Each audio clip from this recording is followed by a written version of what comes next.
Anuni wa ana Allah. La ilaha illa ana. Wa'abudni wa aqima salat li dhikri.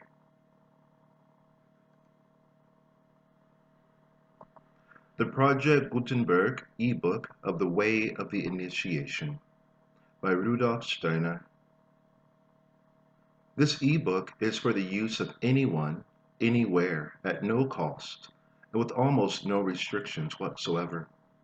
You may copy it, give it away, or reuse it under the terms of the Project Gutenberg license included with this ebook, or online at www.gutenberg.org. Title: The Way of Initiation, or How to Attain Knowledge of the Higher Worlds. Author: Rudolf Steiner. Translator: Max Gysi, Gysi. Release date: June 13, 2012. Ebook number 39986 in the English language.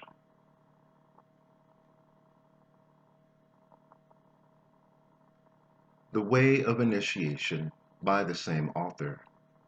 Initiation and Its Results, a sequel to The Way of Initiation by Rudolf Steiner, Ph.D. Translated from the German by Clifford Bax. Contents: a foreword. 1. The astral centers, chakras. 2. The constitution of the etheric body. 3. Dream life. 4. The three states of consciousness. 5.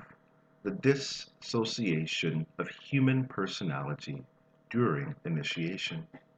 6. The first guardian of the threshold. 7. The second guardian of the threshold.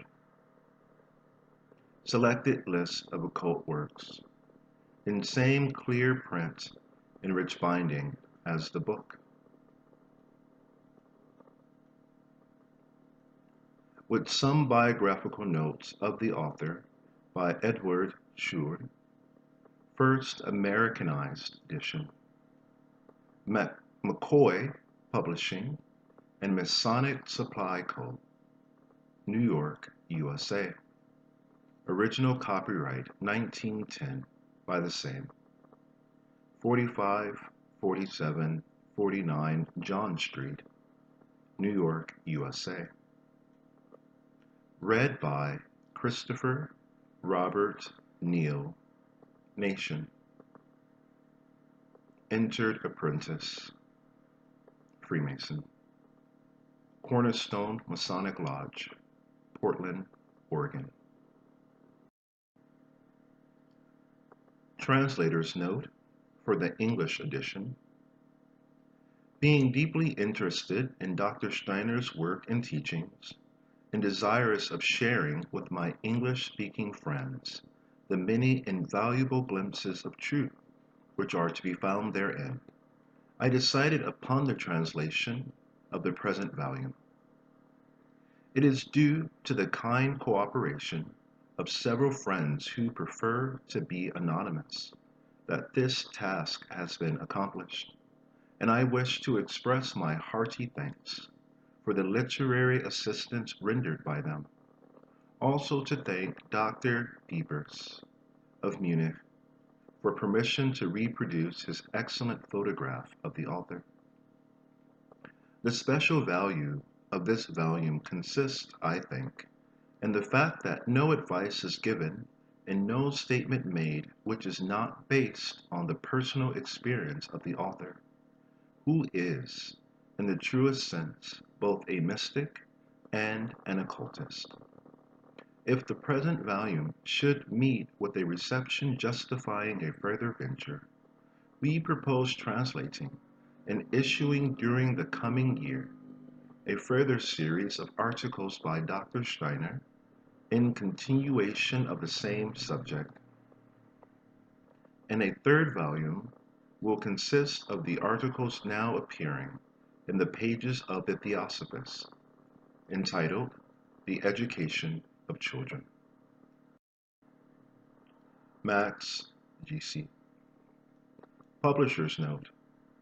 While the pleasant German vernacular is still discernible in the text of this work, we wish to state that it has been Americanized in spelling, phraseology, and definition to make plainer to the Western mind the wonderful truths experienced by its distinguished author. The reader, especially occult, theosophic, Masonic, and New Thought students, we believe, will appreciate the clearness with which his teachings lead to the simple, rich harmony of life. McCoy Publication and Masonic Supplication Company. A single lotus in the water is their emblem. The Personality of Rudolf Steiner and His Development by Edward Schure.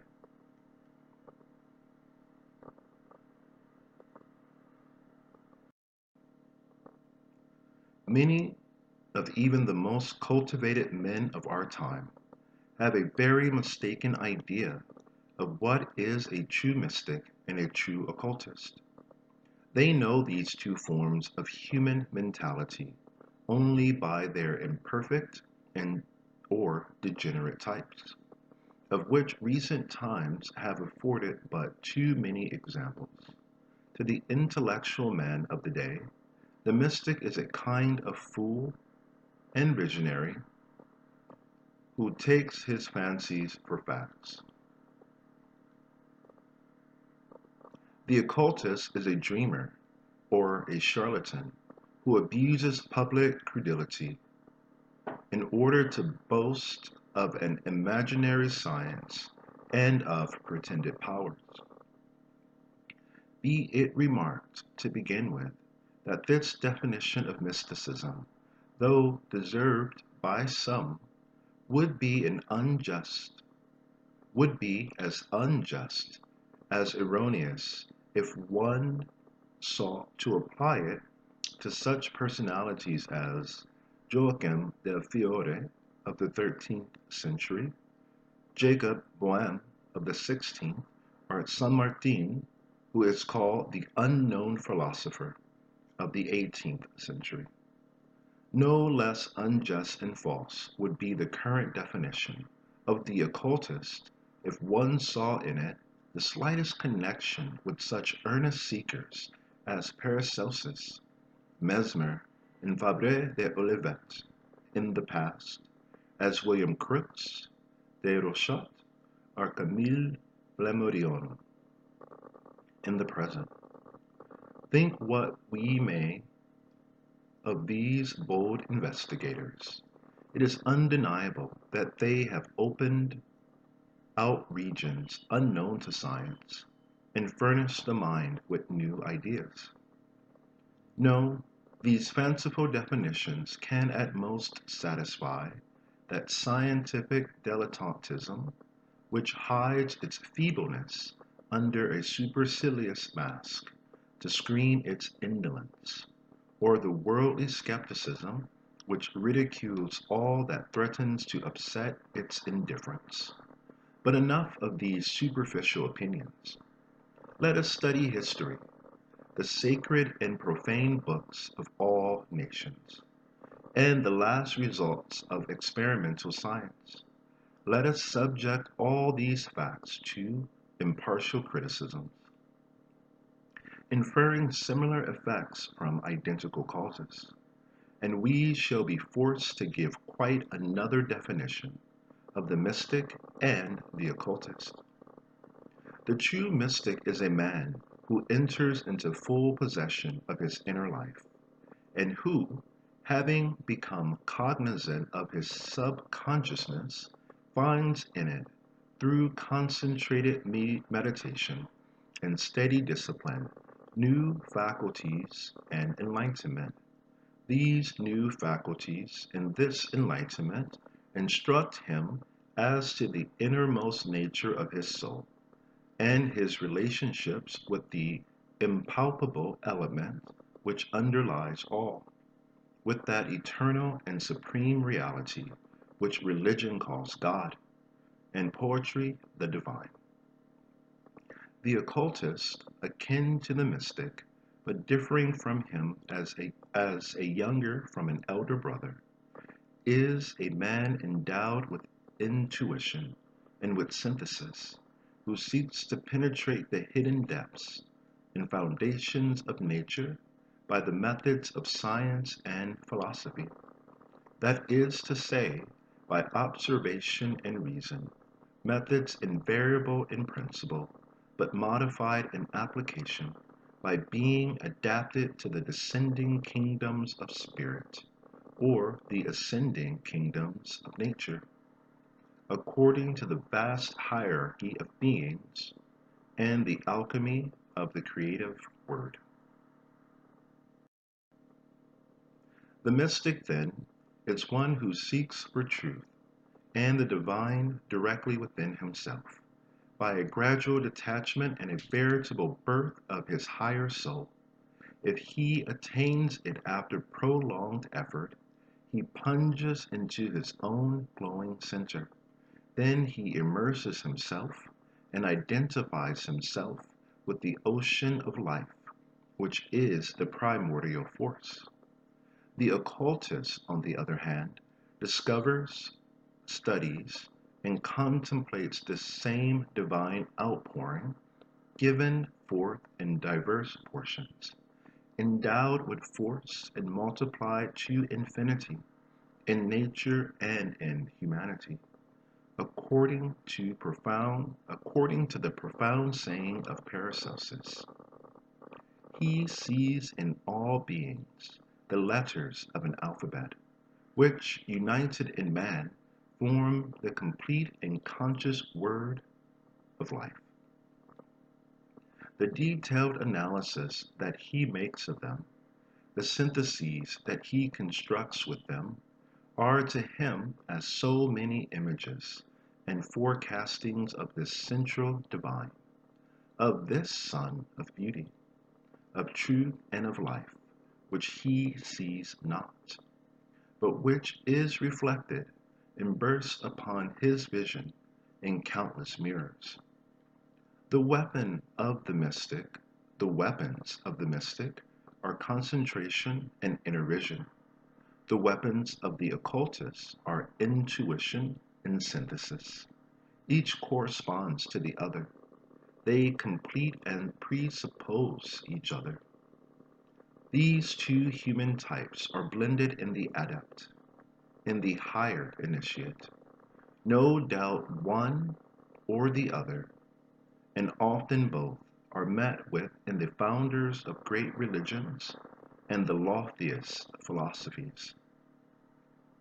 No doubt, also, they are to be found again, in a less but still very remarkable degree, among a certain number of personages who have played a great part in history as reformers, thinkers, poets, artists, statesmen. Why then should these two types of mind, which represent the highest human faculties, and were formerly the object of universal veneration, usually appear to us now as merely deformed and travestied? Why have they become obliterated? Why should they have fallen into such discredit?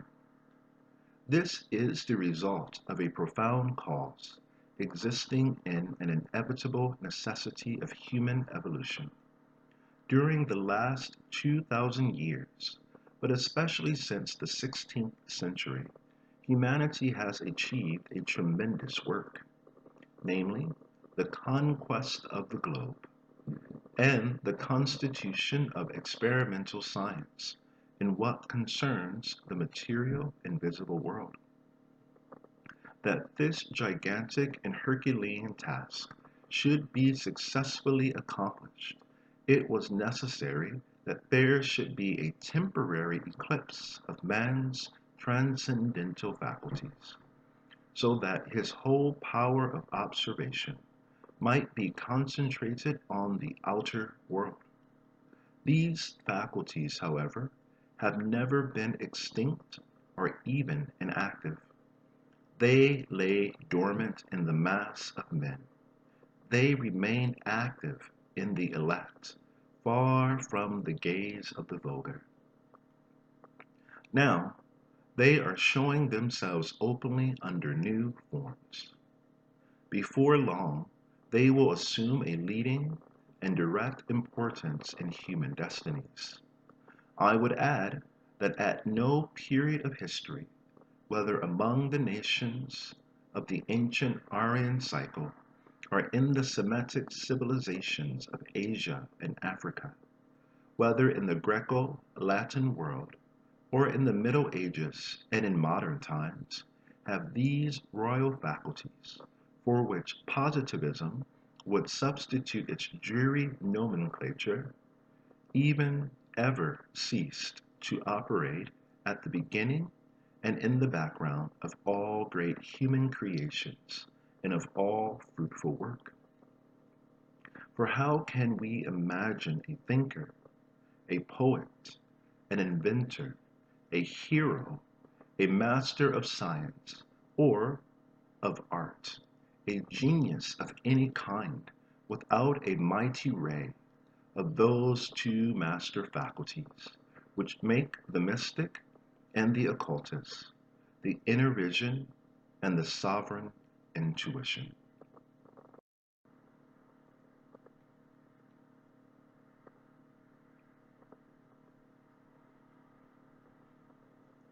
Rudolf Steiner is both a mystic and an occultist. These two natures appear in him in perfect harmony. One could not say which of the two predominates over the other. In intermingling and blending, they have become one homogeneous force. Hence, a special development in which outward events play but a secondary part.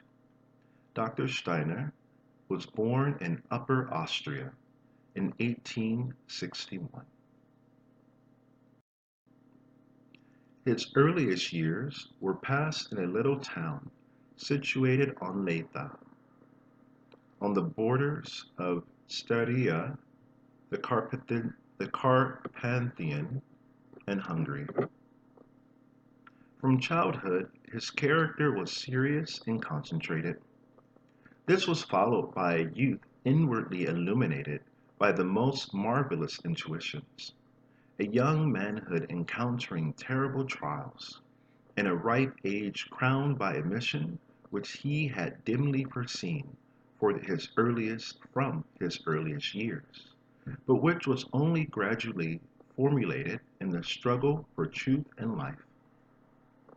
This youth, passed in a mountainous and secluded region, was happy in its way, thanks to the exceptional faculties that he discovered in himself.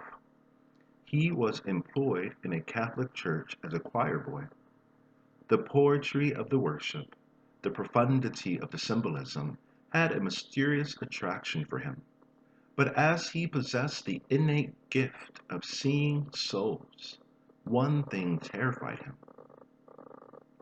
This was the secret unbelief of the priest, entirely engrossed in the ritual and the material part of the service.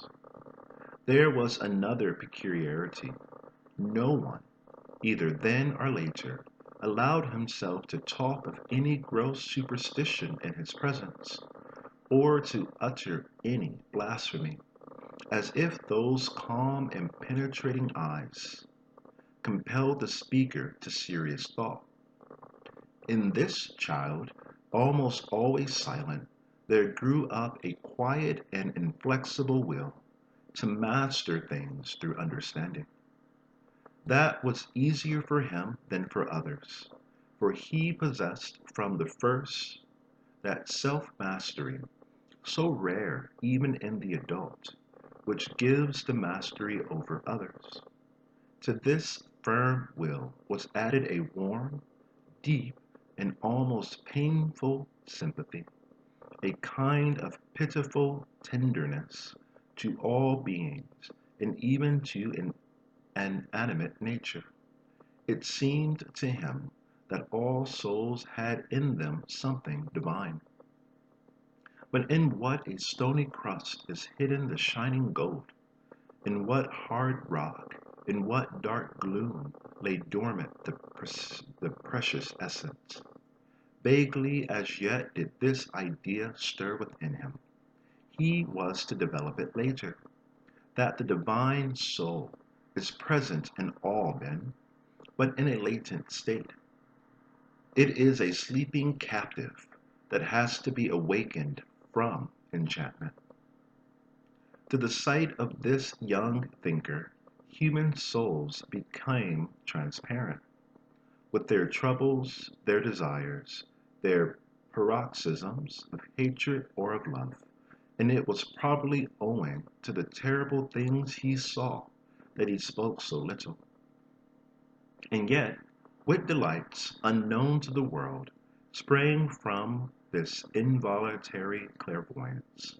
Among the remarkable inner revelations of this youth, I will instance only one which was extremely characteristic.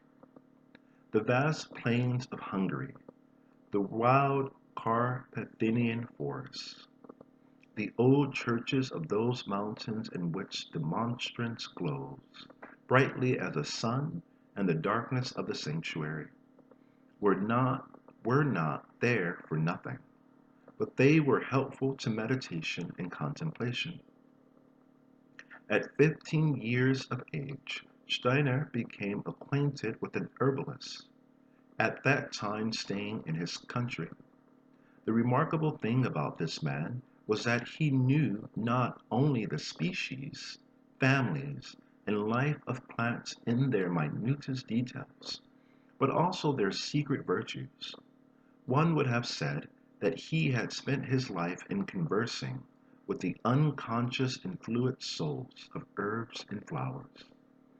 He had the gift of seeing the vital principle of plants, their etheric body, in what occultism calls the elementals of the vegetable world.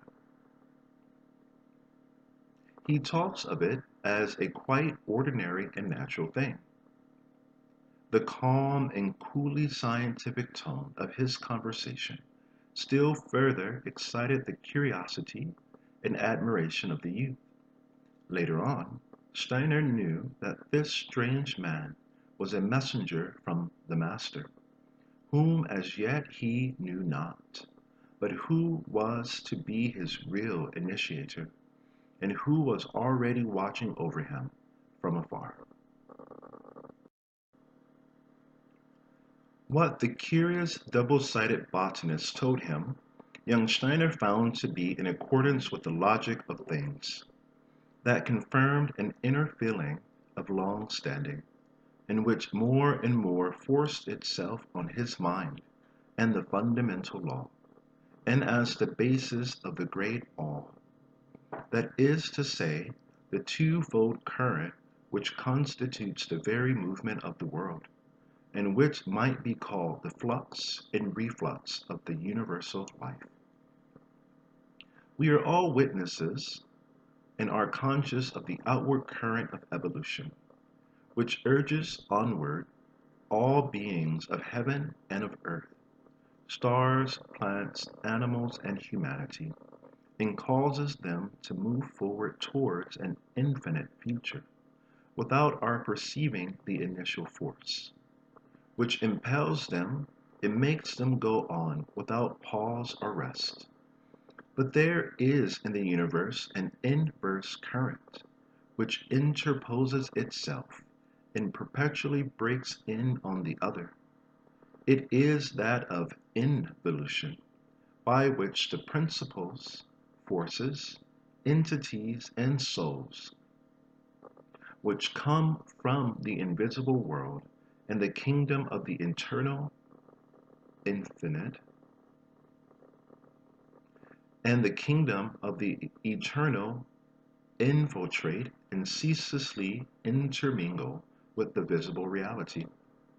No evolution of matter would be comprehensible without this occult and astral current, which is the great propeller of life, with its hierarchy of powers. Thus the spirit, which contains the future in germ, involves itself in matter.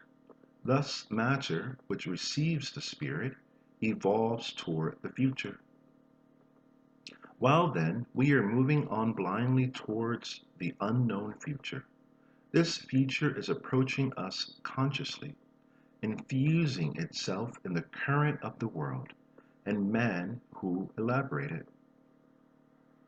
Such is the twofold movement of time, the outbreathing and the inbreathing of the soul of the world, which comes from the eternal and returns thither.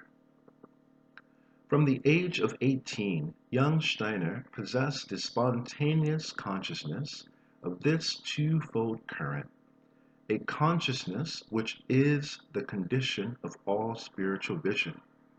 This vital axiom was forced upon him by a direct and involuntary seeing of things. Thenceforth, he had the unmistakable sensation of occult powers, which were working behind and through him for his guidance. He gave heed to this force and obeyed its admonitions, for he felt in profound accordance with it. This kind of perception, however, formed a separate category in his intellectual life.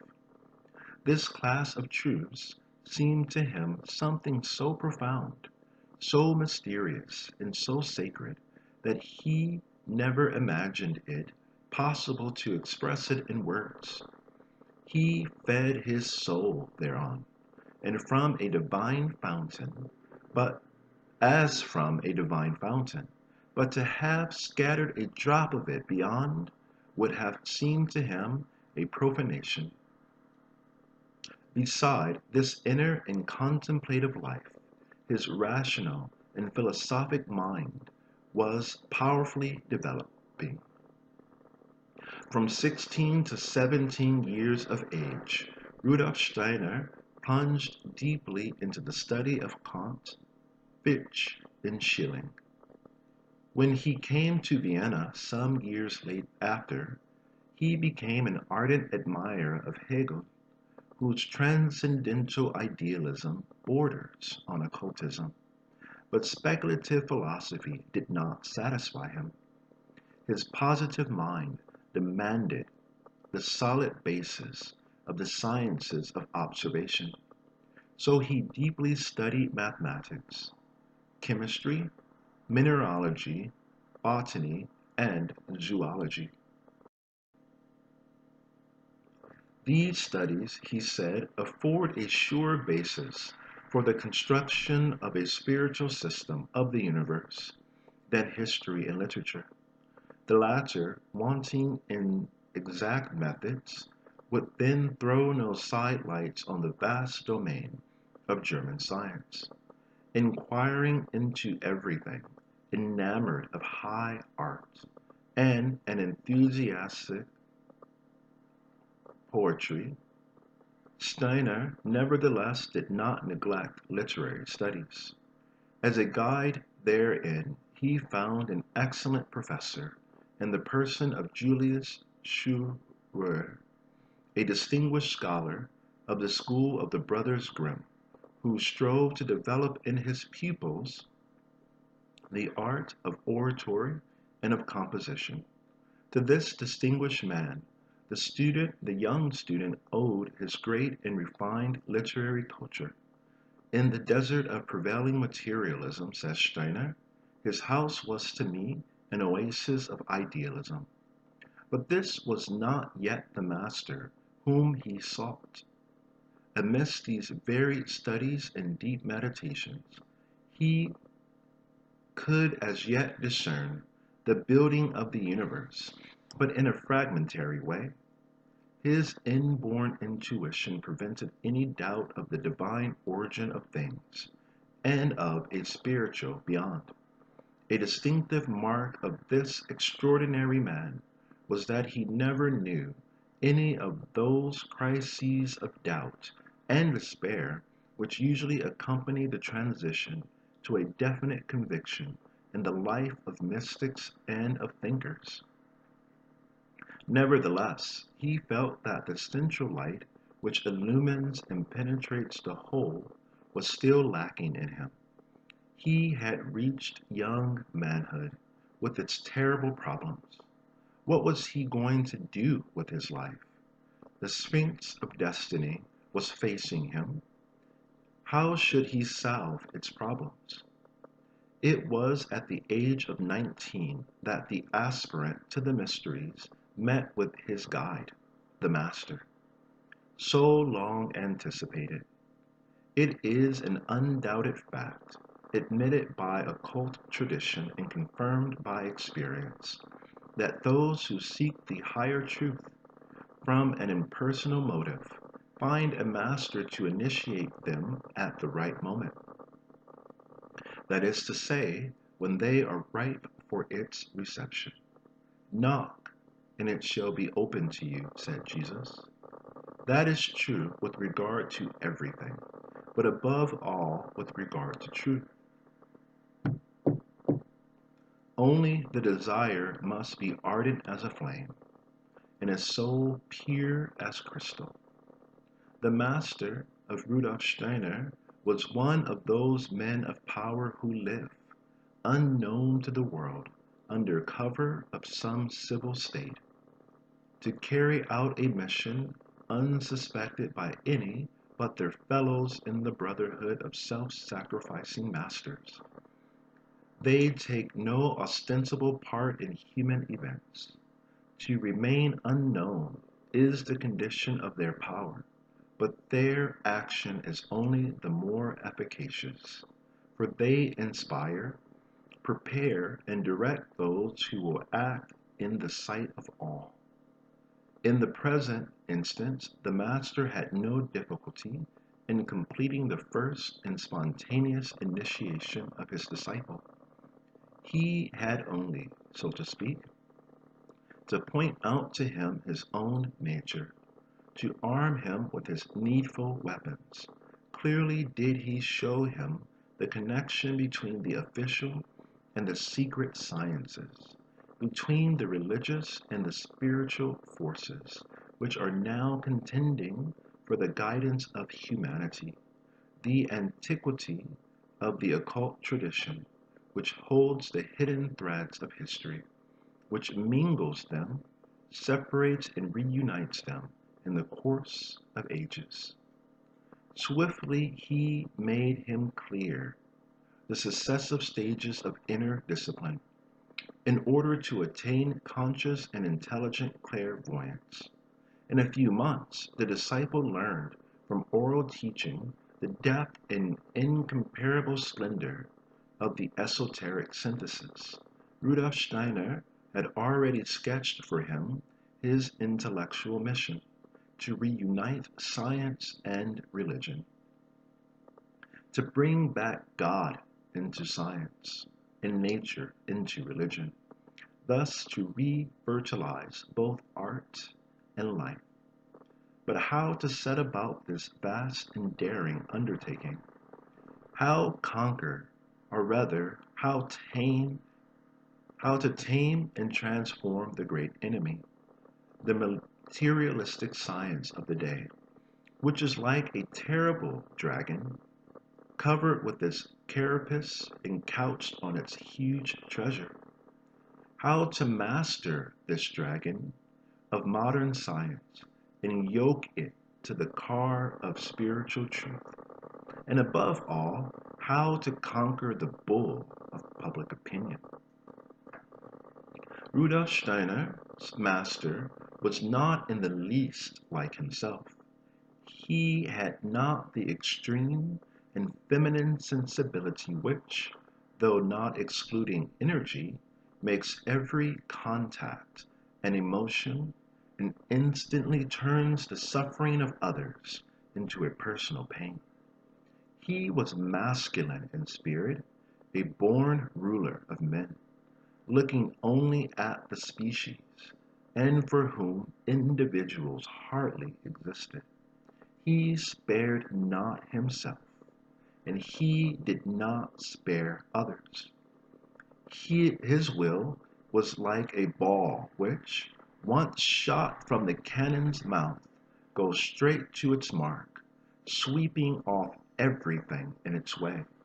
To the anxious questioning of his disciple, he replied in substance, "If thou wouldest fight the enemy, begin by understanding him. Thou wilt conquer the dragon only by penetrating his skin. As to the bull, thou must seize him by the horns. It is in the extremity of distress that thou wilt find thy weapons and thy brothers in the fight. I have shown thee who thou art.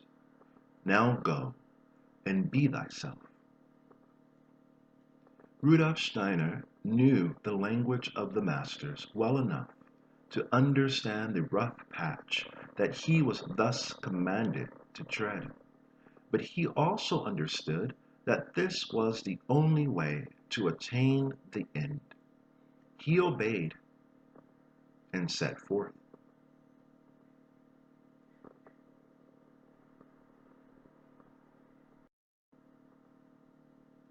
From 1880, the life of Rudolf Steiner becomes divided into three quite distinct periods. From 20 to 30 years of age, the Viennese period, 1881 to 1891, a time of study and of preparation. From 30 to 40 years old, 1891 to 1901, the Weimar period, a time of struggle and combat. From 40 to from 44 to 46, 1901, from 40 to 46, 1901 to 1907, the Berlin period, a time of action and of organization, in which his thought crystallized into a living work. I pass rapidly over the Vienna period, in which Steiner took the degree of Doctor of Philosophy. He afterwards wrote a series of scientific articles on zoology, geology, and the theory of colors, in which theosophical ideas appear in an idealistic clothing. While acting as tutor in several families, with the same conscientious devotion that he gave to everything, he conducted, as chief editor, a weekly Viennese paper, the Deutsche Wochenschrift. His friendship with the Austrian poetess Marie Eugenie delle Grazie cast, as it were, into this period of heavy work a warm ray of sunshine, with a smile of grace and poetry. In 1890, Steiner was summoned to collaborate in the archives of Goethe and Schiller at Weimar, to superintend the re-editing of Goethe's scientific works. Shortly after, he published two important works, Truth in Science and The Philosophy of Liberty. The occult powers that guided him, he says, forced me to introduce spiritualist ideas imperceptibly into the current literature of the time. But in these various tasks he was but studying his ground while trying his strength. So distant was the goal that he did not dream of being able as yet to reach it. To travel round the world in a sailing vessel, to cross the Atlantic, the Pacific, and the Indian Ocean, in order to return to a European port, would have seemed easier to him.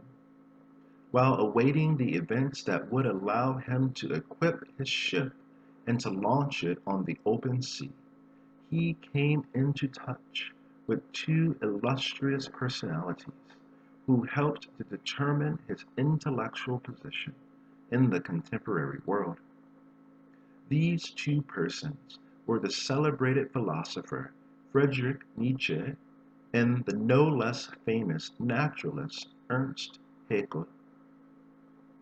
Rudolf Steiner had just written an impartial treatise on the author of Zarathustra. In consequence of this, Nietzsche's sister begged the sympathetic critic to come and see her at Naumburg, where her unhappy brother was slowly dying. Madame Forster took the visitor to the door of the apartment where Nietzsche was lying on a couch in a comatose condition, inert, stupefied. To Steiner, there was something very significant in this melancholy sight. In it, he saw the final act and a tragedy of the would-be Übermensch, Superman. Nietzsche, the author of Beyond Good and Evil, had not, like the realists of Bismarckian imperialism, renounced idealism, for he was naturally intuitive, but in his individualistic pride, he sought to cut off the spiritual world from the universe, and the divine from human consciousness. Instead of placing the Superman, of whom he had a poetic vision, in the spiritual kingdom, which is his true sphere, he strove to force him into the material world, which alone was real in his eyes. Hence, in that splendid intellect arose a chaos of ideas, and a wild struggle which finally brought on softening of the brain. To explain this particular case, it is needless to bring in atavism, or the theory of degeneracy, the frenzied combat of ideas of a contradictory sentiment, of which this brain was the battlefield, was enough. Steiner had done justice to all the genius that marked the innovative and innovating ideas of Nietzsche. But this victim of pride, self-destroyed by negation, was to him none the less a tragic instance of the ruin of a mighty intellect which madly destroys itself in breaking away from spiritual intelligence. Madame Forster did her utmost to enroll Dr. Steiner under her brother's flag. For this she used all her skill, making repeated offers to the young publicist to become editor and commentator of Nietzsche's works. Steiner withstood her insistence as best he could, and ended by taking himself off altogether, for which Madame Forster never forgave him. She did not know that Rudolf Steiner bore within him the consciousness of a work no less great and more valuable than that of her brother. Nietzsche had merely an interesting episode in the life of the esoteric thinker on the threshold of his battlefield. His meeting with the celebrated naturalist Ernst Haeckel, on the contrary, marks a most important phase in the development of his thought. Was not the successor of Darwin apparently the most formidable adversary of the spiritualism of this young initiate, of that philosophy which to him was the very essence of his being and the breath of his thought? Indeed, since the broken link between man and animal has been rejoined, since man can no longer believe in a special and supernatural origin, he has begun altogether to doubt his divine origin and destiny. He no longer sees himself as anything but one phenomenon among many phenomena, a passing form amidst so many forms. a frail and chance link in a blind evolution. Steiner, then, is right in saying, the mentality deduced from natural sciences is the greatest power of modern times. On the other hand, he knew this system merely reproduces a succession of external forms among living beings, and not the inner and acting forces of life. He knew it from personal initiation in a deeper and vaster view of the universe, so also he could exclaim, with more assurance than most of our timid spiritualists and startled theologians, is the human soul, then, to rise on the wings of enthusiasm to the summit of the true, the beautiful and the good, only to be swept away into nothingness, like a bubble of the brain? Yes, Hegel was the adversary. It was materialism in arms, the dragon with all his scales, his claws, and his teeth. Steiner's desire to understand this man and to do him justice as to all that was great in him, to fathom his theory as far as it was logical and possible, was only the more intense. In this fact, one sees all the loyalty and all the greatness of his comprehensive mind. The materialistic conclusions of Hegel could have no influence on his own ideas, which came to him from a different science. But he had a presentiment that in the indisputable discoveries of the naturalists, he should find the surest basis of an evolutionary spiritualism and a rational theosophy. He began then to study eagerly the history of natural creation.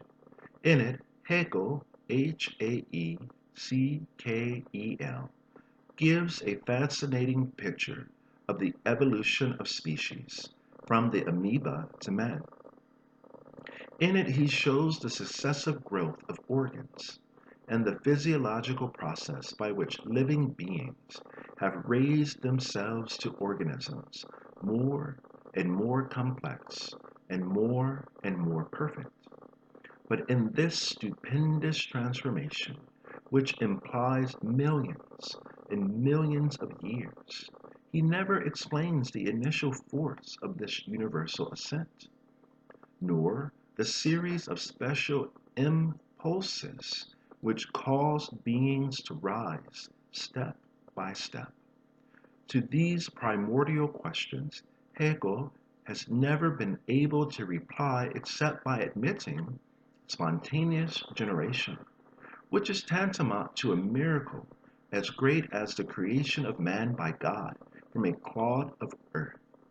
To a theosophist like Steiner, on the other hand, the cosmic force which elaborates the world comprises in its spheres, fitted one into another, the myriad of souls which crystallize and incarnate ceaselessly in all beings.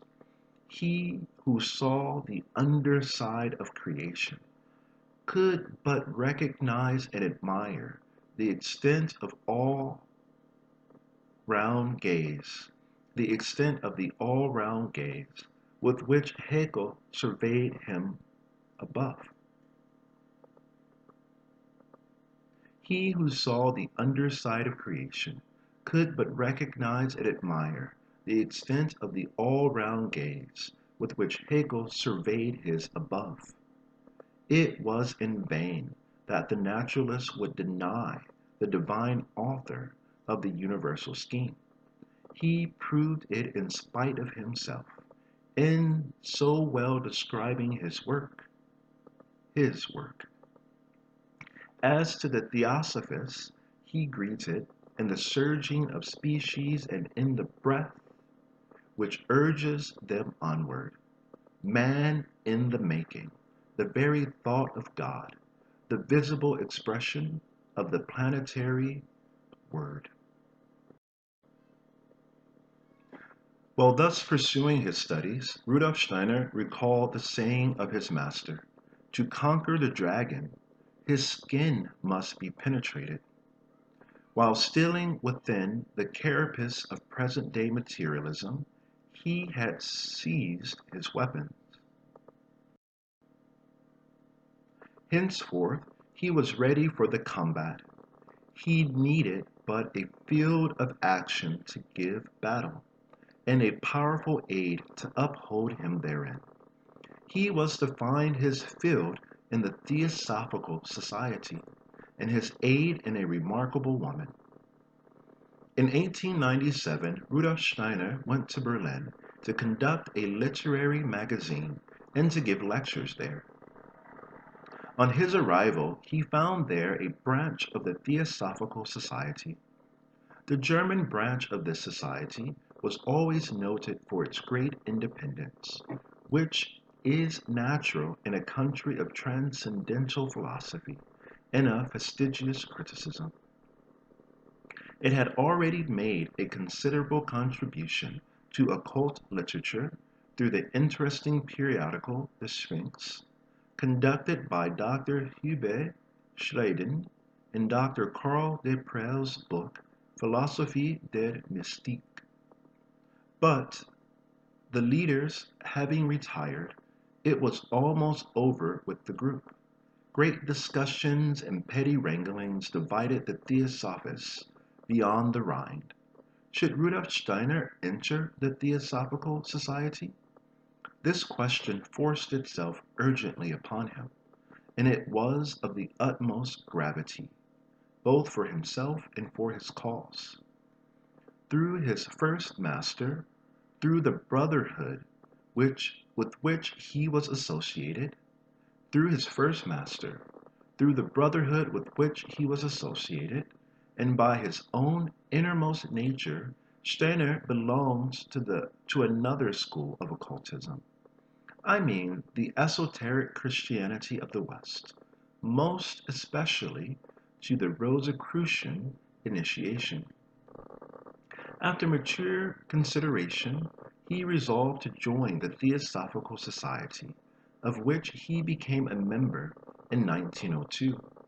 He did not, however, enter it as a pupil of the Eastern tradition, but as an initiate of Rosicrucian esotericism, who gladly recognized the profound depth of the Hindu wisdom and offered it a brotherly hand to make a magnetic link between the two. He understood that the two traditions were not meant to contend with each other, but to act in concert, with complete independence, and thus to work for the common good of civilization.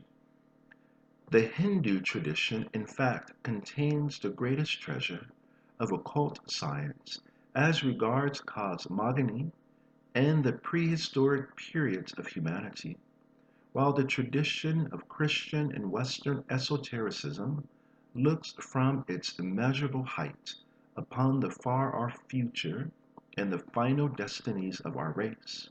For the past contains and prepares the future, as the future issues from the past and completes it. Rudolf Steiner was assisted in his work by a powerful recruit and one of inestimable value in the propagandist work that he was about to undertake. Mademoiselle Marie von Sievers, a Russian by birth, and of an unusually varied cosmopolitan education. She writes and speaks Russian, French, German, and English equally well. Had herself also reached Theosophy by other roads after long seeking for the truth which illumines all, because it illumines the very depths of our own being. The extreme refinement of her aristocratic nature, at once modest and proud, her great and delicate sensitiveness, the extent and balance of her intelligence, her artistic and mental endowments, all made her wonderfully fitted for the part of an agent or an apostle. the Oriental Theosophy had attracted and delighted her without altogether convincing her.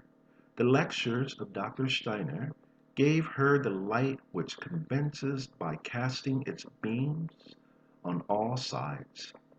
As from a transplendent center, independent and free, she, like many Russians in good society, sought from such ideal work to which she could devote all her energies.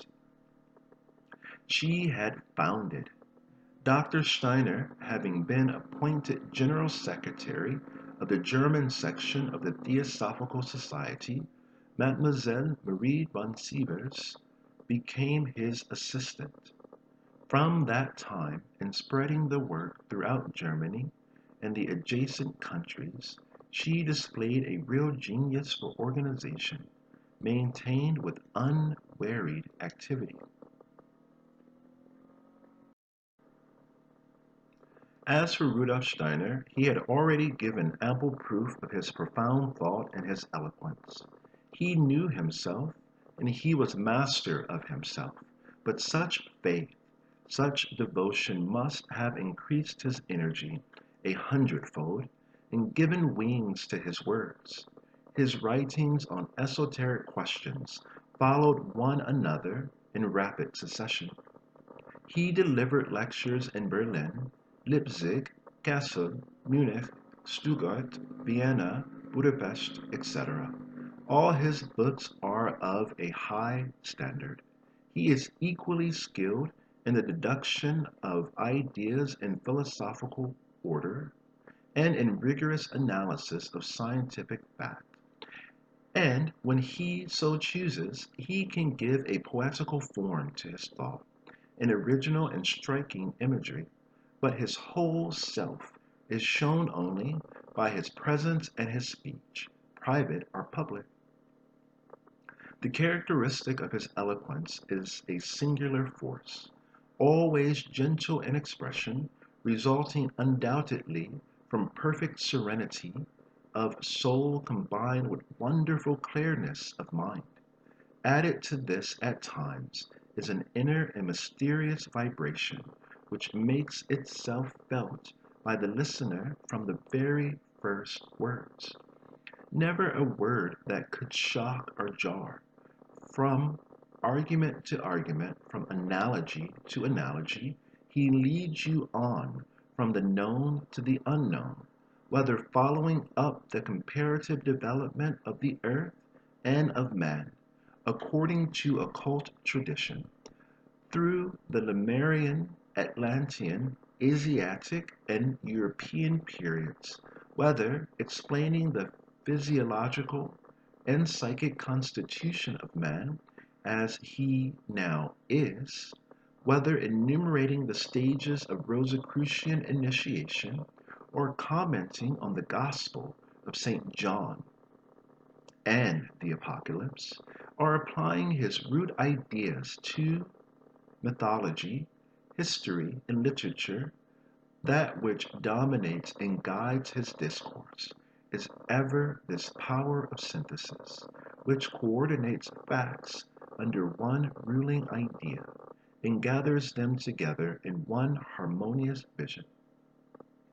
And it is ever this inward and contagious fervor, this secret music of the soul, which is, as it were, a subtle melody in harmony with the universal soul. Such, at least, is what I felt on first meeting him and listening to him 2 years ago.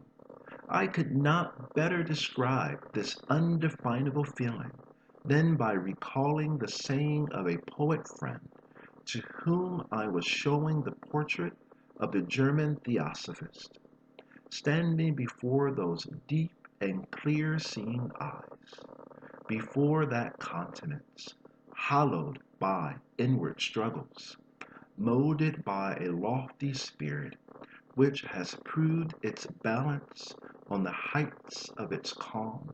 In the depths, my friend exclaimed, "Behold, a master of himself and of life." End of introduction.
Anuni, ana Allah, la ilaha illa ana, ma'abudni, waqimislat, li dhikri.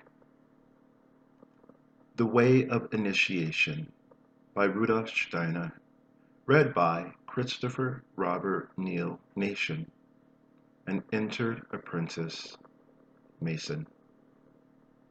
Provided by Gutenberg.org, Gutenberg.org. Chapter 1: The Superphysical World and its Gnosis. In this practical age, and because of the many various claims of the day, it is but natural that people who hear of transcendentalism should at once ask the question, how may we, for ourselves, know the truth of such statements? Indeed, it is noticeable as a characteristic of the majority that they will accept nothing on faith or mere authority, but wish rather to rely entirely upon their own judgment. Therefore, when a mystic undertakes to explain something of the superphysical nature of man, and of the destiny of the human soul, the spirit before birth and after death, he is at once confronted with the fundamental demand. Such doctrine, they seem to think, is important only when you have shown them the way by which they may convince themselves of its truth. This critical inquiry is quite justified, and no true mystic or occultist will dispute its fairness.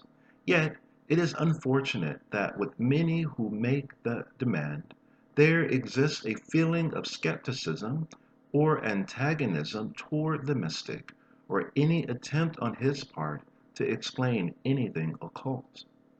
This feeling becomes especially marked when the mystic intimates how the truths which he has described may be attained. For they say, whatever is true may be demonstrated. Therefore, prove to us what you assert.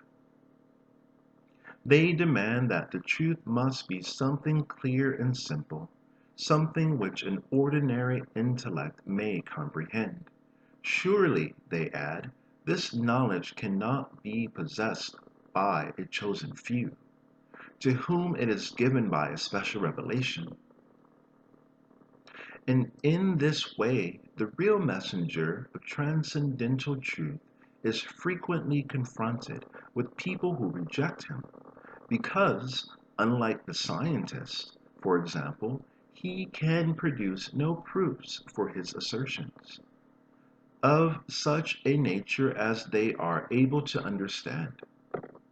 Again, there are those who cautiously reject any information pertaining to the superphysical because to them it does not seem reasonable. Thereupon, they partially satisfy themselves by claiming that we cannot know anything of what lies beyond birth or death, or of anything which they cannot be perceived, which cannot be perceived through our five ordinary physical senses. These are but a few of the arguments and criticisms with which today the messenger of a spiritual philosophy is confronted, but they are similar to all those which compose the keynote of our time, and he who puts himself at the service of a spiritual movement must recognize this condition quite clearly. For his part, the mystic is aware that his knowledge rests upon superphysical facts, which to him are just as tangible, for example, as those that form the foundation of the experiences and observations described by a traveler in Africa or any strange land. To the mystic applies what Annie Besant has said in her manual, Death and After. A seasoned African explorer would care but little for the criticisms passed on his report by persons who had never been there. He might tell what he saw, describe the animals whose habits he had studied, sketch the country he had traversed, sum up its products and its characteristics. If he was contradicted, laughed at, set right by untraveled critics, he would be neither ruffled nor distressed, but would merely leave them alone. Ignorance cannot convince knowledge by repeated asseveration of its nescience. The opinion of 100 persons on a subject of which they are wholly ignorant is of no more weight than the opinion of one such person. Evidence is strengthened by many consenting witnesses, testifying each to his knowledge of a fact, but nothing multiplied 1,000 times remains nothing. Here is expressed the mystic's view on his own situation. He hears the objections which are raised on every side, yet he knows that for himself he has no need to dispute them.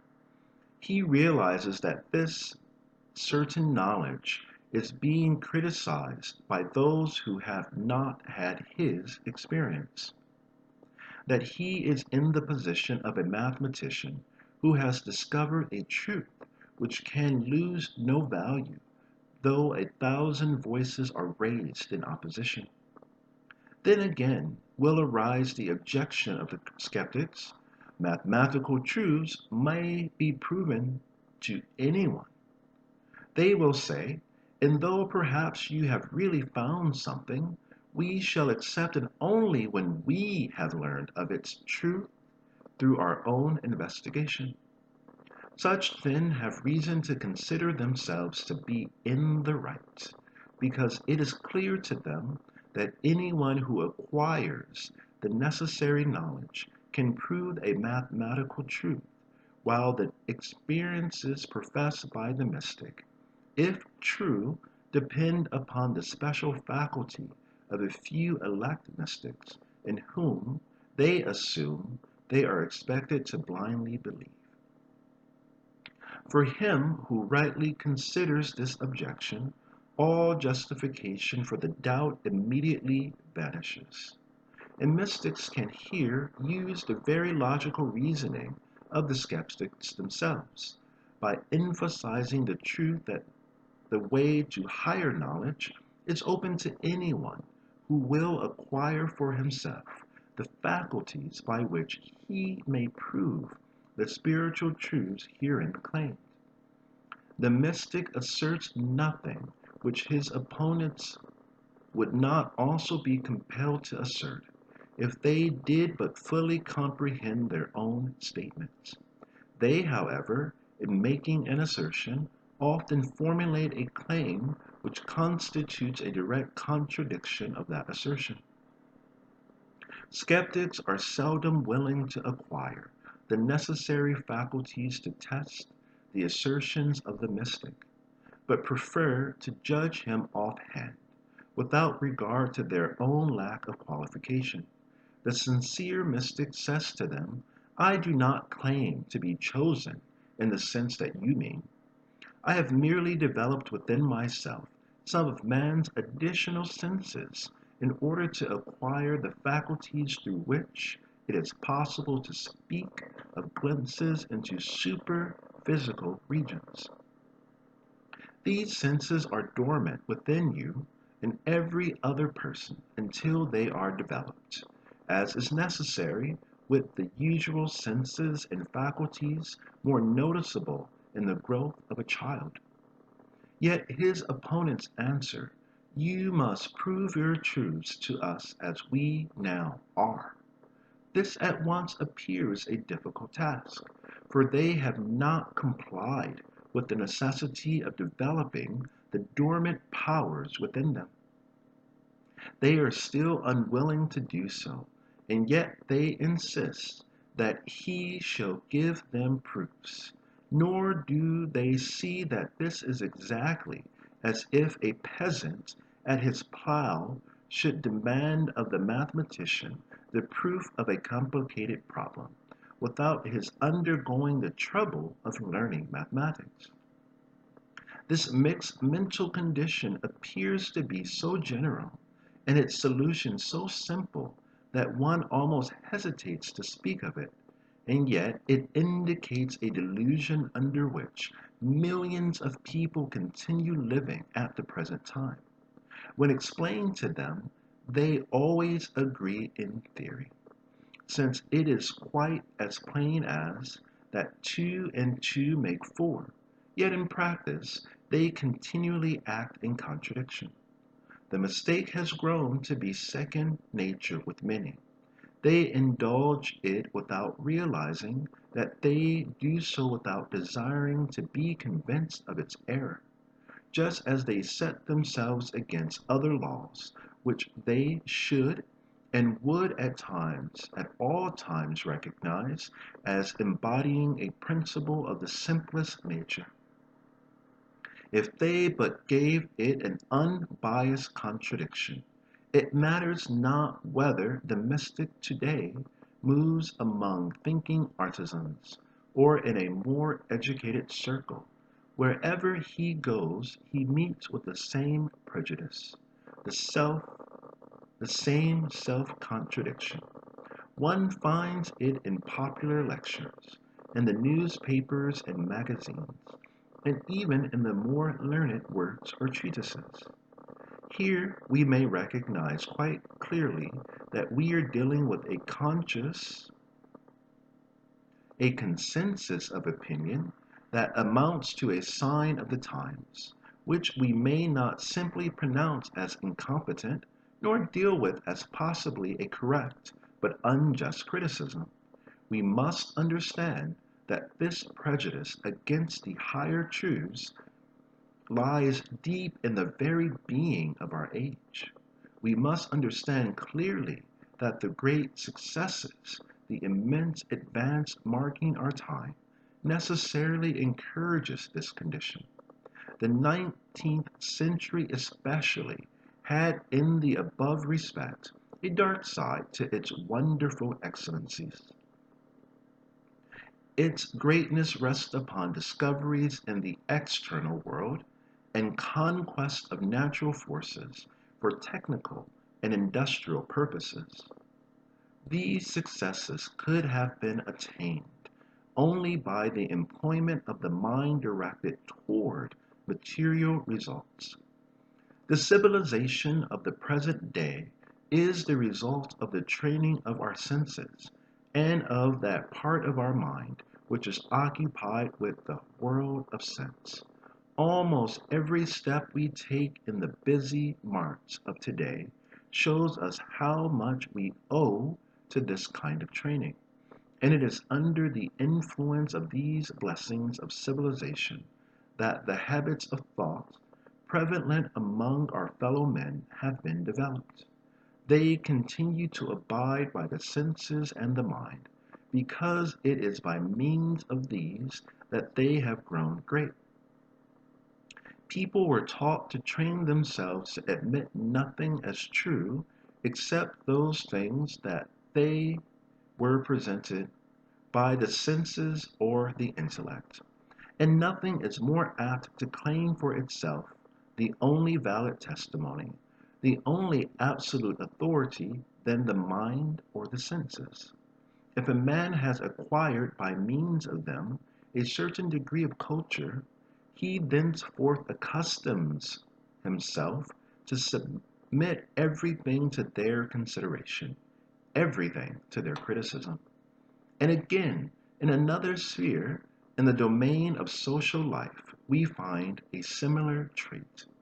The man of the 19th century insisted, in the fullest sense of the word, upon the absolute freedom of personality, and repudiated any authority in the social commonwealth.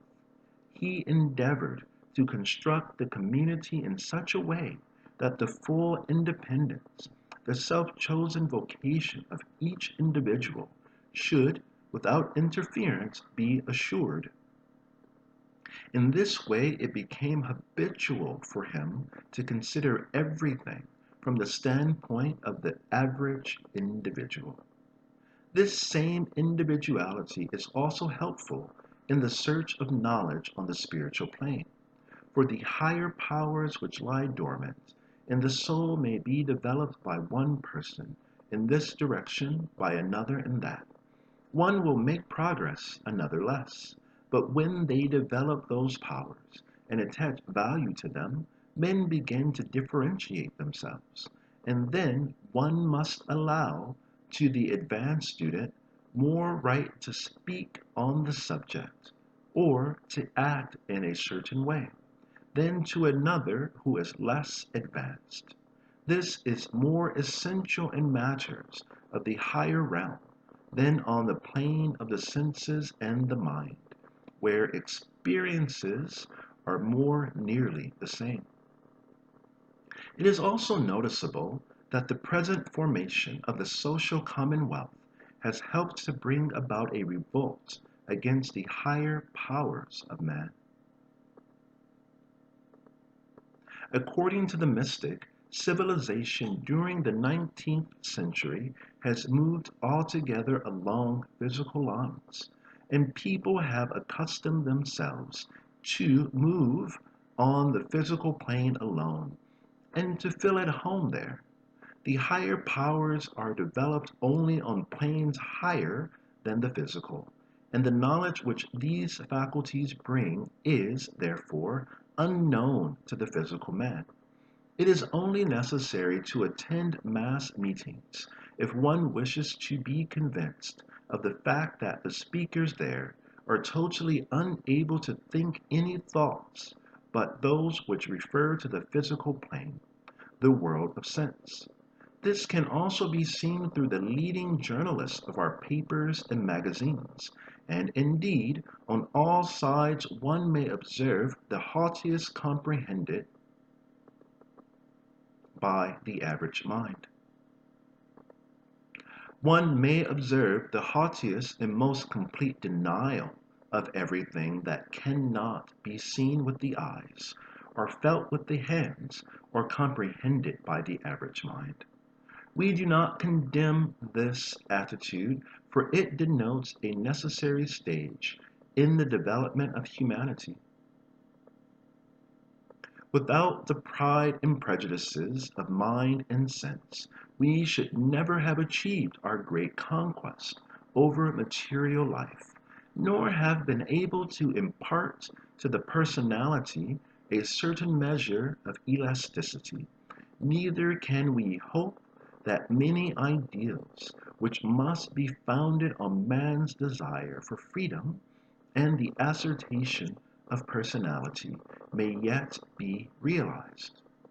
But this dark side of a purely materialistic civilization has deeply affected the whole being of the modern man. For proof, it is not necessary to refer to the obvious facts already named. It would be easy to demonstrate by certain examples, which are greatly underrated, especially today, how deeply rooted in the mind of the modern man is this adhesion to the testimony of the senses, or the average intelligence. And it is just these things that indicate the need for the renewal of spiritual life. The strong response invoked, the strong response evoked by Professor Frederick Deletzsch, Babel and Bible theory, fully justifies a reference to its author's method of thinking. As a sign of the time, Professor Deletzsch Delitzsch has demonstrated the relationship of certain traditions in the Old Testament to the Babylonian accounts of the creation, and this fact, coming from such a source and in such a form, has been realized by many who would otherwise have ignored such questions. It has led many to reconsider the so-called idea of revelation. They ask themselves, how is it possible to accept the idea that the contents of the Old Testament were revealed by God when we find very similar conceptions among decidedly heathen nations?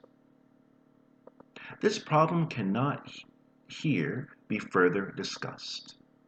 Delitzsch found many opponents who feared that through his exposition the very foundations of religion had been shaken.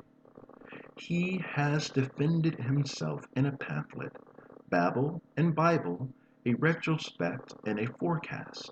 Here we shall only refer to a single statement in the pamphlet.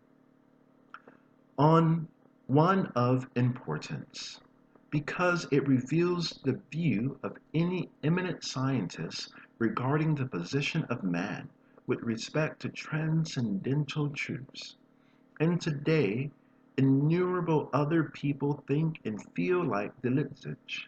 The statement affords an excellent opportunity for us to find out what is the innermost conviction of our contemporaries, expressed quite freely and therefore in its truest form.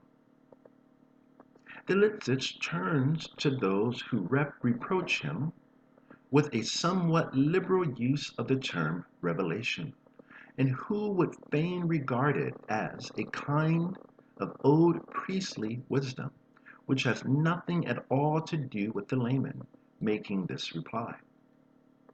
For my part, I am of opinion that while our children and ourselves are instructed in school or at church as regards revelation, not only are we within our rights, but it is our duty to think independently concerning these deep questions, possessing also, as they do, an eminently practical side. Were it only that we might avoid giving our children evasive answers. For this reason, it will be gratifying to many searchers after truth when the dogma of a special choosing of Israel shall have been brought forward into the light of a wider historical outlook through the union of Babylonian, Assyrian, and Old Testament research. A few pages earlier, we are shown the direction of such thoughts. For the rest, it would seem to me that the only logical thing is for church and school to be satisfied as regards the whole past history of the world and of humanity with the belief in one almighty creator of heaven and earth, and that these tales of the Old Testament should be classified by themselves under such titles as Old Hebraic myths. It may be taken as a matter of course, we suppose, that no one will see in the following remarks an attack on the investigator, the Litzich. What then is here averred is naive simplicity. What then is here averred in naive simplicity? Nothing less than that the mind which is engaged upon physical investigation may assert the right of judging experiences of superphysical nature. There is no thought that this mind without further development may perhaps be unfit to reflect upon the teachings of these revelations. When one wishes to understand that which appears as a revelation, one must employ the kind of knowledge or forces through which the revelation itself has come to us. Again, when one wishes to understand that which appears as a revelation, one must employ the kind of knowledge or forces through which the revelation itself has come to us. He who develops within himself the mystical power of perception soon observes that in certain stories of the Old Testament, which the Litzich were called, which by the Litzich were called Old Hebraic myths, there are revealed to him truths of a higher nature than those which may be comprehended by the intellect, which is only concerned with the things of sense. His own experiences will lead him to see that these myths have proceeded out of a mystic perception of transcendental truths. And then, in one illuminative moment, his whole point of view is changed. As little as one may demonstrate the fallacy of a mathematical problem by discovering who solved it first, or even that several people have solved it, just so little may one impugn the truth of a biblical narrative by the discovery of a similar story elsewhere. Instead of demanding that everyone should insist that everyone should insist upon his right or even his duty to think independently of the so-called revelations, we ought rather to consider that only he who has developed in himself those latent powers which make it possible for him to relieve that which was once realized, to relive that which was once realized by those very mystics who proclaimed the supersensuous revelations, has a right to decide anything about the matter. Here we have an excellent example of how the average intellect, qualified for the highest triumphs, in practical sense knowledge, sets itself up in naive pride as a judge in domains, the existence of which it does not even care to know. Here we have an excellent example of how the average intellect, qualified for the highest triumphs in practical sense knowledge, sets itself up in naive pride as a judge in domains, the existence of which it does not even care to know. for purely historical investigation is also carried on by nothing but the experience of the senses. In just the same way has the investigation of the New Testament led us into a blind alley. At any cost, the method of the newer historical investigation had to be directed upon the Gospels. These documents have been compared with each other and brought into relation with all sorts of records, in order that we might find out what really happened in Palestine from the year 1 to the year 33. How the historical personality of whom they tell really lived, and what he may really have said. Angelus Silesius of the 17th century has already expressed the whole of the critical attitude toward this kind of investigation. Though Christ were yearly born in Bethlehem, and never had birth in you yourself, then were you lost forever? And if within yourself it is not reared again, the cross at Golgotha can save you not from pain. Nor are these the words of one who doubted, but those of a Christian, strong in his belief, and his equally fervent predecessor, Meister Eckhart, said in the 13th century. There are some who desire to see God with their eyes, as they look at a cow. And just as they love a cow, so they desire to love God. Simple-minded people imagine that God may be seen as if he stood there, and they stood there. But this is not so. In that perception, God and I are one. These words must not be understood as directed against the investigation of historical truth, yet no one can rightly understand the historical truth of such documents as the Gospels unless he has first experienced within himself the mystical meaning which they contain. All such comparisons and analyses are quite worthless, for no one can discover who was born in Bethlehem, but he who has mystically experienced the Christ within himself. Neither can anyone in whom it has not already been erected decide how it is that the cross at Golgotha can deliver us from pain. Purely historical investigation can discover no more concerning the mystic reality than the dismembering anatomist, perhaps, can discover the secret of a great poetical genius. He who can clearly in these matters, he who can see clearly in these matters, is aware how deeply rooted at the present time is the pride of the intellect, which only concerns itself with the fact of senses. It says, I do not wish to develop faculties in order that I may reach the higher truths.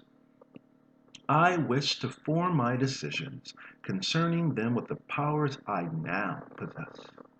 In a well-meant pamphlet, which is written, however, entirely in that spirit of the age which we have already indicated, What Do We Know About Jesus by A. Kalthoff, Berlin 1904, we read as follows.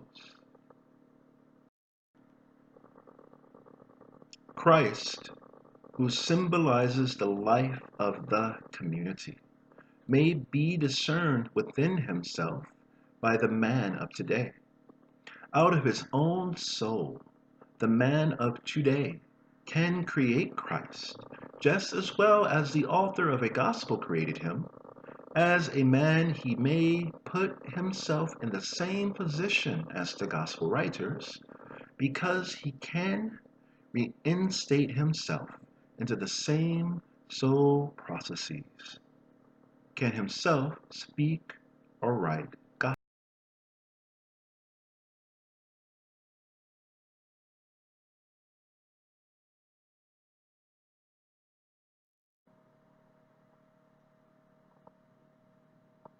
These words might be true, but they may also be entirely erroneous. They are true when understood in the sense of Angelus Celestius or of Meister Eckhart, that is when they refer to the development of powers dormant in every soul, which for some such idea endeavors to experience within itself the Christ of the Gospels. They are altogether wrong if a more or less shallow ideal of the Christ is thus created out of the spirit of an age that acknowledges the truth of no perceptions other than those of the senses. The life of the Spirit can be understood only when we do not presume to criticize it with the lower mind, but rather when we develop it reverently within ourselves. No one can hope to learn anything of the higher truths if he demands that they shall be lowered to the average understanding. This statement provokes the question: why then do you mystics proclaim these truths to people you declare cannot as yet understand them? Why should there be movements in the furtherance of certain teachings when the powers which render men able to conceive of these teachings are still undeveloped? It is the task of this book to elucidate this apparent contradiction. It will show that the spiritual currents of our day originate from a different source, in a different manner from the science which relies entirely on the lower intellect. Yet, in spite of this, these spiritual currents are not to be considered as less scientific than the science which is based upon physical facts alone.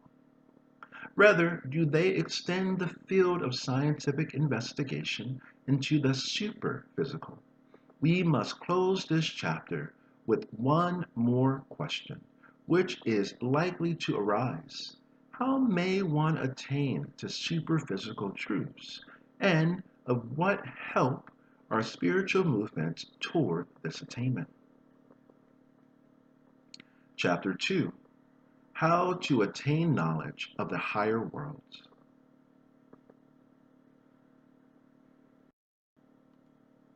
In every man there are latent faculties by means of which he may acquire for himself knowledge of the higher worlds.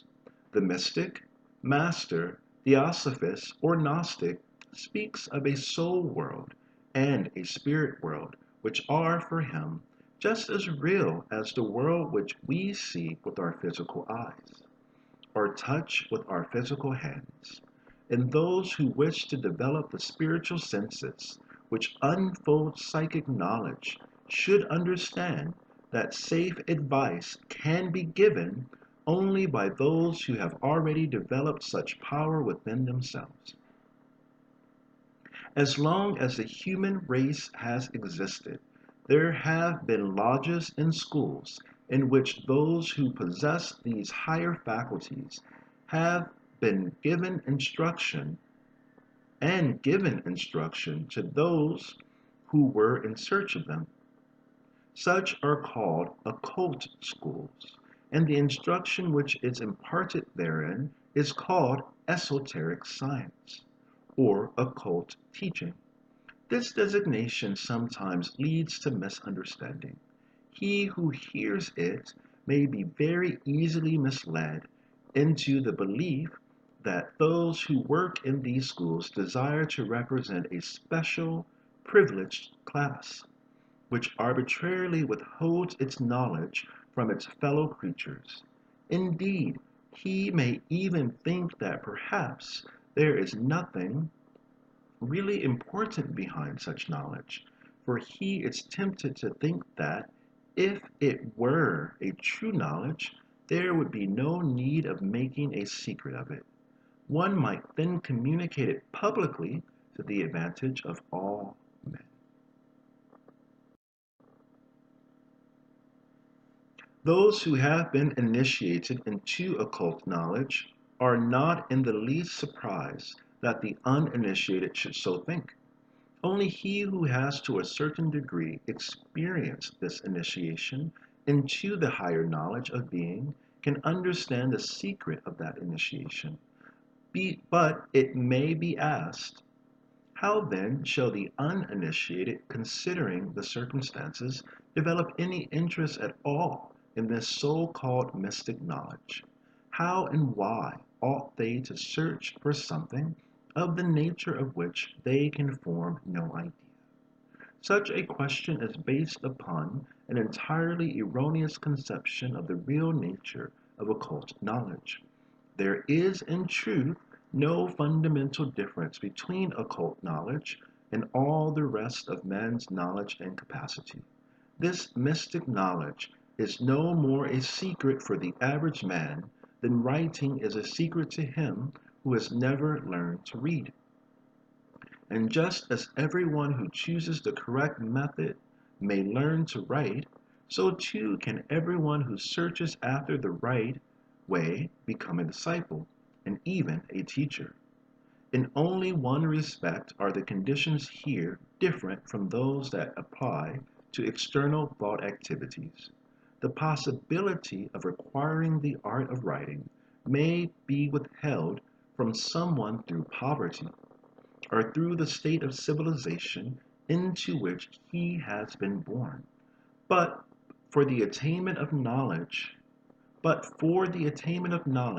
in the higher worlds, there is no obstacle for him who sincerely searches for it.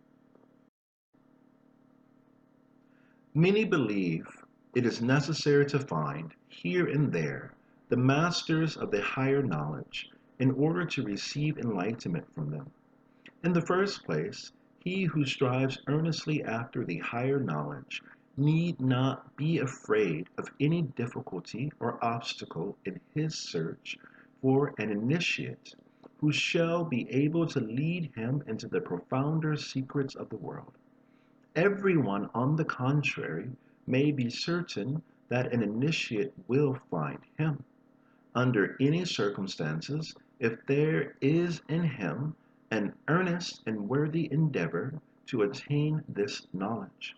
For it is a strict law with all initiates to withhold from no man the knowledge that is due him. But there is an equally strict law which insists that no one shall receive any occult knowledge until he is worthy and well prepared. And the more strictly he observes these two laws, the more perfect is an initiate. The order which embraces all initiates is surrounded, as it were, by a wall. And the two laws here mentioned form two strong principles by which the constituents of this wall are held together.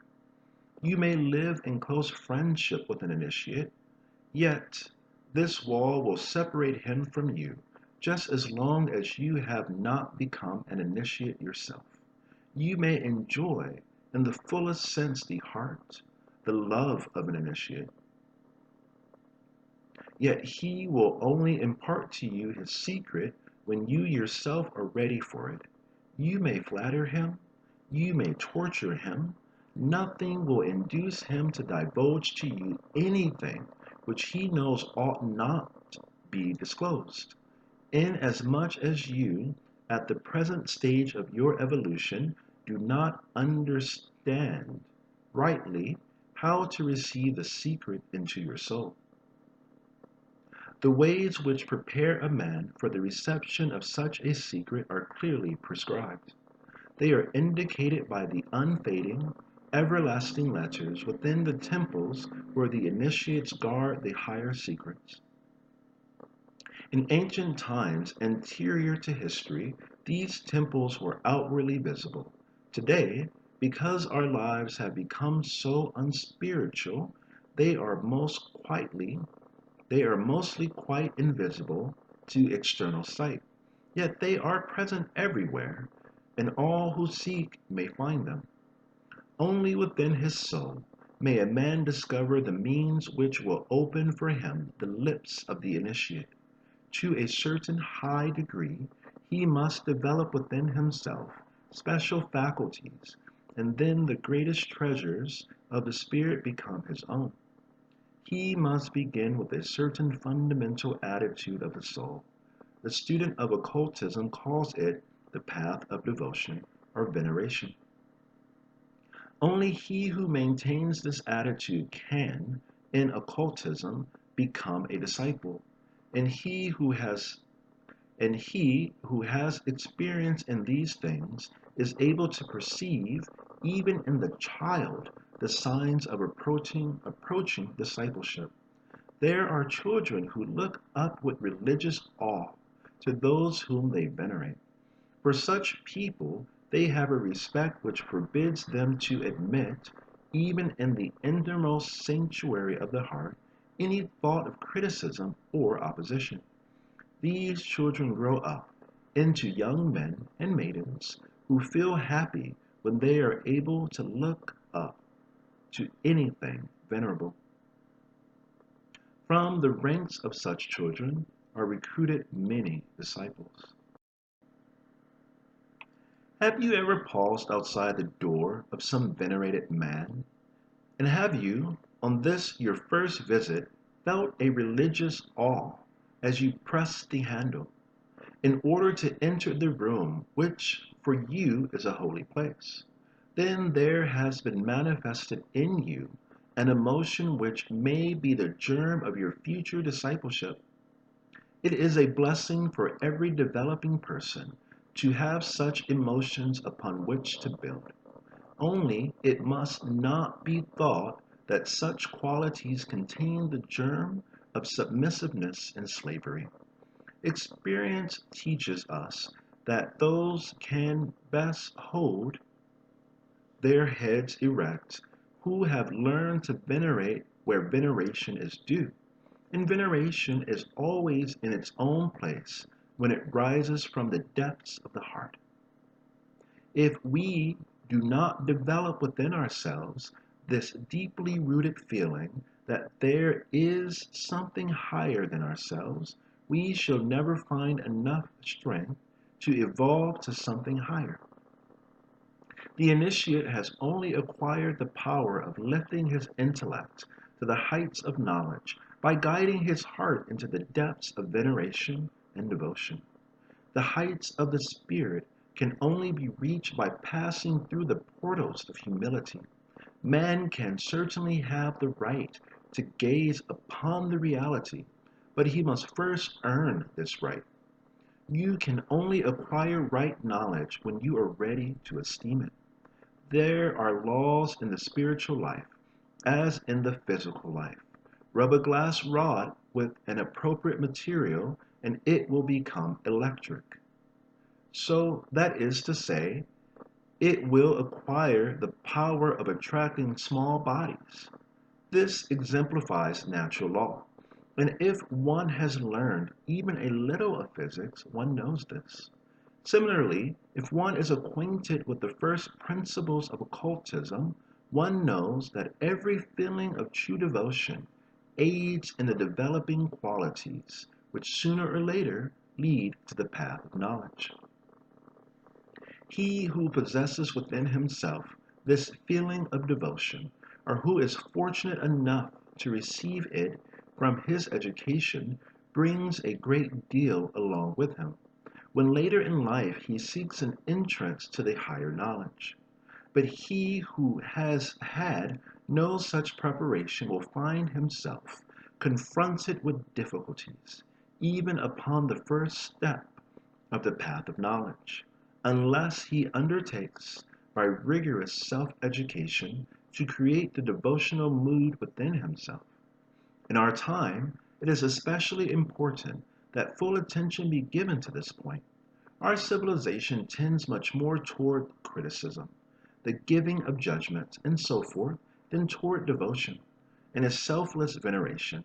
Our children criticize much more than they worship, but every judgment, every carping criticism frustrates the powers of the soul for the attainment of the higher knowledge, in the same measure that all heartfelt devotion develops them.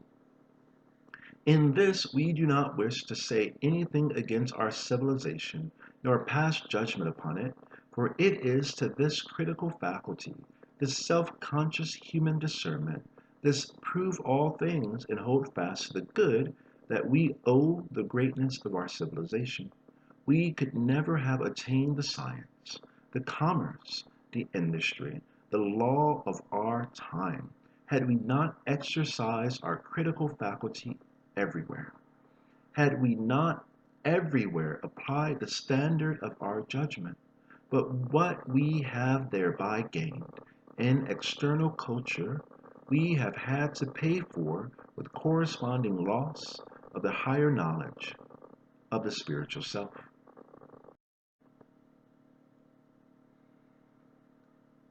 Now, the important thing that everyone must clearly understand is that for him who is right in the midst of the objective civilization of our time, it is very difficult to advance to the knowledge of the higher worlds. He can do so only if he work energetically within himself, at a time when the conditions of outward life were simpler. Spiritual exaltation was easier of attainment. That which ought to be venerated, that which should be kept holy, stood out in better relief from the ordinary things of the world. In a period of criticism, these ideals are much lowered. Other emotions take the place of awe, veneration, respect, and prayer. Our own age continually pushes these better emotions further and further back, so that in the daily life of the people they play but a very small part. He who seeks for higher knowledge must create it within himself. He himself must instill it into his soul. It cannot be done by study. It can only be done through living. He who wishes to become a disciple must therefore assiduously cultivate the devotional mood. Everywhere in his environment, he must look for that which demands of him admiration and homage. Whenever his duties or circumstances permit, he should try to abstain entirely from all criticism or judgment. If I meet a brother and blame him for his weakness, I rob myself of the power to win the higher knowledge. But if I try to enter lovingly into his merits, I then gather such power. The disciple should seek to benefit both himself and others. Experienced occultists are aware how much they owe to the continual searching for the good in all things. Fihi khair. And the withholding of all harsh criticism. This must be not only an external rule of life, but it must take possession of the innermost part of our souls. We have it in our power to perfect ourselves, and by to transform ourselves completely. But this transformation must take place in the innermost self, in the mental life. It is not enough that I show respect only in my outward bearing toward a person. I must have this respect in my thought. The disciple must begin by drawing this devotion into his thought life.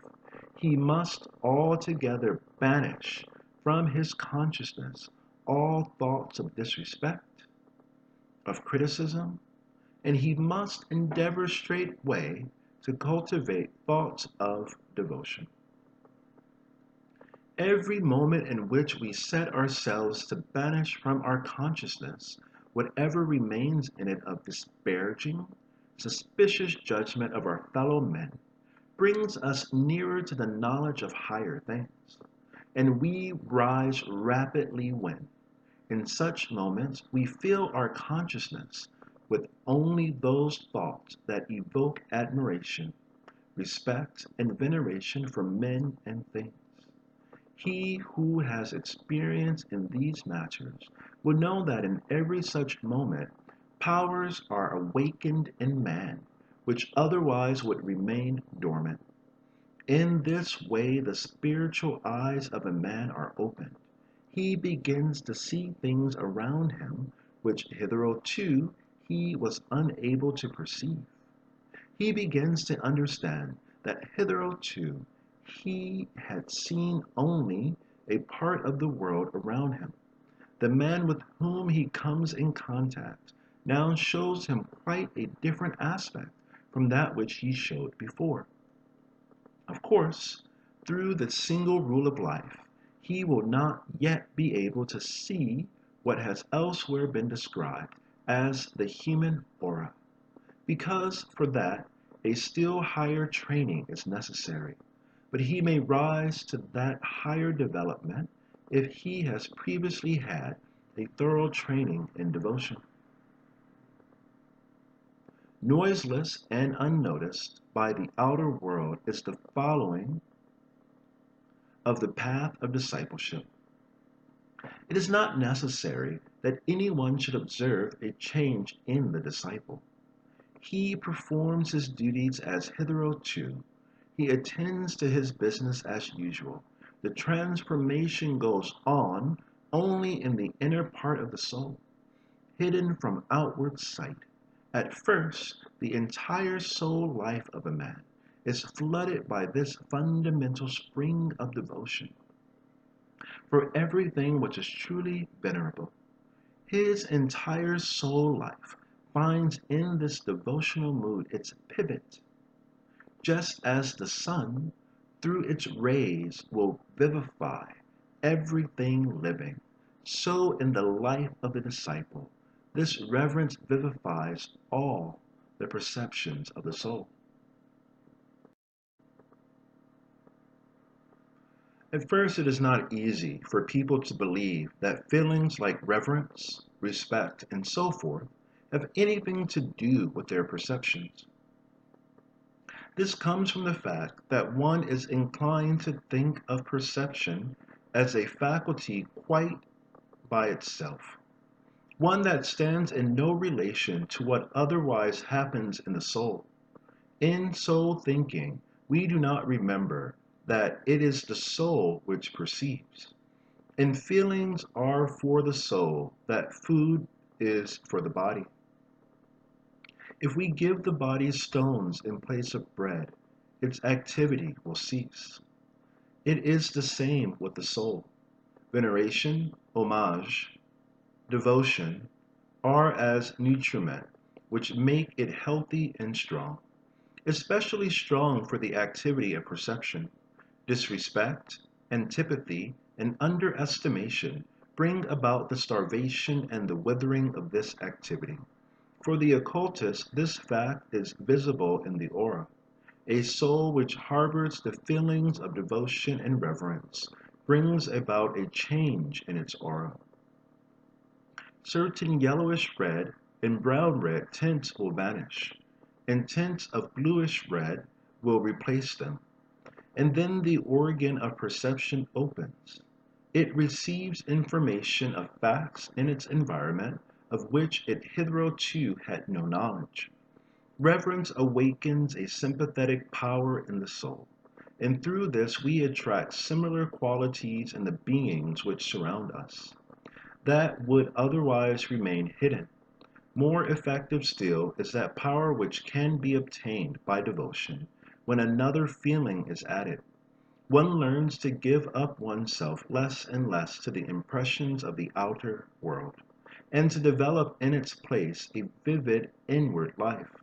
He who darts from one impression of the outer world to another, who constantly seeks dissipations, cannot find the way to direction in which he ought to lend himself to its impressions. When passing through a beautiful mountain district, the man with depth of soul and richness of emotion has different experiences from the man with few emotions. Only what we experience within ourselves reveals the beauties of the outer world. One man sails across the ocean, and only a few inward experiences pass through his soul, but another will then hear the eternal language of the world spirit, and for him are unveiled the mysteries of creation. One must have learned to control one's own feelings and ideas if one wishes to develop any intimate relationship with the outer world. Every phenomenon in that outer world is full of divine splendor, but one must have felt the divine within oneself before one may hope to discover it without. The disciple is told to set apart certain moments of his life during which to withdraw into himself quietly and alone. At such times he ought not to occupy himself with his own personal affairs, for this would bring any for this would bring about the contrary of that at which he is aiming. During these moments he ought rather to listen in complete silence to the echoes of what he has experienced, of what the outward world has told him.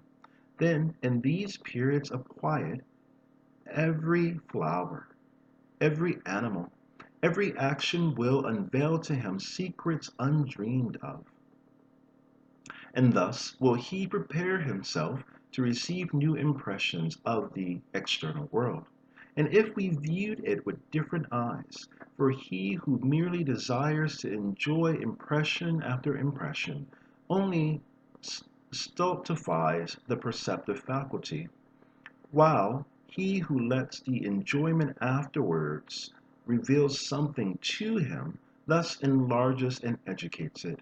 He must be careful not merely to let the enjoyment reverberate, as it were, but renouncing any further emotions of joy, begin to work upon his pleasurable experiences with an inward activity. The danger at this point is very great. Instead of working within oneself, it is easy to fall into the opposite habit of afterward trying to completely exhaust the enjoyment. Let us not undervalue the unforeseen sources of error which here confront the disciple. He must of necessity pass through a host of temptations, each of which tends only to harden his ego and to imprison it within itself. He ought to open it wide for the whole world. It is necessary that he should seek enjoyment, for in this way only can the outward world get at him. And if he blunts himself to enjoyment, he becomes as a plant which cannot longer draw nourishment from its environment. Yet, if he stops at the enjoyment, he is then shut up within himself and will only be something to himself and nothing to the world. However much he may live within himself, however intensely he may cultivate his ego, the world will exclude him. He is dead to the world. The disciple considers enjoyment only as a means of ennobling himself for the world. Pleasure to him is as a scout who informs him concerning the world, and after having been taught by pleasure, he passes on to work. He does not learn in order that he may accumulate wisdom as his own treasure, but in order that he may put his learning at the service of the world. In all forms of occultism, there is a fundamental principle which must not be transgressed, if any goal at all is to be reached. And all occult teachers must impress upon their pupils that every branch of knowledge which you seek only to enrich your own learning, only to accumulate treasure for yourself, leads you away from the path. But all knowledge which you seek for working in the service of humanity and for the uplifting of the world brings you a step forward. This law must be rigidly observed, nor is one a genuine disciple until he has adopted it as the guide for his whole life. In many occult schools, this truth is expressed in the following short sentence: every idea which does not become an ideal for you slays a power within your soul. Every idea which becomes an ideal creates within you a vital force.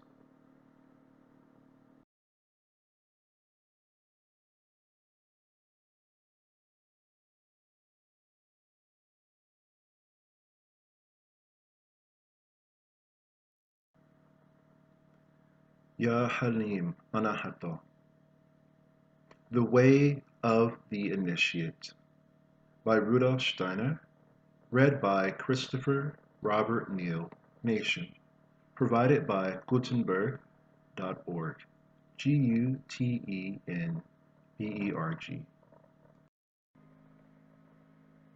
Chapter 3. The Path of Discipleship. At the very beginning of his course, the student is directed to the path of reverence and the development of the inner life. The occult teaching also gives practical instructions by the observance of which he may learn to follow that path and develop that inner life. These practical directions have no arbitrary basis. They rest on ancient experience and ancient wisdom, and wheresoever the ways to higher knowledge are marked out, they are of the same nature. All genuine teachers of occultism agree as to the essential character of these rules, although they do not always express them in the same words. This difference of expression is of a matter of character, more seeming than real, and is due to circumstances which need not be mentioned here. No teacher wishes by means of such rules to establish an ascendancy over other persons. He would not tamper with individual independence. Indeed, no one respects and cherishes human individuality more than the teachers of occultism. It was said in the first part of this book that the order which embraces all initiates was surrounded by a wall, and that two laws formed the principles by which it was upheld. Whenever the initiate leaves this enclosure and steps forth into the world, he must submit to a third inviolable law. It is this: keep watch over every one of your actions and each of your words, in order that you may not hinder the free will of any human being. Those who recognize that genuine occult teachers are thoroughly permeated with this principle, will understand that they can add to their independence by the practical directions which they are advised to follow. One of the first of these rules may be thus expressed in our language: provide for yourself moments of inward calm, and in these moments learn to distinguish between the real and the unreal. I say advisedly expressed in our language, because originally all rules and teachings of occult science were expressed in a symbolical sign language. Those who desire to master its whole scope and meaning must first obtain permission to learn this symbolical language. And before such permission has been obtained, it is necessary to have taken the first steps in occult knowledge. This may be achieved by the careful observance of such rules as are here given. The path is open to all who earnestly will enter it. Simple, in truth and easy to follow, is the rule concerning moments of inner calm, but it leads to the goal only when the pursuit is as earnest and strict as the way is simple. It will therefore be stated here, without further preamble, the method in which this rule should be observed. The student must mark off a small part of his daily life in which to occupy himself with something quite different from the avocations of his ordinary life, and the way in which he occupies himself at such a time must also differ from the way in which he performs the rest of his duties. But this does not mean that what he does in the time thus set apart has no connection with his daily work. On the contrary, the man who seeks such moments in the right way will soon find that it is just this which gives him full power to do his daily task. nor must it be supposed that the observance of this rule really deprives anyone of time needed for the performance of his duties. If anyone has no more time at his disposal, 5 minutes a day will suffice. The real point is the manner in which these 5 minutes are spent. At these periods, a man should raise himself completely above his workaday life. His thoughts and feelings must take on a different coloring. His joys and sorrows, his cares, experiences, and actions must pass in review before his soul, and he must cultivate a frame of mind which enables him to regard all his other experiences from a higher point of view. We need only bear in mind how different is the point of view from which in ordinary life we regard the experiences and actions of another, and that from which we judge our own.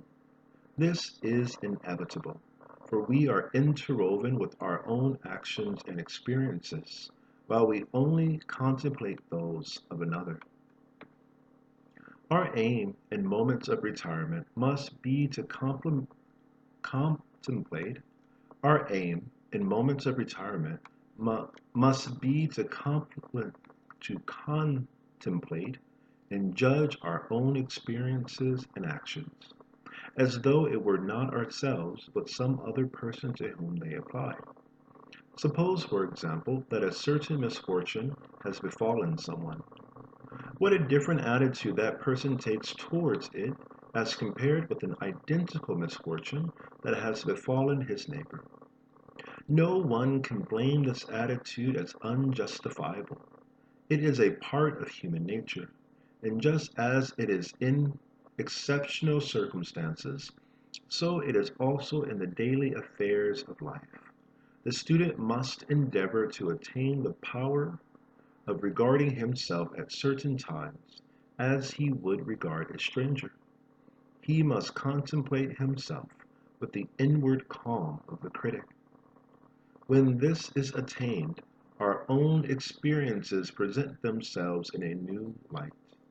As long as we are interwoven with them and are, as it were, within them, we are as closely connected with the unreal as with the real.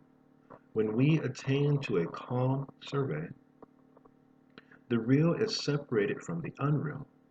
Sorrow and joy, every thought, every resolve, appear changed when we contemplate ourselves in this way. It is as though we had spent the whole day in a place where we saw the smallest objects at the same range of vision as the largest ones, and in the evening climbed a neighboring hill and surveyed the whole scene at once. Then the parts of the place take on proportions different from those that they bore when seen from within. The value of such calm inward contemplation depends less on the actual thing we contemplate than on the power which such inward calm develops in us. For in every human being, there is, besides what we call the workaday man, a higher being. This higher being remains concealed until it is awakened, and each of us can only awaken it for himself. But as long as this higher being is not awakened, the higher faculties that might lead to supersensual knowledge must lie dormant or remain hidden in every man. This power which leads to inward calm is a magic force that sets free certain higher faculties. Until a seeker feels this magic force within him, he must continue to follow strictly and earnestly the rules given.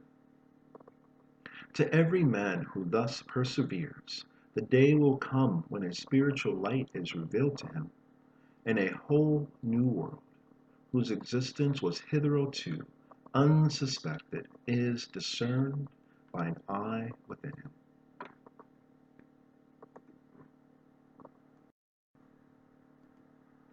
Because he begins to follow this rule, there is no need for any outward change in the life of the student. He performs his duties as before, and at first he endures the same sorrows and experiences the same joys as of old. In no way does it estrange him from life. Rather is he enabled to devote himself to it more completely, because in the moment set apart, he has a higher life of his own. Gradually, this higher life will make its influence felt on the ordinary life. The calm of the moment set apart will influence his ordinary existence as well. The whole man will grow calmer, will attain serenity in all his actions, and will cease to be perturbed by all manner of incidents. Gradually, a student who thus advances will guide himself more and more, and be less governed by circumstances and external influences. Such a man will soon discover how great a source of strength lies for him in these periods of contemplation. He will cease to be annoyed by things that formerly worried him, and countless matters that once filled him with fear will now cease to alarm him. He acquires a new outlook on life. Formerly, he may have taken up this or that task with a sense of timidity. He would say, I lack the power to do this as well as I could wish. Now he no longer admits such a thought, but instead forms one quite different. He says to himself, I will summon all my strength in order to do my work as well as I possibly can. And he suppresses the thought which encourages timidity. For he knows that this very timidity might spoil his understanding, in that, in any event, it can contribute nothing to the improvement of his labor. And thus one thought after another, each fraught with advantage to his whole life, begins to penetrate the student's outlook. They take the place of those which give a hampering and weakening effect. He begins to steer his own ship on a firm, secure course among the waves of life which formerly tossed it helplessly to and fro. And this calm and serenity react on the whole being. They assist the growth of the inner man and of those inner faculties which lead to higher knowledge. For it is by his progress in this direction that the student gradually attains to a state in which he himself determines the manner in which the impressions of the external world shall affect him. Thus he may hear a word spoken with the object of wounding or vexing him. Before he began his occult studies, it would indeed have been painful or irritating. But now that he is in the path of discipleship, he is able to take from it the sting or the power to hurt, even before it enters his consciousness. Take another example. We naturally grow impatient when we are kept waiting, but the student is so permeated in his moments of calm with the realization of the uselessness of impatience that this calmness is present with him on every occasion. The impatience which would naturally overcome him vanishes, and an interval which would otherwise have been wasted in the expression of impatience may be utilized by making some profitable observation during the period of waiting.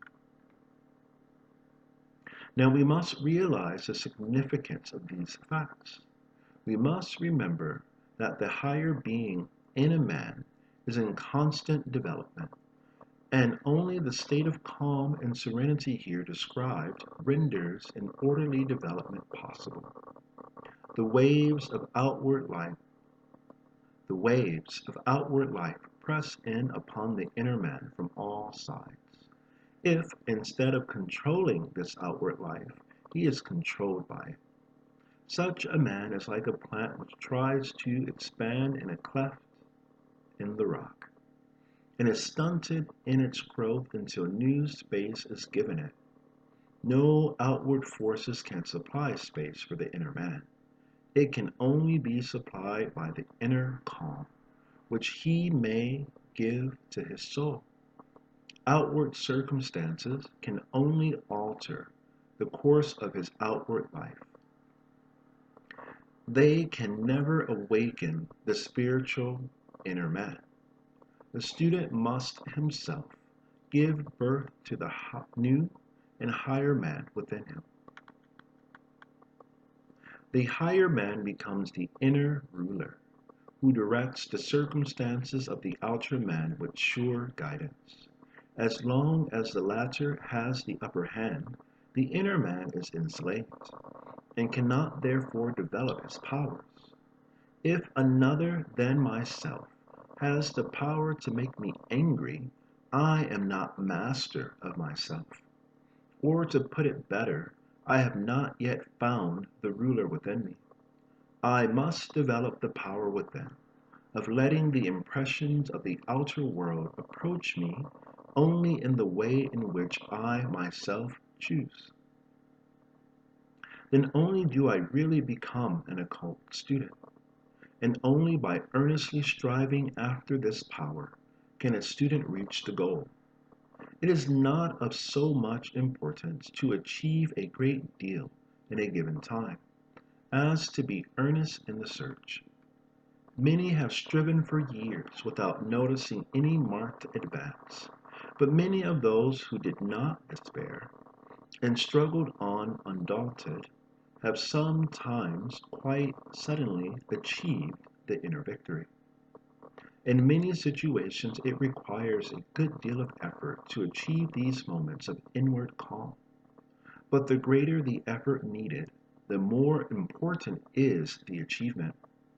In esoteric studies, everything depends on the energy, inward truthfulness, and uncompromising sincerity with which we contemplate ourselves and our actions from the standpoint of complete strangers. But only one side of the student's inner activity is characterized by this birth of his higher being. Something else in addition is needed. Even if a man regards himself as a stranger, it is only himself that he contemplates. He looks at those experiences and actions with which he is connected through his particular mode of life, while it is necessary for him to rise above this and attain to a purely human point of view, to be no longer connected with his own individual circumstances. He must pass on to the contemplation of those things which concern him as a human being, even though he dwell in a different condition and different circumstances. In this way, something is brought to birth within him which rises beyond the personal point of view. Thus his gaze is directed to higher worlds than those he knows in everyday life. And then he begins to feel and realize that he belongs to these higher worlds, about which his senses and his daily occupations can tell him nothing. In this way, he shifts the central point of his being to the inner point of his nature. He listens to the voices within him which speak to him in his moments of calm. Inwardly, he cultivates an intercourse with the spiritual world, which removes him from the everyday world, whose voices he no longer hears. Around him there is silence. He puts away from his impressions. He puts away from him all his external surroundings and everything which even reminds him of such external impressions. His entire soul is filled with calm, inward contemplation, and converse with the purely spiritual world. This calm contemplation must become a necessity to the student. He is plunged completely into a world of thought and must develop an earnest desire for calm thinking. He must learn to love the inpouring of the Spirit. Then he will learn to regard this thought world and its thought forms as more real than the everyday things which surround him. And he begins to deal with thoughts as with things existing in space. And then the moment is at hand when the revelations of his quiet thinking begin to seem much higher and more real than the things existing in space. He discovers that this thought world is an expression of life and realizes that thoughts are not mere phantoms, but that through them, beings who were hidden before now speak to him. He begins to hear voices through the silence. Formerly, his ear was the only organ of hearing. Now he can listen with his soul. An inner language and an inner voice are revealed to him. It is a moment of supremest ecstasy to the student when this experience first comes to him. An inner light floods the whole external world for him, and he is born anew. Through his being passes a current from a divine world, bringing with it divine bliss. This thought life of the soul, which is gradually widened into a life of spiritual being, is designated by the Gnosis and the Theosophy as meditation, contemplative thought. This meditation is the means by which supersensual knowledge is attained.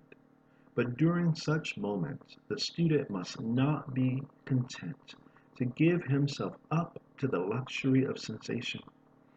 He must not permit undefined feelings to take possession of his soul. That would only hinder him from attaining true spiritual knowledge. His thought must be clearly and sharply defined, and he will be helped in this by not allowing himself to be carried away blindly by the thoughts that spring up within him. Rather, must he permeate his mind with the lofty ideas which originated with advanced students to whom inspiration has already come. Let him first of all study the wisdom which originated in such moments of meditation. The student will find such in the mystical, Gnostic, and theosophical literature of our time, and will there gain the material for his meditation. Wise men have inscribed in these books the thoughts of divine science, and have proclaimed them to the world through their agents. Such meditation produces a complete transformation in the student. He begins to form entirely new conceptions of reality. All things acquire fresh values in his eyes, and it cannot be declared too often that this transformation does not estrange him from the world nor keep him from his daily round of duties. For he begins to realize that his most insignificant actions or experiences are in close connection with the great cosmic beings and events. When once this connection is revealed to him in his moments of contemplation, he is endowed with fresher and fuller power for his daily duties. For then he knows that his labor and his suffering are given and endured for the sake of a great spiritual cosmic whole. Thus, instead of weariness, his meditation gives him strength to live. With firm step, the student advances in life. No matter what it may bring him, he goes forth erect. In the past, he knew not why he worked and suffered, but now he knows. It is obvious that such meditation is more likely to lead to the goal if conducted under the direction of experienced persons who know actually how everything may be best done. We should therefore seek the advice and direction of such experienced guides. They are called gurus in certain schools of thought. We would otherwise be mere uncertain, what would otherwise be mere uncertain groping is transformed by such direction into work that is sure of its goal. Those who apply to the teachers having such knowledge and experience will never apply in vain. They must, however, be quite sure that it is the advice of a friend they desire, not the domination of a would-be ruler. Those who really know are always the most modest of men, and nothing is further from their nature, than what is called the passion for power. Those who, by means of meditation, rise to that which unites man with spirit, are bringing to life within them the eternal element which is not limited by birth nor death. Only those who have had no experience for themselves can doubt the existence of this eternal element. Thus, meditation becomes the way by which man also attains to the recognition and contemplation of his eternal, indestructible, essential being. And only through meditation can one attain to such a view of life. Gnosis and Theosophy tell of the eternal nature of this essential being and of its reincarnation. The question is often asked, why does a man know nothing of those experiences which lie beyond the borders of death and life? Not thus should we ask, but rather, how may we attain to such knowledge? The entrance to the path is opened by right meditation. This alone can revive the memory of events that lie beyond the border of birth and death. Everyone can attain to this knowledge, and each of us is the faculty of recognizing and contemplating for ourselves the truths of mysticism, theosophy, and gnosis. But the right means must be chosen. Only a being with ears and eyes can perceive tones and colors, nor can the eye perceive without the light by which things are made visible. Occult science gives the means of developing the spiritual ears, and by which the goal may be attained. First, probation. This develops the spiritual senses. Second, enlightenment. This kindles the spiritual light. Third, initiation. This establishes intercourse with the higher spiritual beings. The following teachings proceed from a secret tradition, but precise information concerning its nature and its name cannot be given at present.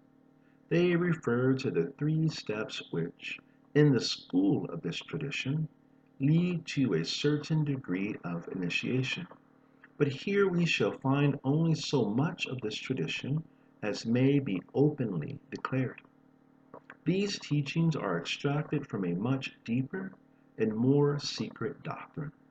In the occult schools themselves, a definite course of instruction is followed. And in addition to this, there are certain practices which enable the souls of men to attain a conscious intercourse with the spiritual world. These practices bear about the same relation to what will be imparted in the following pages. As a teaching which is given in a well-disciplined school bears to the instruction that may be received occasionally during a walk.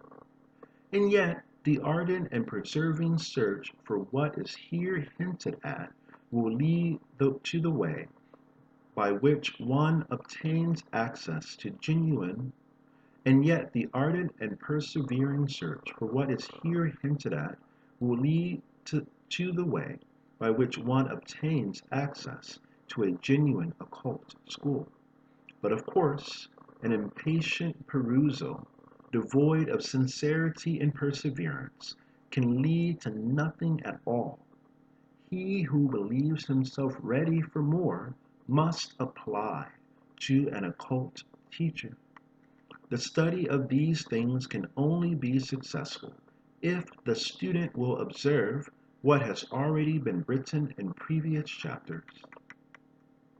The stages which the above-mentioned tradition specifies are the following three: probation, enlightenment, initiation. It is not altogether necessary that these three stages should be so taken that one must have quite completed the first before beginning the second, nor this in its turn before commencing the third. With respect to certain things, one can partake of enlightenment and even of initiation, while the others, one, is still in the probationary stage. Yet it will be necessary to spend a certain time in this stage of probation before any enlightenment at all can commence. And at least to some degree one must be enlightened before it is possible even to enter upon the stage of initiation. In giving an account of them, however, it is necessary, for the sake of clearness, that the three stages follow, one after another. Rabbi Zadni Ilmin min Fatluk. Chapter 4. Probation. Probation consists of a strict cultivation of the emotional and mental life.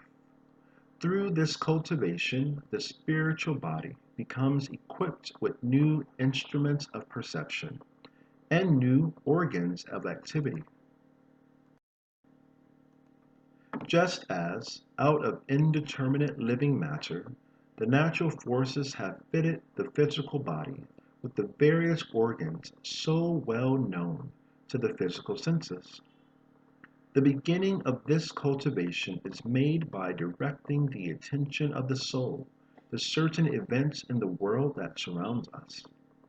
Such events are the germinating, expanding, and flourishing of life in its myriad forms, on the one hand, and, on the other, the fading, decaying, and passing out of life, from all things so far as penetrable to the ordinary senses. Wherever we turn our eyes, we can observe these things happening simultaneously, and everywhere they naturally evoke in men thoughts and feelings. But under ordinary circumstances, a man fails to grasp the importance of these sensations. He hurries on too quickly from impression to impression. What is necessary, therefore, is that he should fix his attention intently and quite consciously upon these phenomena. Wherever he observes expansion and flourishing of a certain kind, he must banish everything else from his soul, and entirely surrender himself for a short time to this one impression.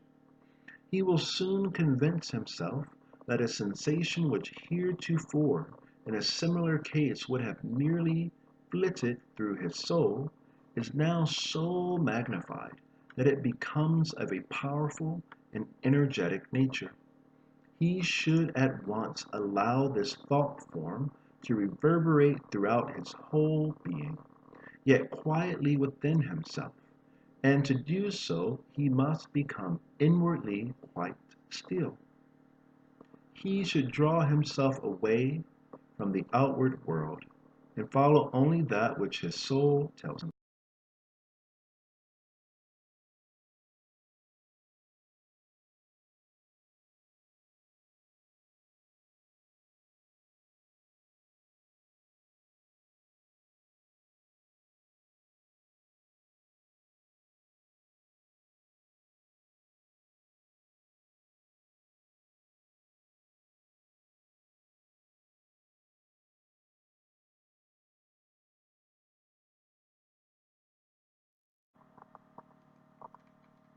Yet it must not be thought that we can make progress if we blunt our senses to the world, for one must contemplate these objects as keenly and precisely as possible, and then give up to the sensations that result and the thoughts that arise within the soul.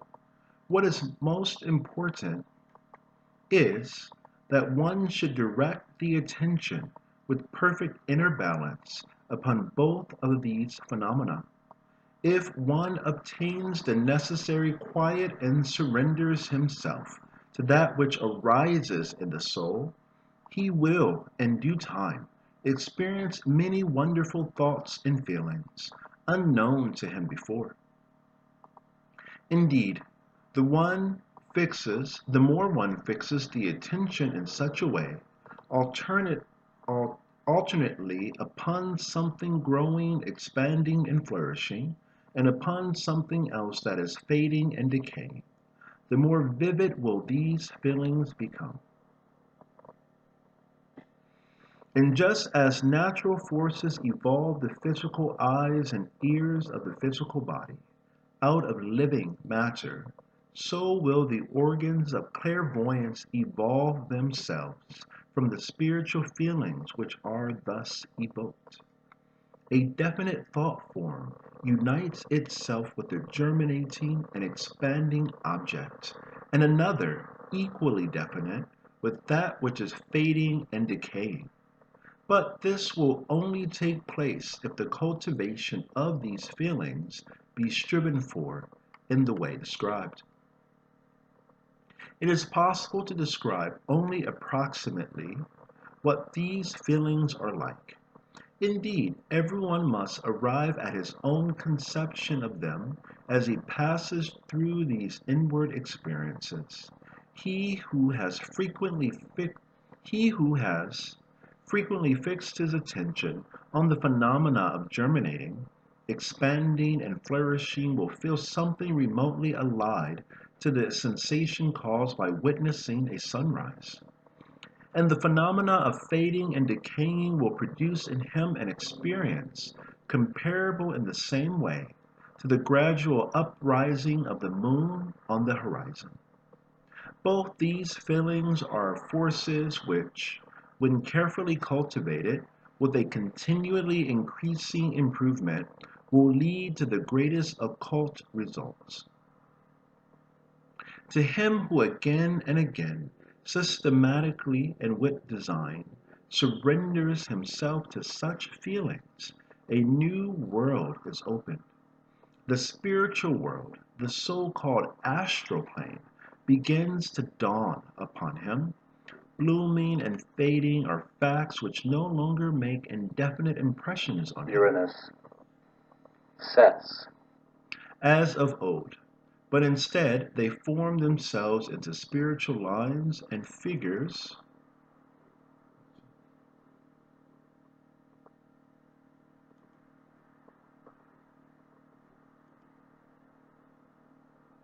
of which he had previously suspected nothing.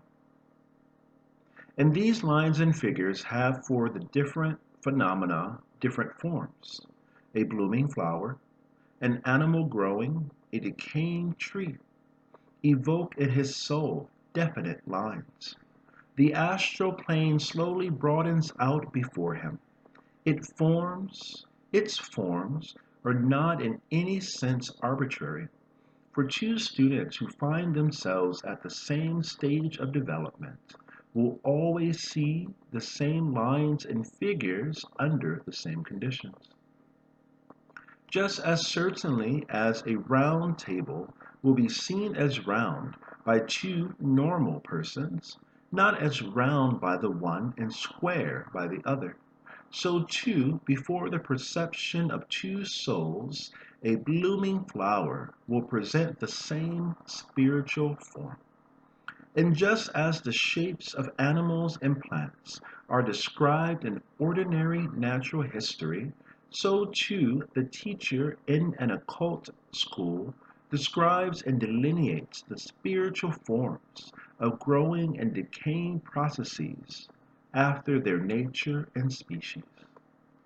If the student has progressed so far that he can see such aspects of phenomena which are also physically observable with his external eyes, he will then be not far from the condition which will enable him to behold things that have no physical existence, and must therefore remain entirely hidden to those who have undergone no training in an occult school. It should be emphasized that the occult explorer ought never to lose himself in speculation on the meaning of this or that, but by such intellectualizing, he only directs himself away from the right road. He ought to look out on the sense world freshly, with healthy senses and quickened observation, and then to give himself up to his own sensations. He ought not to wish in a speculative manner to make out what this or that means, but rather to allow the things themselves to inform him. A further point of importance is that which is called in the occult science orientation in the higher worlds. This point is attained when one realizes with complete consciousness that feelings and thoughts are veritable realities, not as much as are tables and chairs in the world of the physical senses, just as much as are tables and chairs in the world of the physical senses. Feelings and thoughts act upon each other in the astral world, and in the thought or mental world, just as objects of sense act upon each other in the physical world. As long as anyone is not truly permeated with this realization, he will not believe that an evil thought projected from his mind may have as devastating an effect upon other thought forms as that wrought upon physical objects by a bullet shot at random. Such a one will perhaps never allow himself to perform a physically visible act which he considers to be wrong. Yet he will not shrink from harboring evil thoughts or feelings, for these do not appear to him to be dangerous to the rest of the world. Nevertheless, we can advance in occult science only when we guard our thoughts and feelings in just the same way as a man would guard the steps he takes in the physical world. If anyone sees a wall before him, he does not attempt to dash right through it, but directs his course alongside. In other words, he guides himself by the laws of the physical world.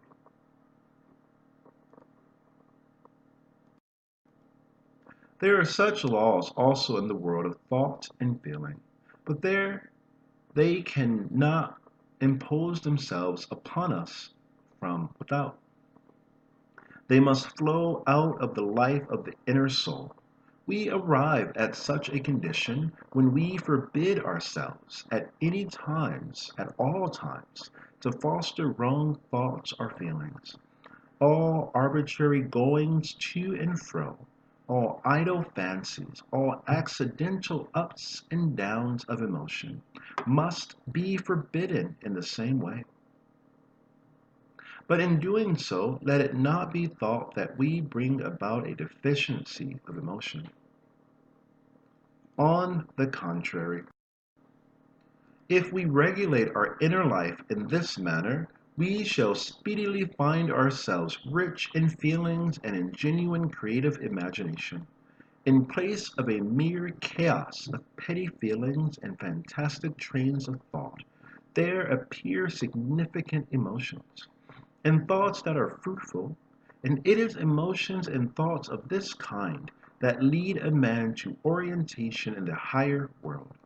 He has entered into the right condition for the things of that world, and they entail for him definite consequences. Just as a physical man finds his way between physical things, so, too, his path now leads him straight between the growing and the fading, which he has already come to know in the way described above. For he follows all processes of growing and flourishing, and, on the other hand, of withering and decaying. That is necessary for his own and the world's prosperity. The occult student has also to bestow a further care on the world of sound.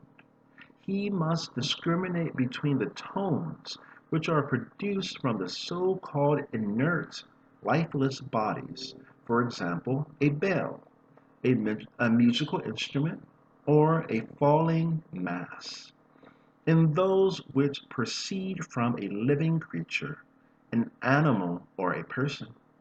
He who hears the striking of a bell will receive the sound and attach it to a certain sensation, but he who hears the cry of an animal will, in addition to the sensation, become aware that the sound reveals also an inward experience of the animal, either of pain or of pleasure.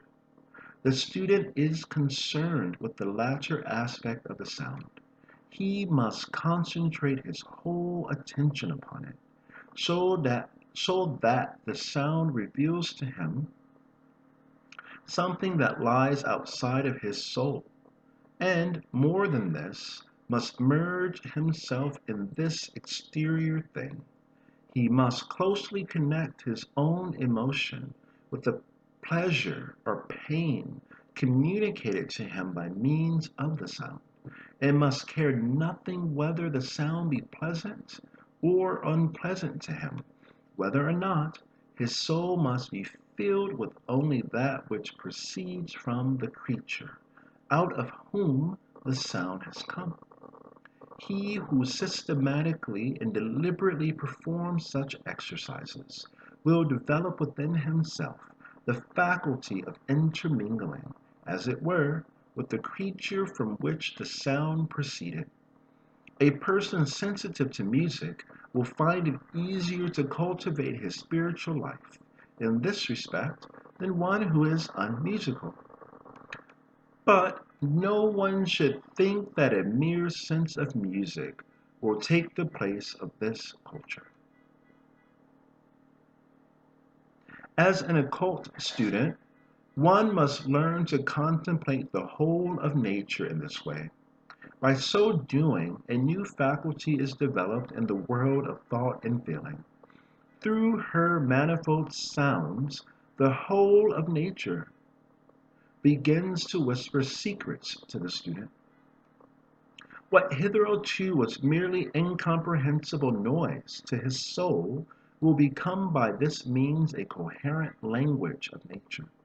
And whereas hitherto he heard sound only from the resonance of so-called inanimate objects, he now understands a new speech of the soul.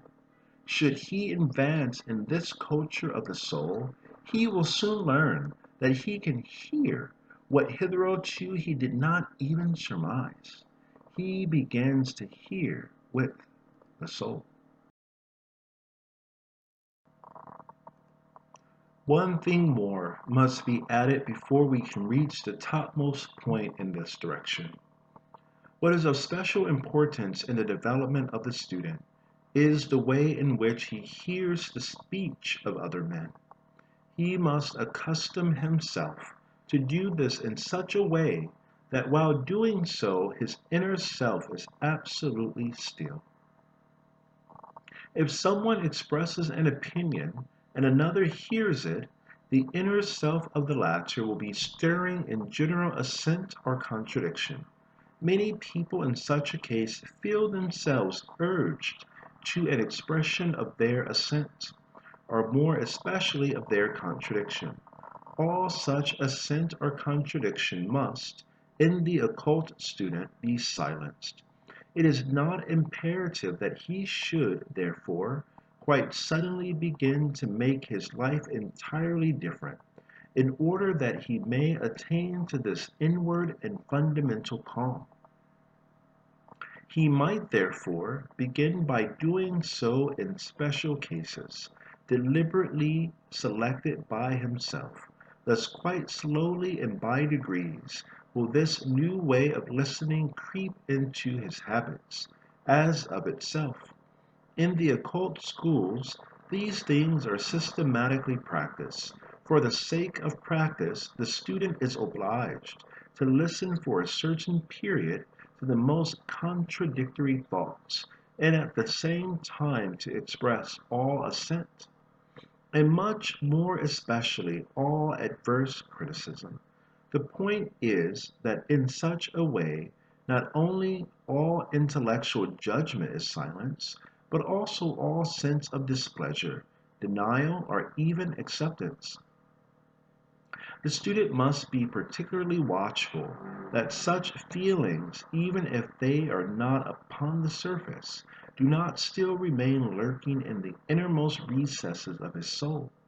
He must listen, for example, to the statements of people who in some respects are far beneath him, and while doing so, suppress every feeling of greater knowledge or of superiority. It is useful for everyone to listen in this way to children, for even the wisest may learn very much from children. So does it come about that we hear the words of others impersonally, completely divested of our own personality, with its opinions and feelings. He who thus makes a practice of listening uncritically, even when a completely contradictory opinion is advanced, learns again and again to blend himself, to become identified with the being of another. He then hears, as it were, through the words and into the souls of others. Through continual exercise of this kind only, sound becomes the right medium for the revelation of the spirit and the soul. Of course, it implies the strictest self-discipline, but it leads to a high goal. When these practices are undertaken in connection with those that deal with the sounds of nature, the soul develops a new sense of hearing.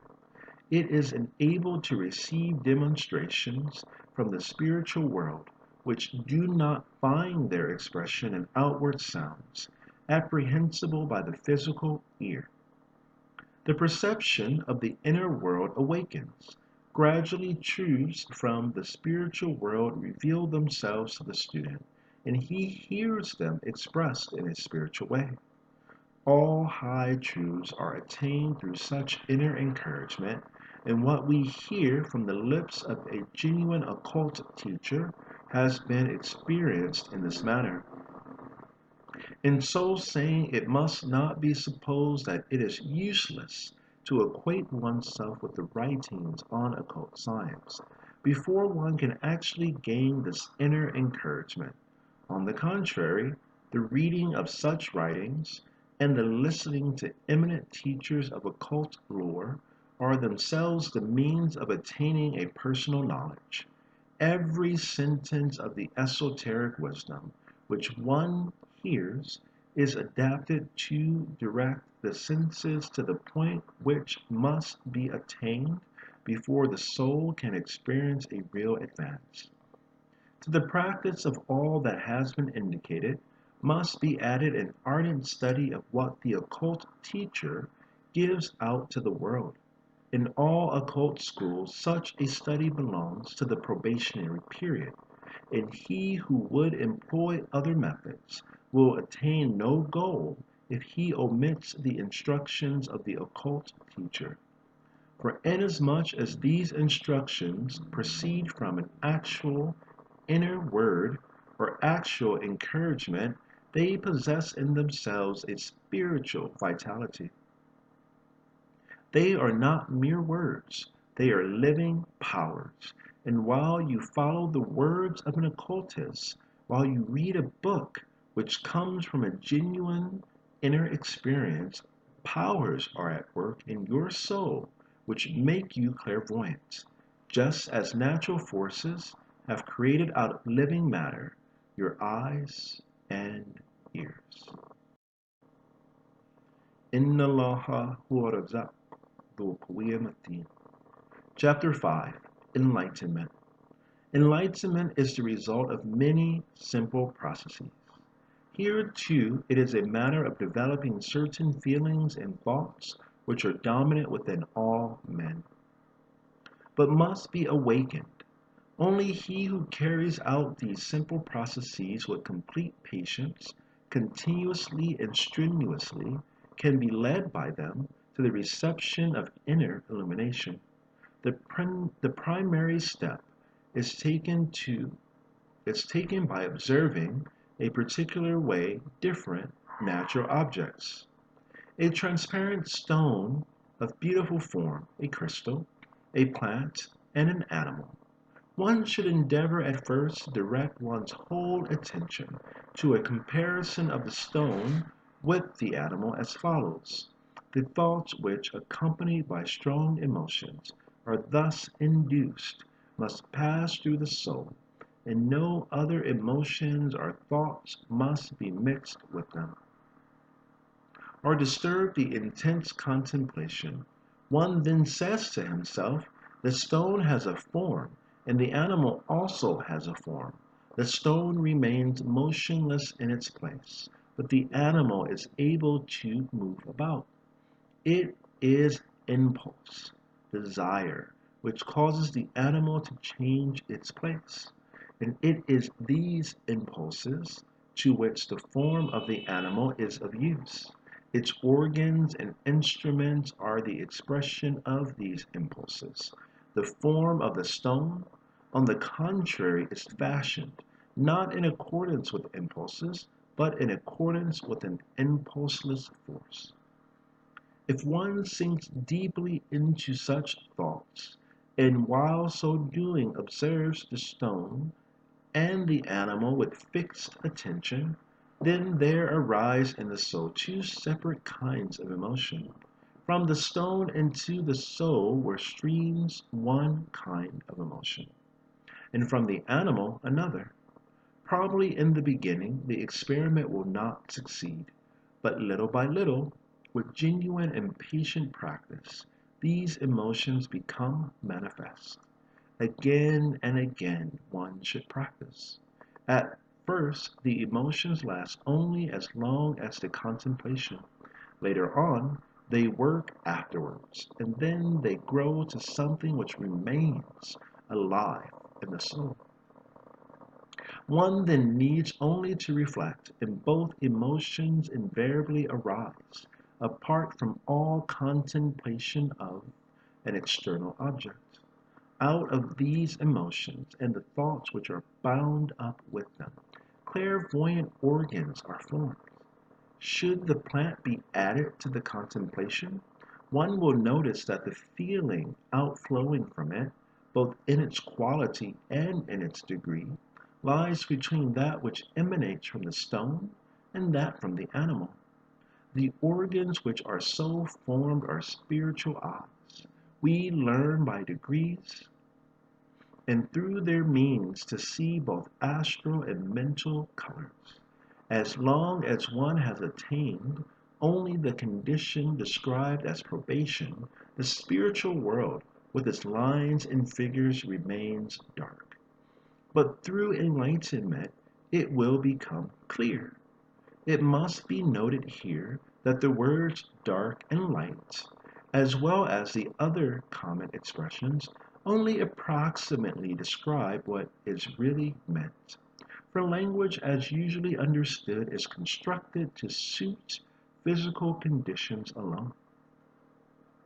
Occult science describes what emanates from the stone and is seen by clairvoyant eyes as blue or bluish red, and that which is observed as coming from the animal is described as red or reddish yellow. In reality, they are colors of a spiritual kind which are discerned. The color proceeding from the plant is green. Plants are just those natural phenomena whose qualities in the higher worlds are similar to their qualities in the physical world. But it is not so with stones and animals. It must now be clearly understood that the above-mentioned colors only suggest the prevailing shades of the stone, the plant, or the animal. In reality, all possible overtones exist, for every animal, every stone, every plant has its own peculiar shade of color. In addition to these, there are the creatures of the higher worlds, who always incorporate themselves with colors not their own, often marvelous, often horrible. In short, the variety of colors in these higher worlds is immeasurably greater than in the physical world. If a man has once acquired the faculty of seeing with spiritual eyes, he, sooner or later, meets with the beings here mentioned, some of them higher, some lower than man himself, beings who never enter into physical existence. When he has advanced thus far, the way to a great deal lies open before him, but it is inadvisable to proceed further without an exceptional and experienced guide. Indeed, for all that has here been described, such experienced guidance is desirable, and he who has endurance to fulfill the elementary conditions of enlightenment will assuredly seek and discover his guide. Under all circumstances, it is important to give warning, and he who will not heed it had better leave untrodden all the steps of occult science. It is necessary that he who would become an occult student should lose none of his attributes as a good and noble man, and one susceptible of all physical truths. Indeed, throughout his apprenticeship, he must continually increase his moral strength, his inner purity, and his powers of observation. Let us give an example. During the preliminary practices of enlightenment, the student must be careful always to be enlarging his sympathy with the animal and world of humans, and his sense of nature's beauty. If he is not careful to do this, he continually dulls both sense and feeling. His heart grows cold and his sympathies dwarfed, which lead to perilous results. His enlightenment proceeds in the sense of the foregoing practices. If one rises from the stone, the plant, and the animal up to man, and how after enlightenment, under all circumstances, the gentle hand of the pilot comes on a certain day and leads to initiation.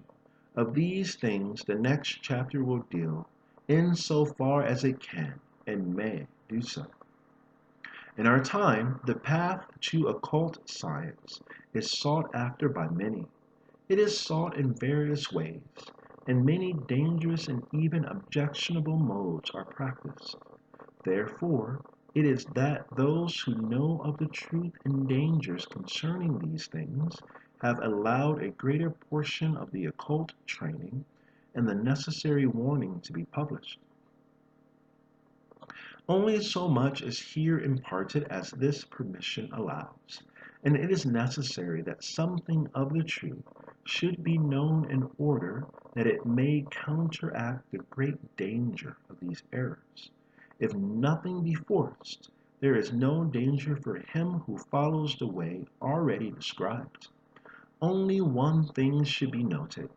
No one ought to spend more time or power upon such practices than is at his disposal, with due regard to his circumstances and his duties. No one ought suddenly to change anything in the external conditions of his life. If one desires genuine results, one must have patience. One should be able to cease the practice after a few minutes, and then peacefully to continue one's daily work. and no thought of these practices ought to be mingled with the work of the day. He who has not learned to wait in the best and highest sense of the word is of no use as an occult student, nor will he ever attain results of much real value. He who is in search of occult knowledge, by the means indicated in the foregoing pages, must fortify himself throughout the whole course of his efforts, by the understanding that after persevering for some time, he may have made suitable progress without becoming conscious of it in the precise way which he had expected. He who does not remember this is likely to lose heart, and in a little while to abandon his efforts altogether. The mental powers and faculties about to be developed are at first of the most subtle kind, and their nature differs entirely from the conceptions of them which may be formed in a student's mind. He has been accustomed to occupy himself with the physical world alone, and the mental and astral world seem to elude his gaze and baffle his conceptions.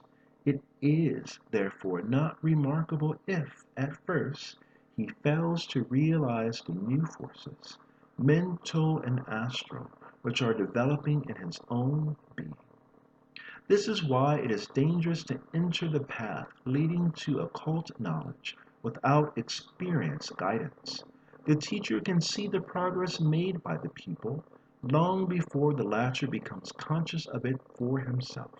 He sees the delicate organs of spiritual vision beginning to form themselves before the pupil is aware of their existence. And a great part of the duties of the teacher consists in perpetual watchfulness, lest the disciple lose confidence, patience, and perseverance before he becomes conscious of his own progress. The teacher, as we know, can confer upon the student no powers which are not already latent within him, and his sole function is to assist in the awakening of the slumbering faculties.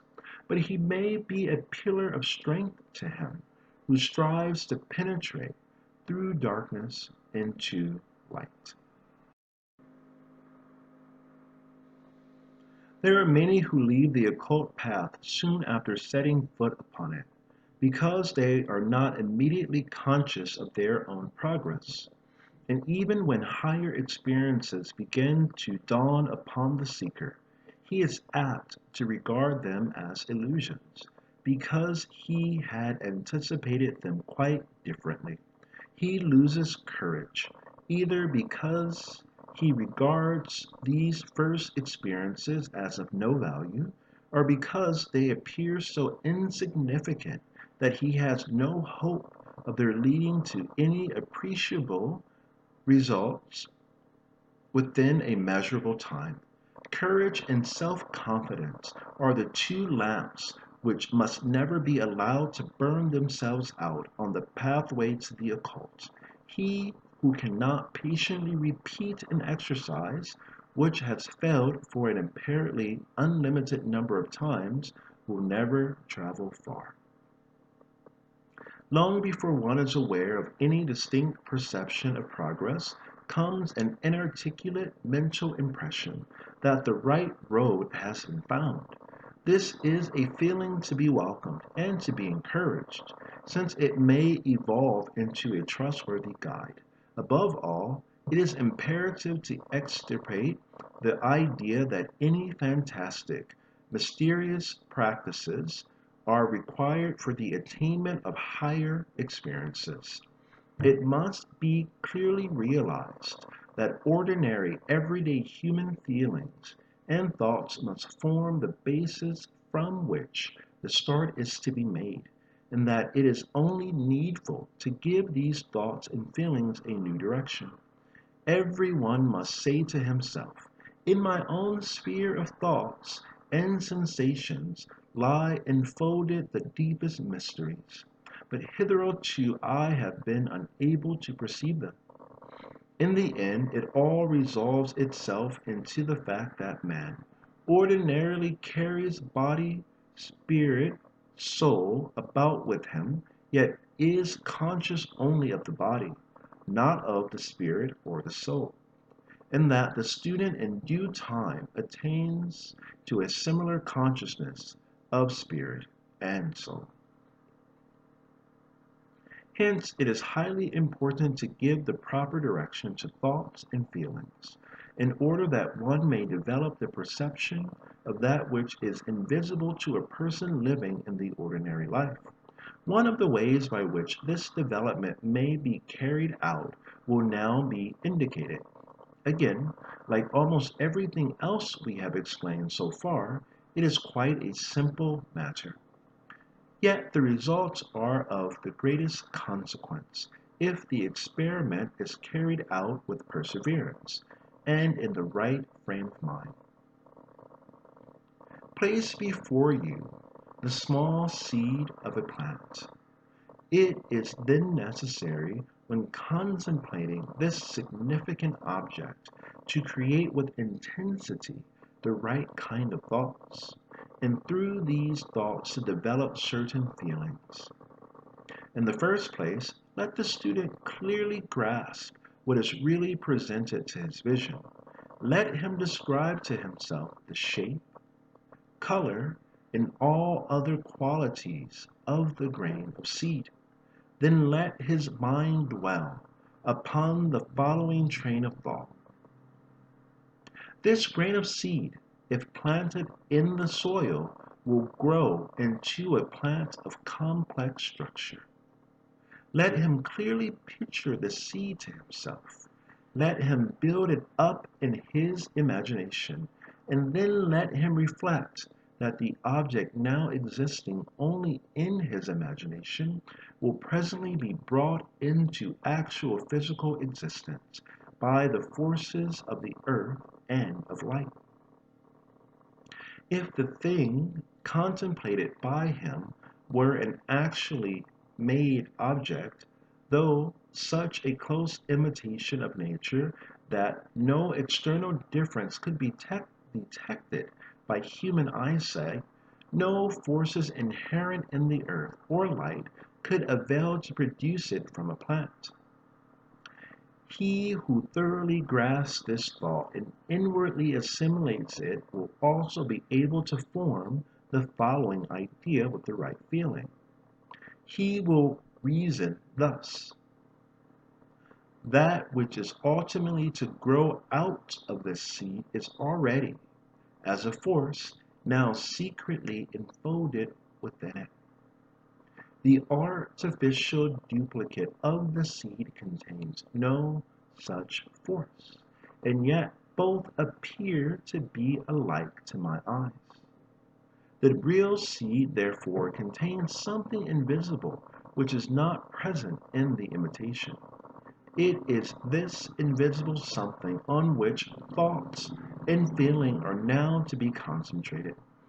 Let the student fully realize that this invisible something will later on translate itself into a visible plant, perceptible by him in shape and color.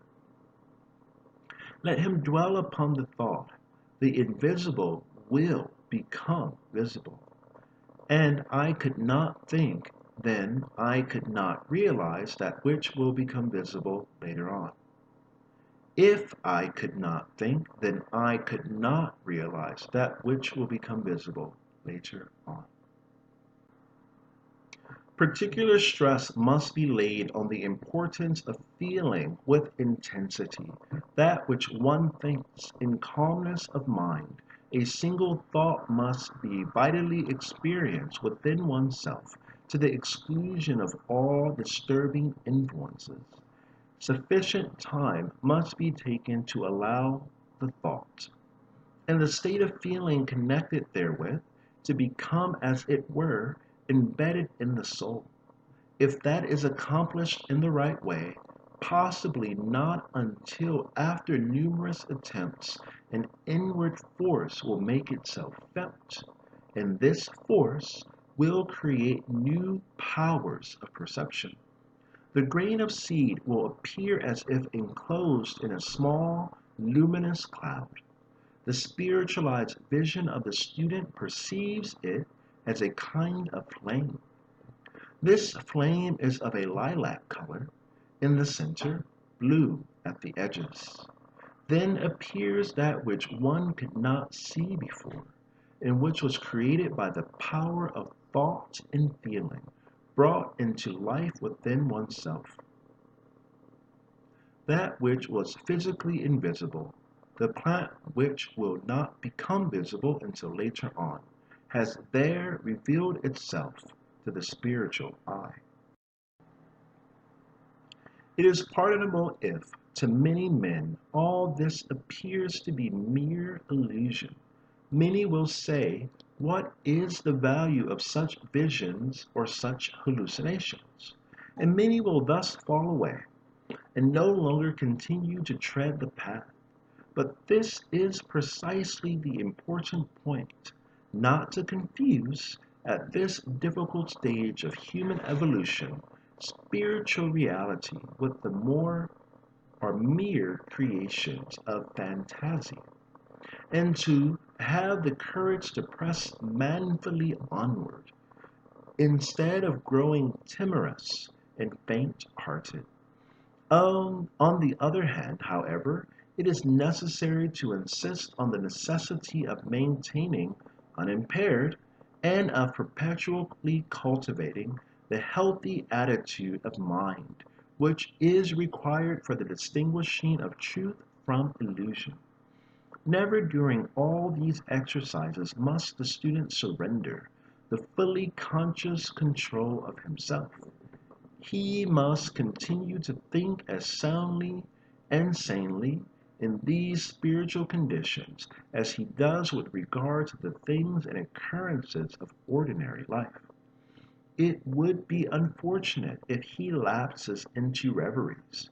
He must at every moment be clear-headed and sober-minded, and it would be the greatest mistake if the student, through such practices, lost his mental equilibrium, or if he were prevented from judging as sanely and as clearly as before the matters of a workaday life.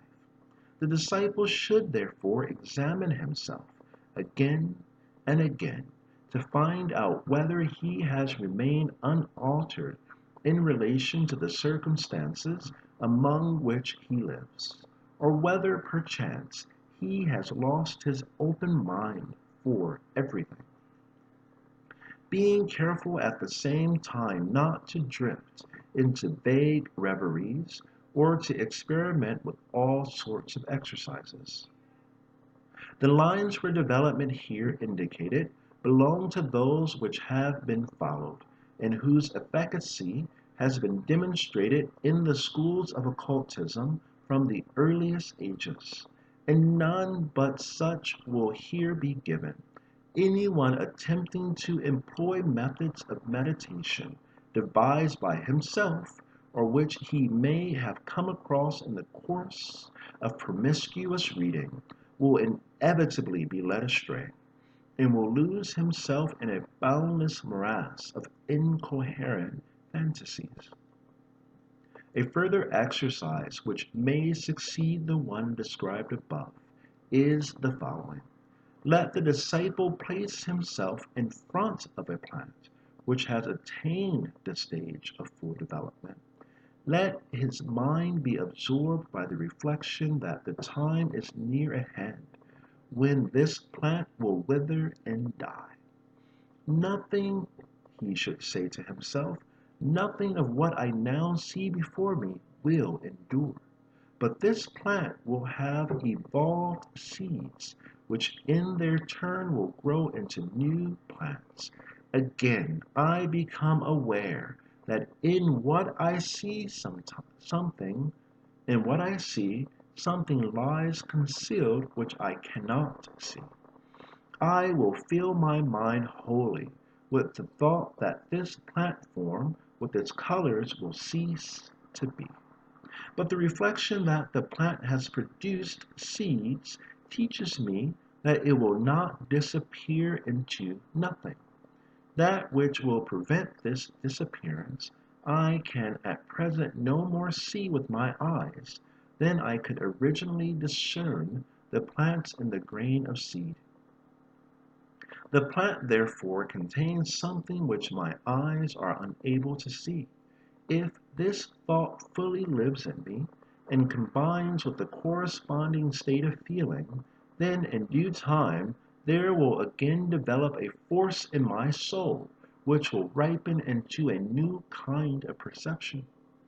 Out of the plant there grows once more a flame-like appearance, which is, of course, correspondingly larger than that which was previously described. This flame is greenish at the center and is tinged with yellow at the outer edge.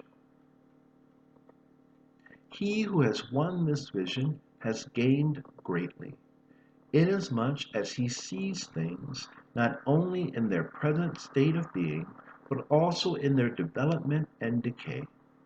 He begins to see in all things the spirit, of which the bodily organs of sight have no perception, and he has taken the initial steps on that road, which will gradually lead him to the solution, by direct vision, of the secret of birth and death.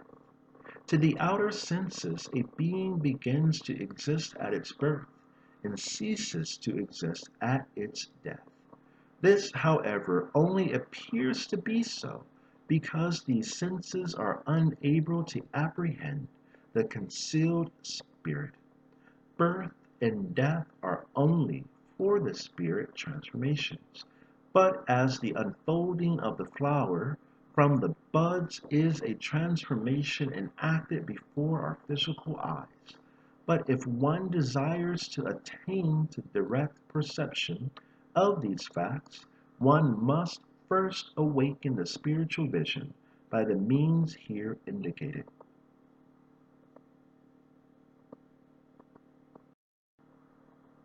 In order to meet an objection which may be raised by certain people already possessed of some psychical experience, let it be at once admitted that there are shorter ways than this, and that there are persons who have direct perception of the actualities of birth and death, without having had to pass through all the stages of discipline here set forth. There are also human beings endowed with high psychical faculties, to whom only a slight impulse is necessary for the developing of these powers, but they are exceptional, and the methods described above are safer and are capable of general application. Similarly, it is possible to gain some knowledge of chemistry by special methods, but in order to make safer the science of chemistry, the recognized, reliable course must be followed. An error fraught with serious consequences would result from the assumption that the goal could be reached more simply by allowing the mind to dwell merely on an imaginary plant or a grain of seed. It may be possible by such means to evoke a force which would enable the soul to attain the inner vision. But this vision will be, in most cases, a mere figment of the imagination, for the main object is not to create arbitrarily a mental vision, but to allow the veritable nature of things to form an image within one's mind. The truth must come up from the depth of one's own soul, not at the call of one's ordinary self, but rather must the objects of one's perception themselves exercise their magical power, if one is to perceive their inner reality. After the disciple has evolved by such means the rudiments of spiritual vision, he may proceed to the contemplation of human nature itself. Simple appearances of ordinary life must be chosen first, But before making any attempts in this direction, it is imperative for the student to strive after an absolute sincerity of moral character. He must banish all thoughts of ever using the insight to be attained in these ways for his own selfish ends. He must be absolutely determined that under no circumstances will he avail himself in an evil sense of any power which he may gain over his fellow creatures. This is the reason why everyone who desires to gain direct insight into the secrets of human nature must follow the golden rule of true occultism. And the golden rule is this: for every one step that you take in pursuit of the hidden knowledge, take 3 steps in the perfecting of your own character. He who obeys this rule can perform such exercises as that which is now to be explained.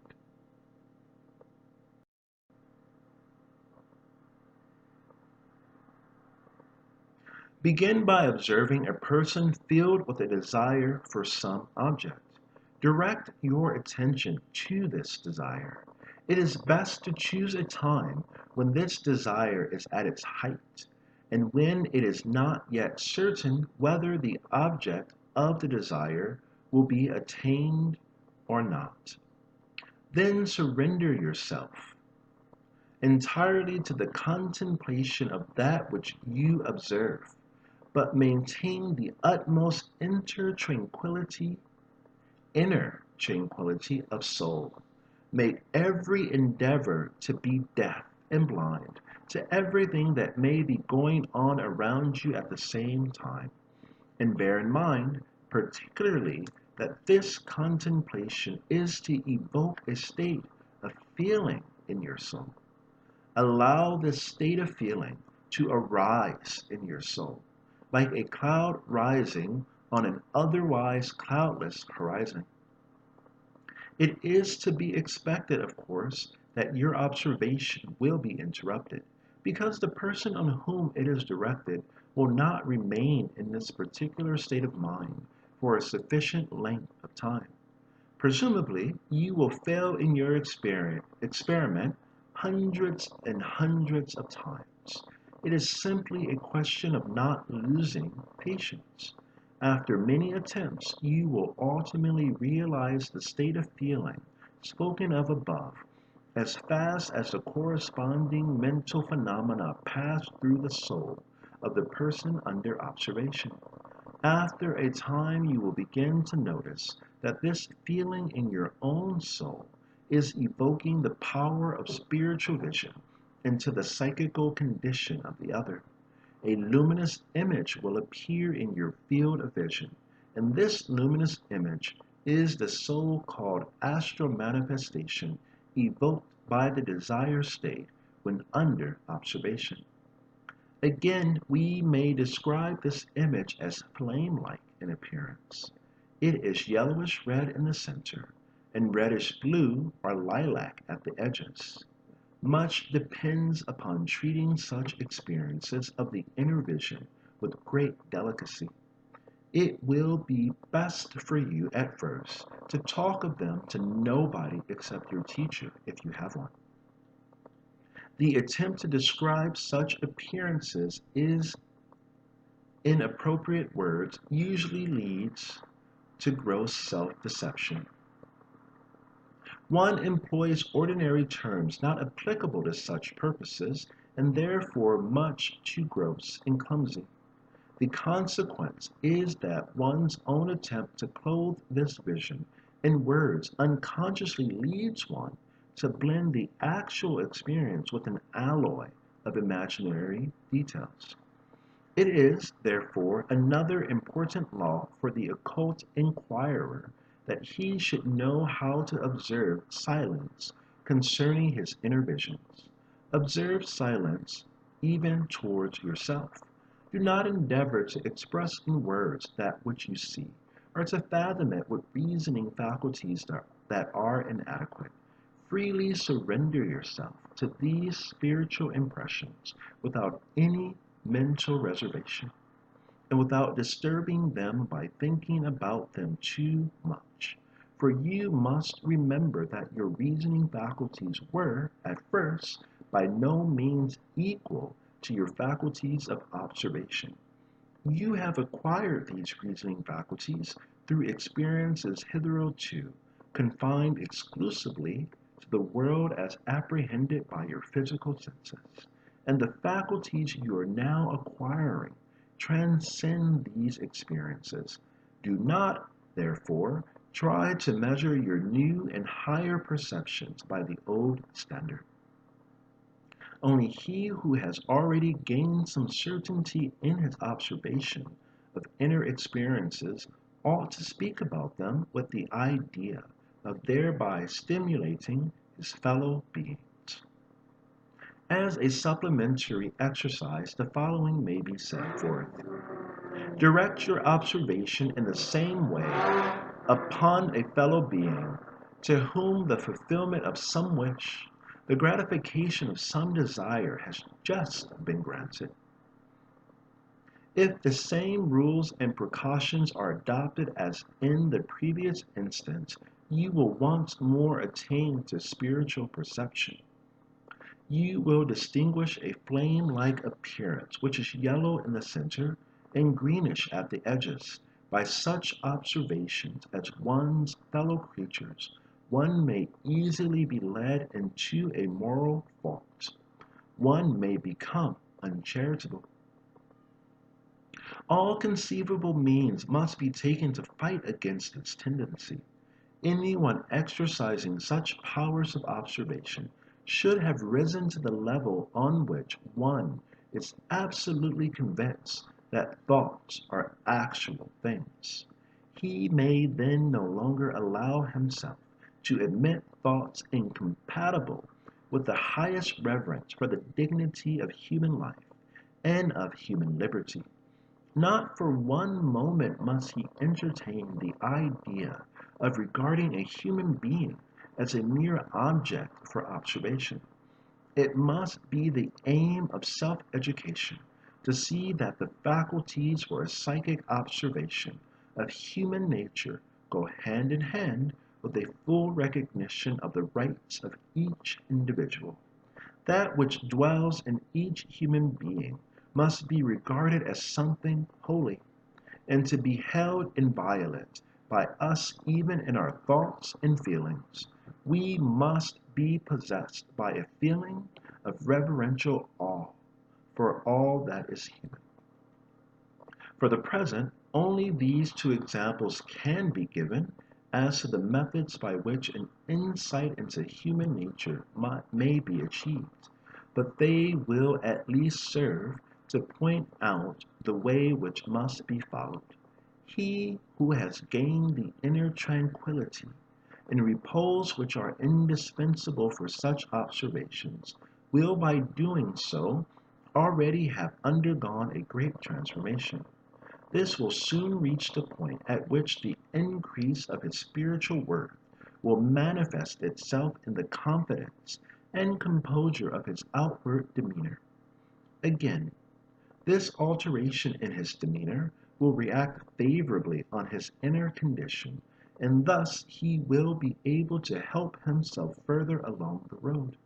He will find ways of penetrating further and further into the secrets of human nature, those hidden from our external senses, and will then become qualified for a deeper insight into the mysterious correlations between the nature of man and all else that exists in the universe.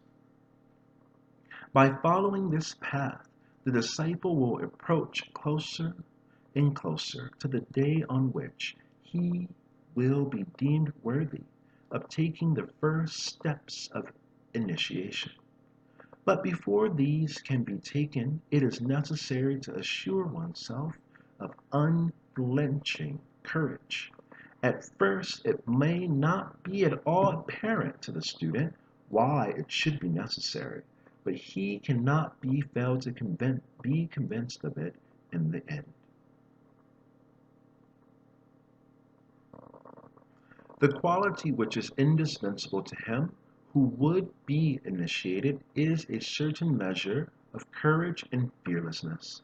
He must absolutely go out of his way to find opportunities for developing these virtues. In the occult schools, they are cultivated quite systematically, but life in this respect is itself an excellent school of occultism, nay, possibly the best. To face danger calmly, to try to overcome difficulties unswervingly. This is what the student must learn to do. For instance, in the presence of some peril, he must rise at once to the conception that fears are altogether useless and ought not to be entertained for one moment by that the mind ought simply to be concentrated on what is to be done. He must reach a point where it has become impossible for him ever again to feel afraid or to lose his courage. By self-discipline in this direction, he will develop within himself distinct qualities which he needs if he is to be initiated into the higher mysteries. Just as man in his physical being requires nervous force in order to use his physical senses, so also in his psychic nature he requires the force which is only produced in the courageous and the fearless. For in penetrating to the higher mysteries, he will see things not yet revealed to the physical eyesight, nor to any other human senses. The latter by hiding from our gaze, the higher verities, things which we could not bear to behold, are in reality our benefactors, since they prevent us from perceiving that which, if realized without due preparation, would throw us into unutterable consternation. The disciple must be prepared to endure this sight, although he has lost certain supports in the outer world by a realization of the very illusions that encompassed him. It is truly and literally as if his attention was suddenly drawn to a certain danger by which, for some time, he had been unconsciously threatened. He was not afraid hitherto, but now he sees his peril. He is overcome by terror, even though the danger has not been rendered any greater by his knowledge thereof. The forces at work in the world are both destructive and creative, the destiny of manifested beings in birth and death. The initiate is to behold this march of destiny. The veil which is the ordinary course of life clouds the spiritual eyes. Is to be uplifted, and the man is to see himself as one interwoven with these forces, which with this destiny. His own nature contains destructive and creative powers.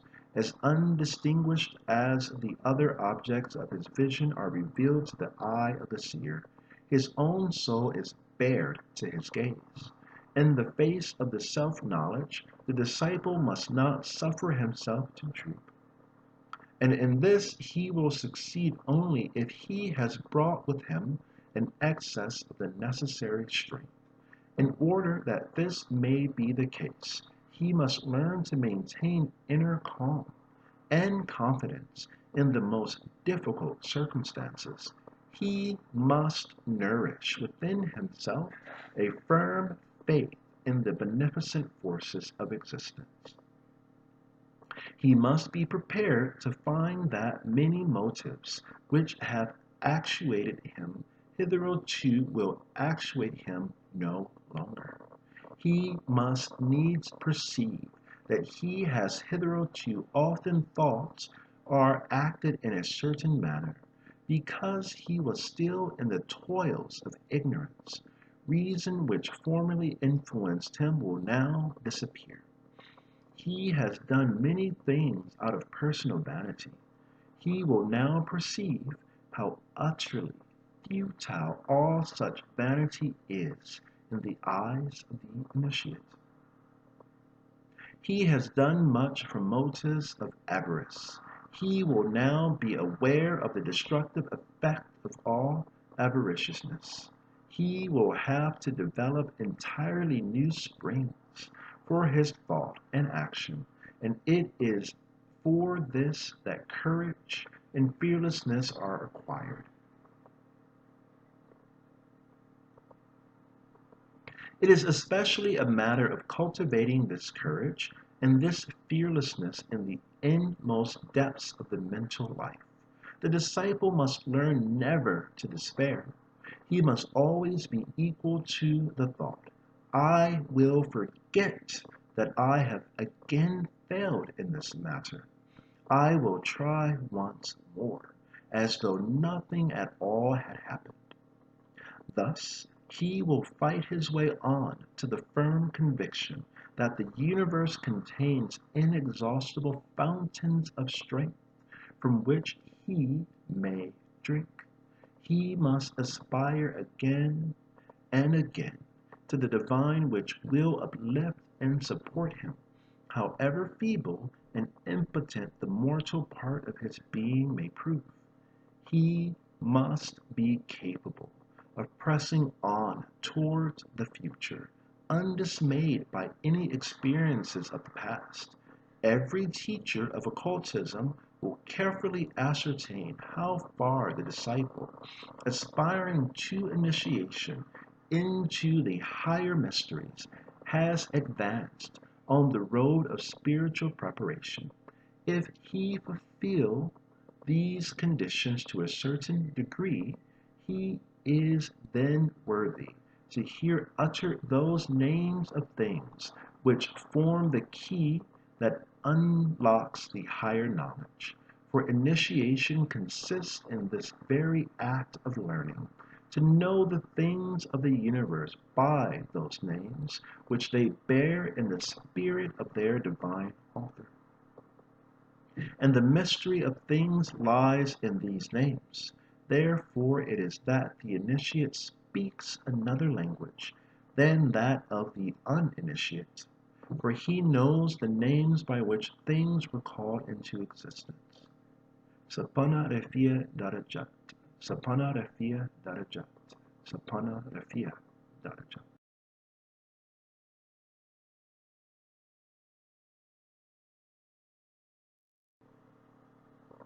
اقرأ اسم ربك الخلق. The Way of Initiation by Rudolf Steiner, read by Christopher Robert Neal Nation, provided by Gutenberg.org, Gutenberg. Chapter 6, Initiation. The highest degree in occultism, of which it is possible to speak in a book for general readers, is initiation. One cannot give public information concerning all that lies beyond, though the way to it can always be found by one who has previously pressed forward and penetrated the lower secrets and mysteries.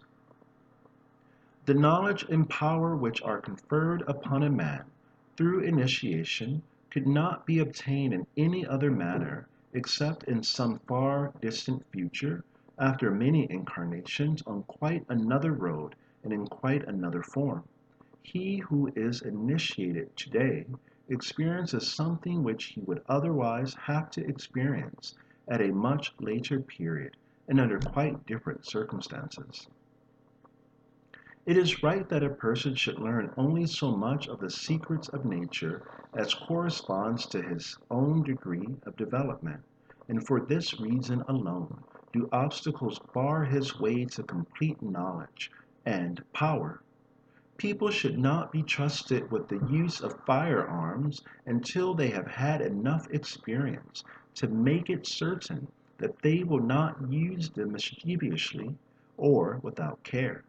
If a person, without the necessary preparation, were initiated today, he would still lack those experiences which, in the normal course of his development, would come to him in the future during other incarnations and would then bring with them the corresponding secrets. At the door of initiation, these experiences must, therefore, be supplied in some other way, and in their place the candidate has to undergo the preliminary teachings. These are so-called trials, which have to be passed.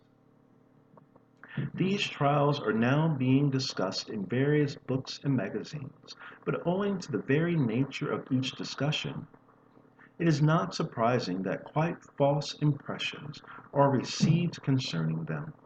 For those who have not already gone through the period of probation and enlightenment know nothing of these trials, and consequently cannot appropriately describe them.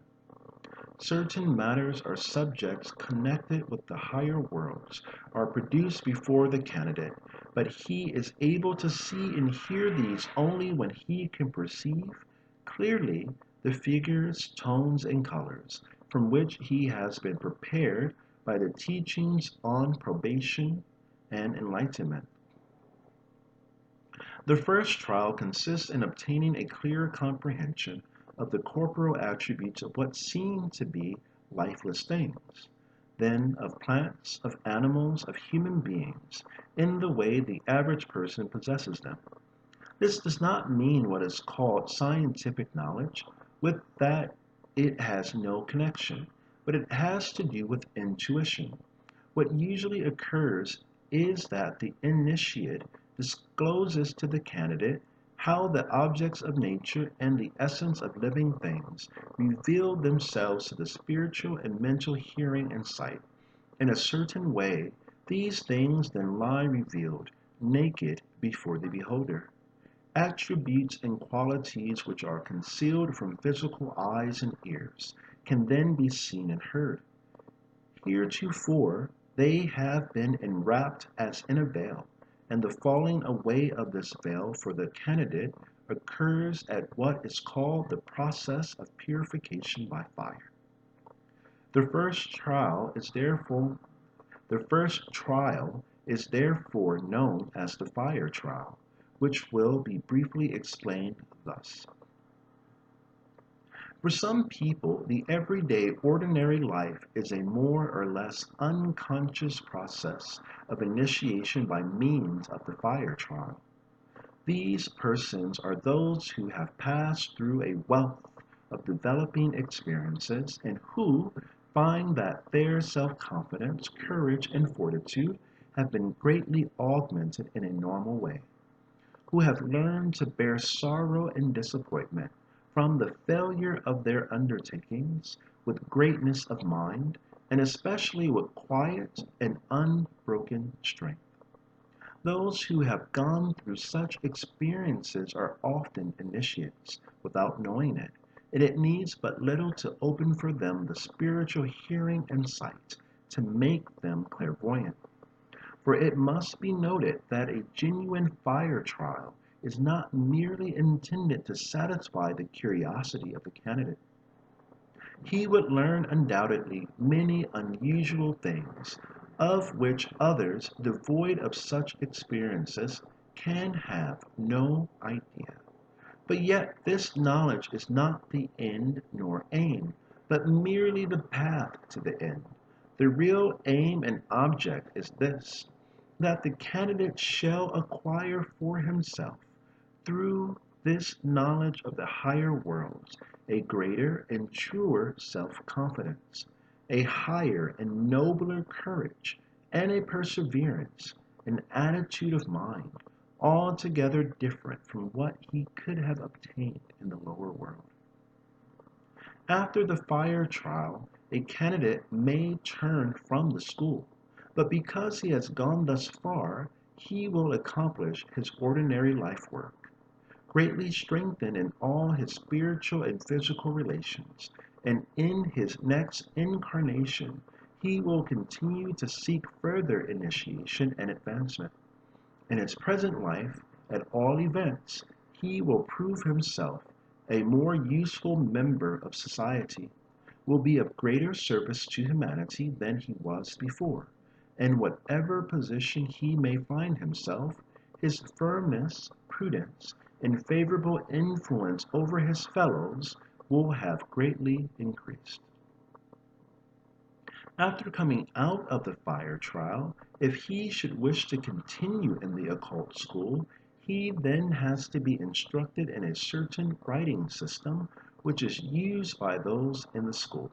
Occult teachings are written in this occult writing system because what is really occult can neither be perfectly spoken of in words or of ordinary speech, nor set forth in the ordinary way of writing.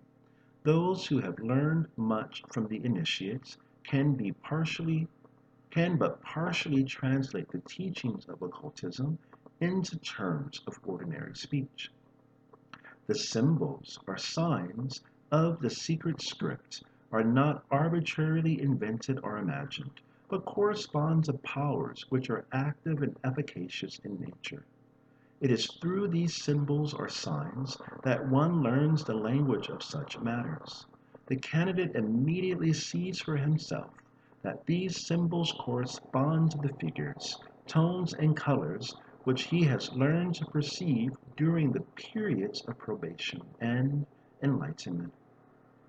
He now understands that all which went before was like learning how to spell, and that only now does he begin to read in the higher worlds. All that appears to him before as separate figures, tones, and colors is now revealed to him as a perfect unity, a coherent harmony, and here, for the first time, he attains a real certainty in observing and following the higher knowledge. Hitherto it was not possible for him to be sure that what he saw had been clearly or correctly perceived. Now at last it is possible that a correct understanding between the candidate and the initiate begin to arise concerning the spheres of the higher worlds. For no matter how close the connection between the two may be, no matter what form their intercourse may take in ordinary life, the initiate can only communicate to the candidate on these planes in the direct form or figures of the secret alphabet. Through this occult speech, the student also learns certain rules of conduct for life, certain duties and obligations of which previously he knew nothing whatever. When he learns to know these rules, he is able to perform actions which have a significance and a meaning as such as the actions of another who is not initiated can never possess. The only point of view from which he is now able to look upon things, the only plane from which he can now make manifest his deeds, is that of the higher worlds, and the instructions concerning such deeds can only be read or understood in the secret script. Yet it must be clearly understood and emphasized that there are persons who unconsciously have the ability or faculty of performing these actions, notwithstanding they have never been in an occult school. Such helpers of humanity and the world proceed blessedly and beneficently through life. There are certain fundamental reasons which cannot be discussed why they are in possession of seemingly supernatural gifts. The only difference between these persons and the pupils of an occult school is that the former act unconsciously, while the latter work with a full knowledge, insight, judgment, and understanding of the entire matter in hand. Often the candidate has to win by training that which has been bestowed by a higher power upon his fellow for the good of humanity. One should freely and openly honor these favored ones of God, but he should not on their account consider the work of all occult schools unnecessary or superfluous.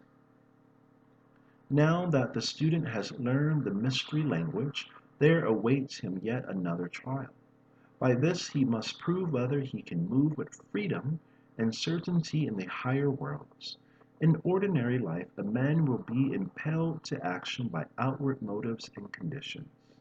he works at this or that because certain duties are imposed upon him by outward circumstances, it need hardly be mentioned that the occult student must in no way neglect any of the duties connected with his ordinary life, because he is a student in an occult school and in the higher worlds.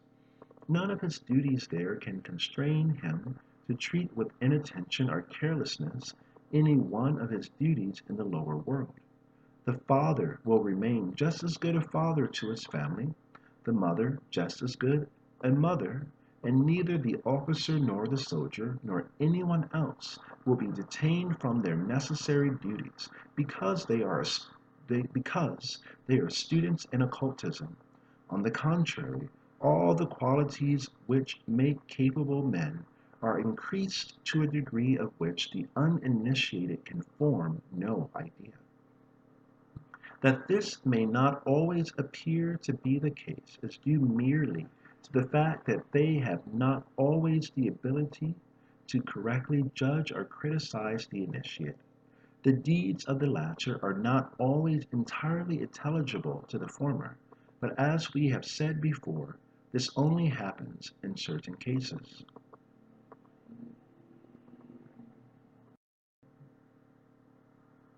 For him who has arrived at the so-called steps of initiation, there are new duties to be performed to which no outer stimulus is given. He will be moved to do these things by no external pressure, but by those rules of conduct which have been communicated to him in the mystery language. In the second trial, he must prove that, led by such rules of conduct, he can act from inner prompting just as firmly as an officer performs his obligatory duties. From this purpose, the teacher will set before the pupil certain definite tasks. The latter now has to perform some deed in consequence of observations made from the total of what he has learned during probation and enlightenment. He has to find the way to what he is now to perform by means of the mystery language, which by this time is familiar to him.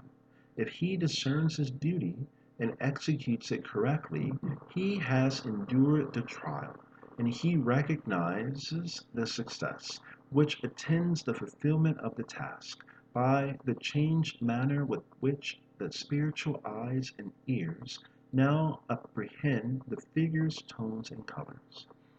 The occult teacher tells him distinctly how these must appear after the consummation of the trial, and the candidate must know how he can effect this change. This trial is known as the water trial, because in consequence of its performance taking place on the higher planes, that support which would otherwise have been received from outward conditions is taken away. One's movements are like those which are made in water by someone learning to swim, and his feelings are those of one having no support except his own efforts. This practice must be often repeated until the candidate attains absolute poise and assurance.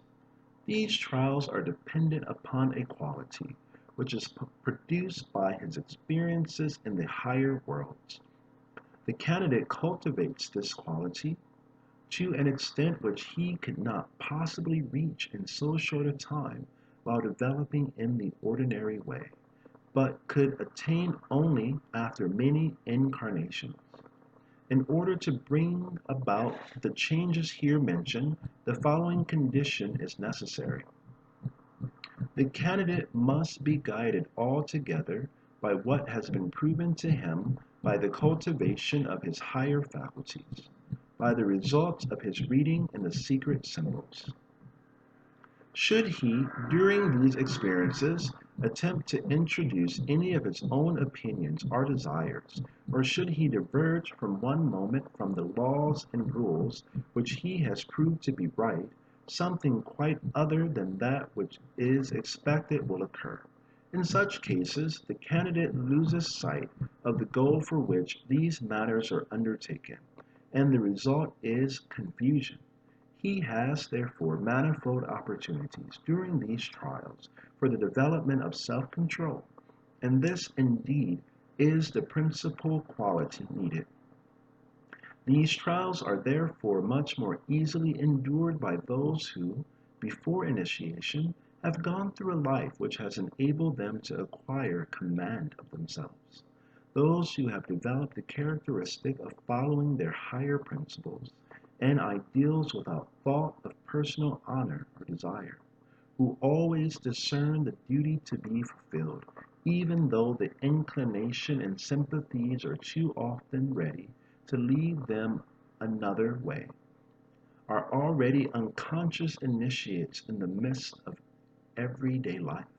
They need but little to enable them to succeed in the prescribed trials. Indeed, one may say that a certain measure of initiation, thus unconsciously acquired in life, will be absolutely unnecessary before entering upon the second trial.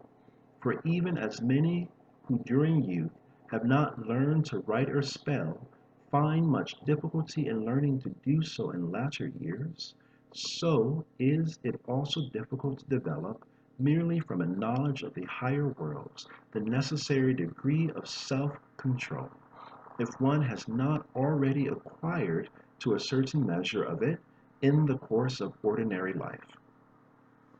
The things of the physical world do not alter by merely desiring them to do so, but in the higher worlds our wishes, inclinations, and desires are causes that produce effects.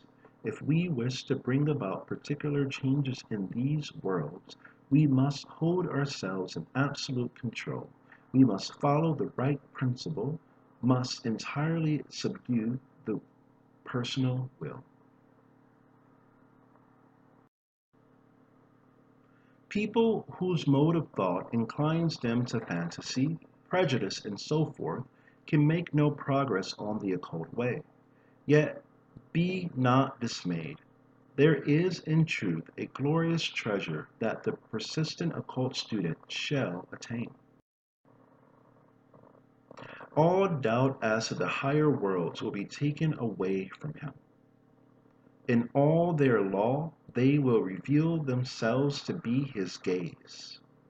They will reveal themselves to his gaze, but so long as he is blindfolded, he cannot see these heights and compensations. It is, indeed, unfortunate for him if illusions and fallacies ran away with his intellect and reason. Dreamers and people inclined to fantasies are as unfit for the occult path as are superstitious people. For in dreams, illusions and superstitions lurk the most dangerous enemies on the road to knowledge.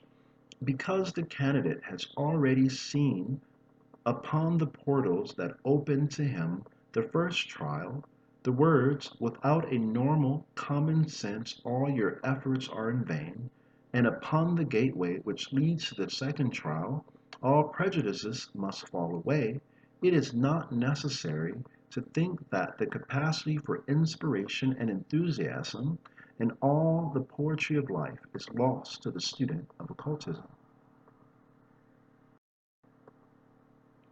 If he be now sufficiently advanced, a third trial awaits the candidate.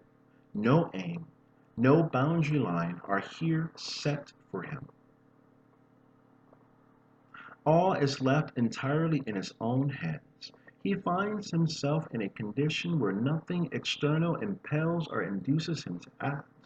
He must find the way of his own accord and from within himself. Conditions or people who might have stimulated him to action are no longer there. Nothing and nobody but he himself alone can give the strength which he needs now. If he should not find this strength, then he will very soon be standing where he was before. But it should be stated that very few of those who have endured the previous trials will fail at this point in finding the necessary strength. If they have come so far, they will endure at this point also. The only thing necessary is the ability to make a resolution quickly. For here is the truest meaning of the phrase, one must find oneself. In all matters, one must instantly resolve to hear the suggestions, the inspirations of the Spirit. One has no time for doubt or delay. Every moment of hesitation would add to the proofs that one was not yet ready. All that hinders one from hearing the voice of the Spirit must be boldly conquered. It is entirely a matter of proving one's presence of mind, and it is this temptation to act, or even to think, which hitherto assailed a man, must here cease. But in order that he may not slip into inaction, he must not lose his hold upon himself, for only in himself can he find that one sure center point on which he can depend. No one should feel an antipathy to this principle of self-rejection. For him who has endured the trials already described, it indicates the most perfect felicity. In this, as in other stages before mentioned, everyday life itself can, for many people, be an occult school. Those who have reached the point of being able to act without delay, are personal consideration, and can make prompt resolutions when suddenly confronted with some task or problem demanding immediate action, have indeed undergone their occult schooling in daily life. The situation which one wishes to suggest is one in which a successful action is impossible unless the person concerned grasps the whole matter and acts at once.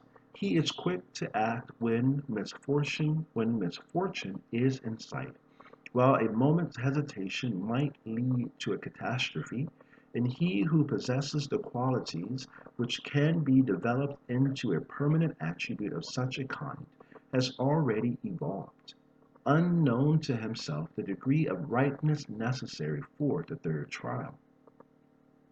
For as already remarked, at this stage all depends upon the development of presence of mind. In the occult schools, this trial is known as the air trial, because while undergoing it, the candidate cannot support himself either upon the firm ground or the external cause, or that which he has learned in probation and enlightenment, from the figures and tones and colors, but solely upon himself. If the occult student has endured these trials, he is then permitted to enter the temple of higher wisdom. All that can be said further upon this subject can be given out only in the smallest hints and suggestions. The responsibility of the next step has so often been illy expressed by words that many say the pupil has here to take an oath promising to betray nothing that comes from the teacher. However, these expressions, oath and betrayal, are in no way appropriate and are misleading. It is no oath in the ordinary sense of the word, but is rather an experience that comes at this stage. Here the candidate appreciates the true value of the occult teachers and their place in the service of humanity. At last he begins to understand the world correctly. It is not so much a matter of withholding the higher truths already learned, but much more of upholding them in the right way and with necessary tact. That concerning which one learns to keep silence is something quite different.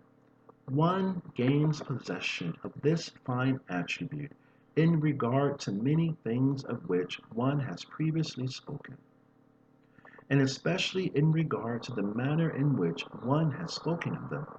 Yet he would be a poor initiate who did not place all his mystical experiences as adequately and as far-reachingly as possible at the service of humanity. The sole obstacle in such matters is the misunderstanding of the person who receives the communication. Above all, the higher or occult secrets are not allowed to be spoken of promiscuously.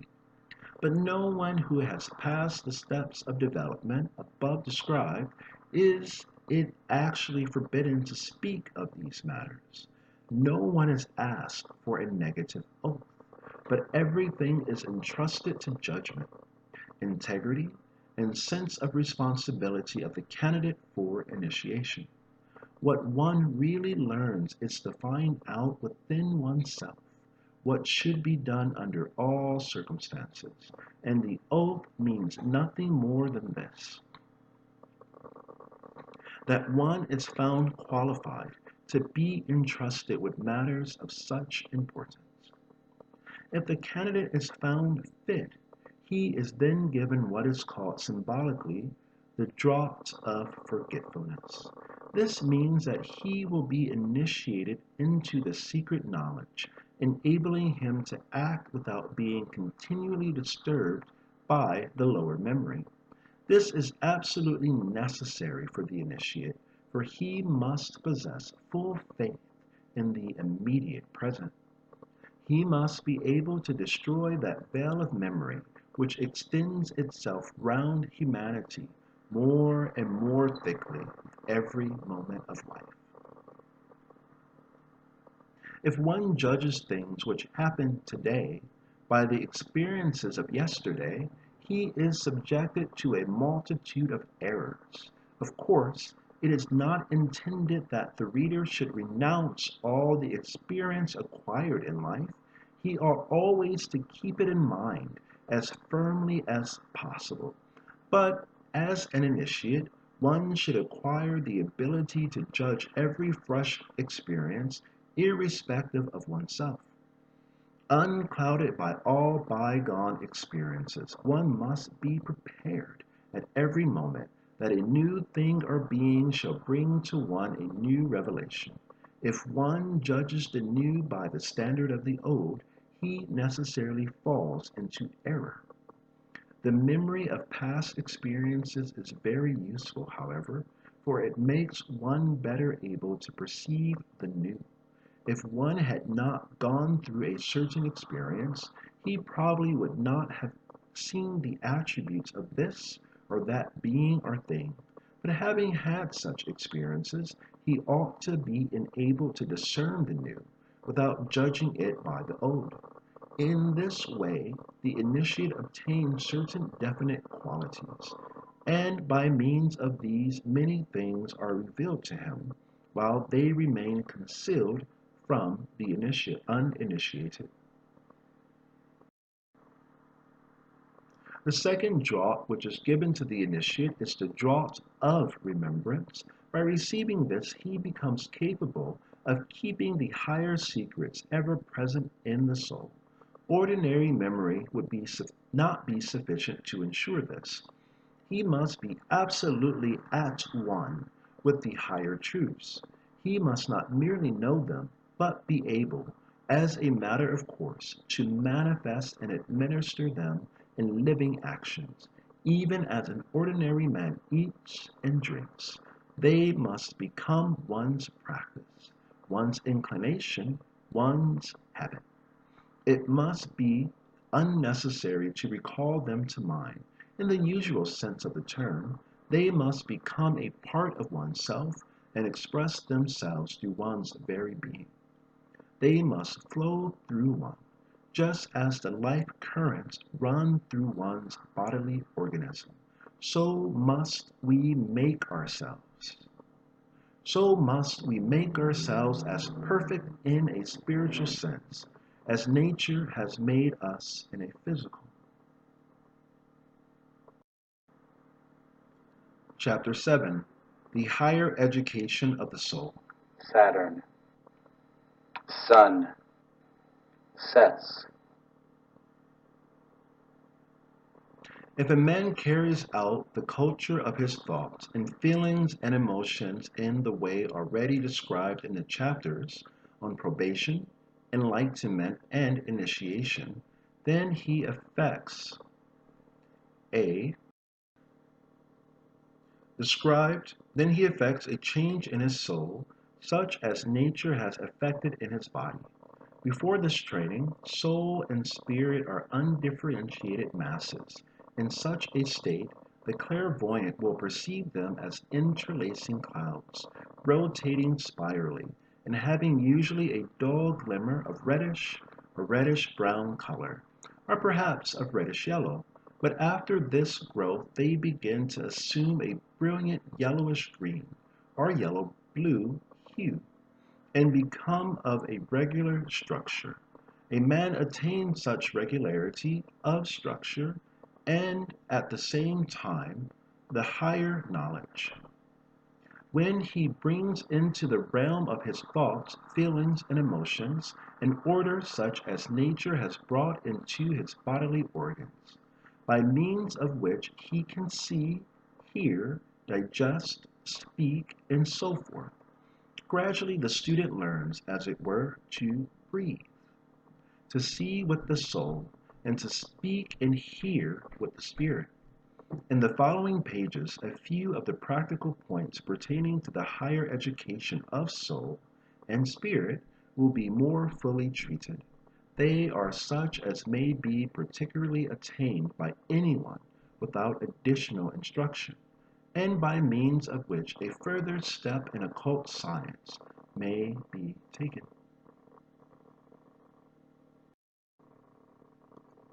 A particular kind of discipline must be patiently attempted, such as to avoid every emotion of impatience, for it produces a paralyzing, yea, even a deadening effect on the higher faculties within us. One must not expect immeasurable glimpses of the higher worlds to open out before one from day to day, for assuredly, as a rule, this does not occur. Contentment with the smallest progress, repose in tranquility, must more and more possess the soul. It is conceivable, of course, that the learner may impatiently expect results, but will attain nothing so long as he fails to master this impatience.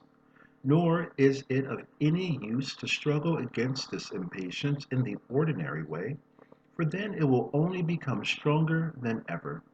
It is thus that men deceive themselves, for in such a case it embeds itself all the more firmly in the depths of the soul. It is only by repeatedly surrendering oneself to a single definite thought, and by making it absolutely one's own, that anything is really attained.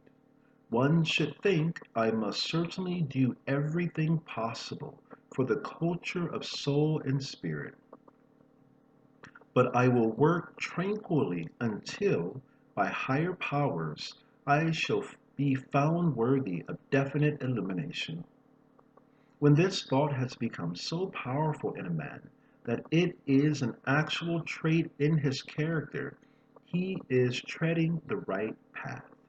This trait will then express itself even in external affairs. The gaze of the eye becomes tranquil. The movements of the body become sure. The resolutions defined and all that we call nervous susceptibility gradually disappears. Rules that seem trifling and insignificant must be taken into account. For example, suppose that someone affronts us. Before we receive this occult education, we would have directed our resentment against the wrongdoer. There would have been an uprush of anger within us. But in such a case, the occult student will think to himself, an affront of this kind can make no difference to my work. And whatever must be done to meet the affront, he accomplishes with calm and composure, not with passion. To him, it is not a matter of how an affront is to be borne, but without hesitation, he is led to ignore or punish the affront to his own person in exactly the same way as if it had been offered to another. in which case one has the right to resent or disregard it. It must always be remembered, however, that the occult training is perfected not by coarse external processes, but by subtle, silent alterations in the life and thought, in the life of thought and emotion. Patience has an attractive, while impatience has a repellent effect on the treasures of the higher knowledge. In the higher regions of being, nothing can be attained by haste and restlessness. Desire and longing for immediate results must be silenced, for these are the qualities of the soul before which all higher knowledge recedes. However precious this knowledge may be accounted, one must not desire to anticipate the time of its coming. And furthermore, he who wishes to have it for his own sake alone will never attain it. It is absolutely demanded that one should be true to himself in his innermost soul. One must not there be deceived by anything. He must encounter face to face and with absolute truthfulness his own faults, failings, and unfitness. The moment you try to excuse yourself of any of your weaknesses, you place an obstacle in the way which leads upward. There is one way only by which to get rid of such obstacles. Our faults and weaknesses can be removed only by self-illumination, and that is by correctly understanding them. All that is needed lies latent in the human soul and can be evoked. A man immediately improves his understanding and his reason when in repose he makes it clear to himself why he is weak in any respect. Self-knowledge of this kind is naturally difficult, for the temptation to deceive oneself is immeasurably great. This he who is accustomed to be truthful with himself has opened the portals into deeper insight. All curiosity must fall away from the student. He must wean himself as much as possible from inquiries into matters of which he wishes to know only for the gratification of his personal thirst for superficial information. He must ask himself only what things will assist him in the perfection of his innermost being for the service of the general evolution. Nevertheless, his delight in knowledge and his devotion to it must in no degree become relaxed.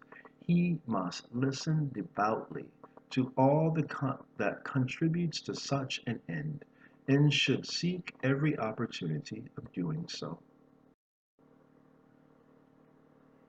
For this interior culture, it is especially necessary that the desired life should be carefully educated. One must not become wholly destitute of desire, for if we are to accomplish something, it is necessary that we should desire it, and a desire will always be fulfilled if a certain force is behind it. This particular force results from a right knowledge. Do not desire at all until you know the true conditions of any sphere. That is one of the golden rules with the occult student.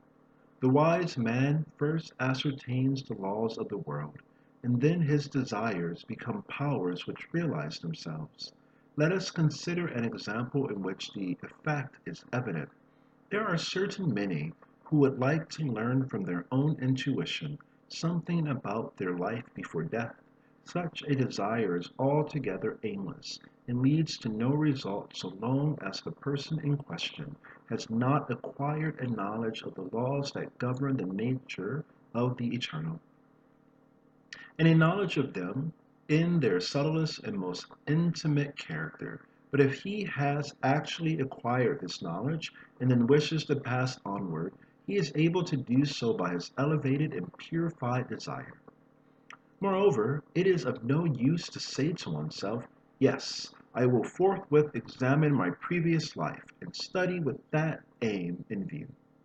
One must rather be ready to abandon such desire, to eliminate it altogether, and first of all, learn without consideration of this aim. One should cultivate devotion to knowledge without regard to desires.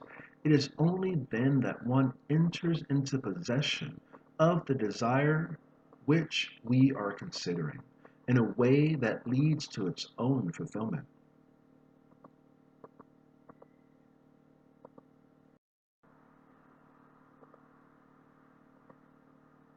From one's anger or vexation arises an adverse condition in the spiritual world, so that those forces which would open the eyes of the soul are turned away.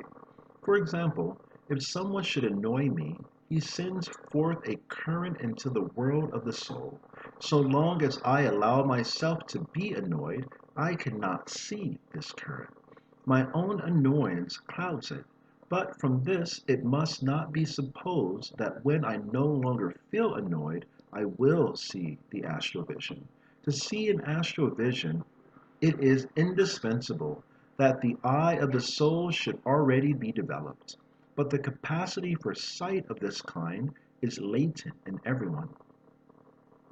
And again, it is true that during the development, so long as one can be annoyed, the sight remains inactive, nor does it present itself immediately. When one has overcome to a small extent this feeling of annoyance, one must continually persevere in the struggle with such a feeling, and patiently make progress.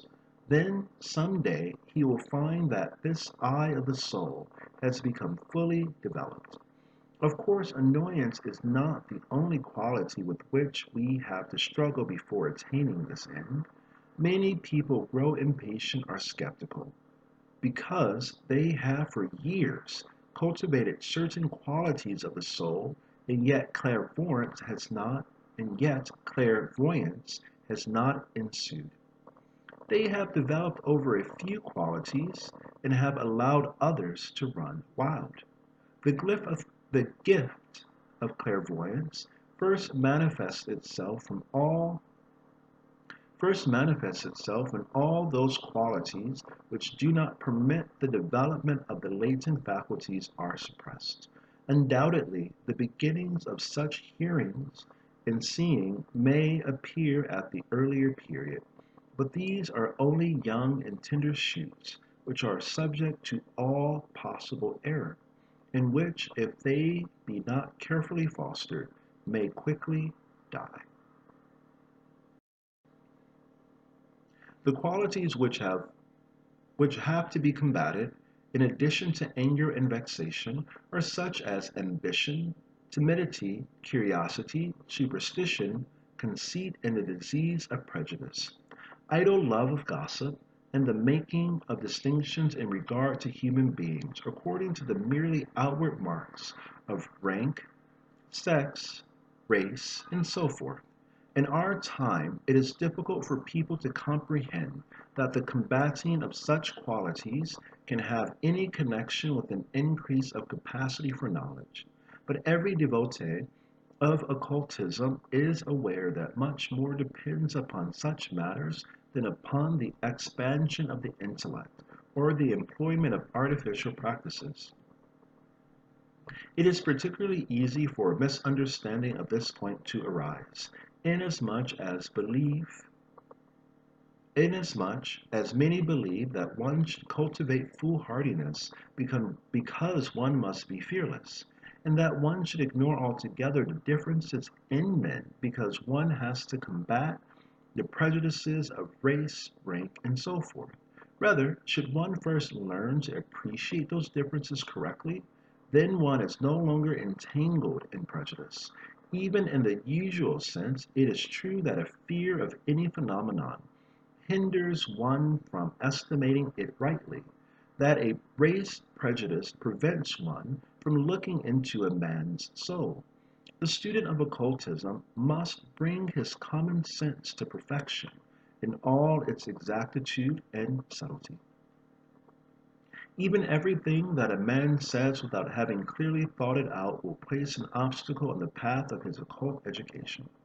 At the same time, we must here consider one point which can only be elucidated by giving an example. Thus, if anyone should say something to which another must reply, the one replying should be careful to consider the intention, the feelings, even the prejudices of this other person, rather than what he has to say at the moment on the subject under discussion. In other words, the student must apply himself keenly to the cultivation of a certain tact. He must learn to judge how much it may mean to this other person if his opinion be opposed. It must not be imagined for a moment that he ought for this reason to withhold his own opinion. One must give to the questioner as careful a hearing as possible, and from what one has heard, formulate one's own reply. In such cases, there is a certain thought which will constantly recur to the student, and he is treading the true path if this thought becomes so vital within him that it grows into a trait of his character. The thought is as follows: it matters little whether my view be different from his view. The vital point is whether he will discover the right view for himself, if I am able to contribute something towards it. By thoughts of such a kind, the mode of action and the character of the student will become permeated with gentleness, one of the most essential qualities for the reception of occult teaching. Harshness obscures that internal image which ought to be evoked by the eye of the soul, while by gentleness many obstacles are cleared from the way, and the inner organs opened. Along with this gentleness, another trait will presently be developed in the soul.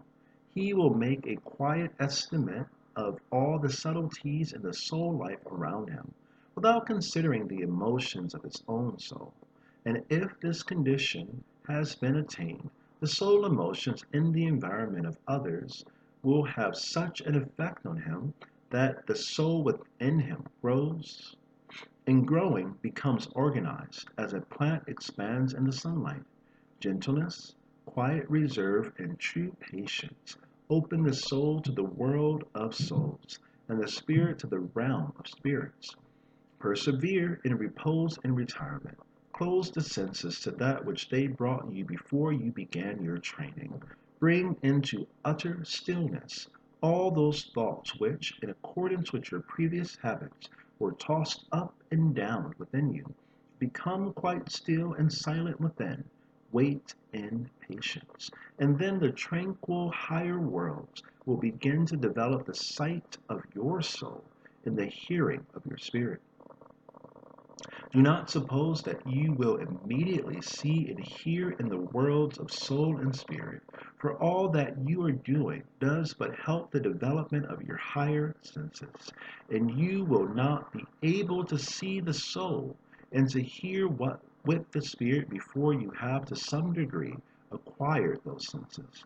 When you have persevered for a time in repose and retirement, then go about your daily affairs, having first impressed upon your mind the thought, some day, when I am ready, I shall attain what I am to attain. Finally, make no attempt whatever to attract any of these higher powers to yourself by an effort of the will. There are instructions which every occult student, these are instructions which every occult student receives from his teacher at the entrance of the way. If he observes them, he then improves himself, and if he does not observe them, all his labor is in vain. But they are difficult of achievement for him only who has not patience and perseverance. No other obstacles exist save those which one places for oneself, and these may be avoided by anyone if he really wills it. It is necessary to continually insist upon this point, because many people form an altogether wrong conception of the difficulty that lies in the path of occultism. In a certain sense, it is easier to accomplish the earlier steps of the occult way than it is for one who has achieved no instruction, than it is for one who has received no instruction to get rid of the difficulties of one's everyday life. In addition to this, it must be understood that only such things are here imparted as are attended by no danger to the health or soul or body. There are certain other ways which lead more quickly to the goal, but it is not well to treat them publicly, because they may sometimes have certain effects on a man which would necessitate the immediate intervention of an experienced teacher, and in any case would require his continual supervision. Now, as something about these quicker ways frequently forces itself into publicity, it becomes necessary to give express warning against entering upon them without personal guidance, for reasons which only the initiated can understand. It will never be possible to give public instruction concerning these other ways in their true form, and the fragments which here or and there make their appearance can never lead to anything profitable, but may easily result in the undermining of health, fortune, and peace of mind. He who does not wish to put himself in the power of certain dark forces, of whose nature and origin he may know nothing, had far better avoid meddling in such matters. Something may here be added concerning the environment in which the practices of occult instruction ought to be undertaken. This is of great importance, although for almost every man the case is different. He who practices in an environment which is only filled with selfish interests, as for example the modern struggle for existence, ought to be sure that these interests are without influence upon the development of his spiritual organs. It is true that the inner laws of these organs are so powerful that this influence cannot be fatally injurious, just as a lily, however inappropriate the environment in which it may be placed, can never become a thistle. So the eye of the soul can never grow to anything but its destined end, even though it be subjected to all the modern reverse influences. But it is well if, under all circumstances, the student should now and then seek for his environment the quietude, the inner dignity, the sweetness of nature herself. Especially fortunate are the conditions of him who is able to pursue his occult studies in the green world of plants, or among the sunny mountains, or the delightful interplay of simple things. This develops the inner organs in a degree of harmony which is difficult to obtain amid the noise and commercialism of a modern city. He also is more favorably situated than the mere townsman, who during his childhood at least was able to breathe the perfume of pines, to gaze on the snowy peaks, or observe the silent activity of woodland creatures and insects. Yet no one who is obliged to live in a city should fail to give his evolving soul and spirit the nurture that comes from the inspired utterances of the mighty teachers of man. He who cannot every springtime follow day by day the unfolding of the greenwood ought in his place to draw into his heart the sublime doctrines of the Bhagavad Gita, or of St. John's Gospel, or of Thomas A. Kempis. There are various paths to the summit of insight, but right selection is invaluable. The adept in occultism could indeed say much concerning these paths. Much might seem strange as an uninitiated hearer. For example, suppose that someone has advanced far along the occult path, and wholly unaware of his nearness, may be standing at the entrance to the sight of the soul and the hearing of the spirit, and then he has the good fortune to pass peacefully into its very presence, and a bandage falls away from the eyes of his soul. Suddenly he can see. His vision is attained. Another, it may be, has advanced so far that this bandage needs only to be loosened, and by some stroke of destiny this occurs. For another one, this very stroke might actually have the effect of paralyzing his powers and undermining his energy. But for the occult student, it becomes the occasion of his enlightenment. Perhaps a third has patiently persevered for years, and without any marked result. Suddenly, while tranquility seated in his quiet suddenly, while tranquilly seated in his quiet chamber, light envelops him. The walls become transparent. They vanish away, and a new world expands beyond his open eyes, or is audible to his awakened spirit.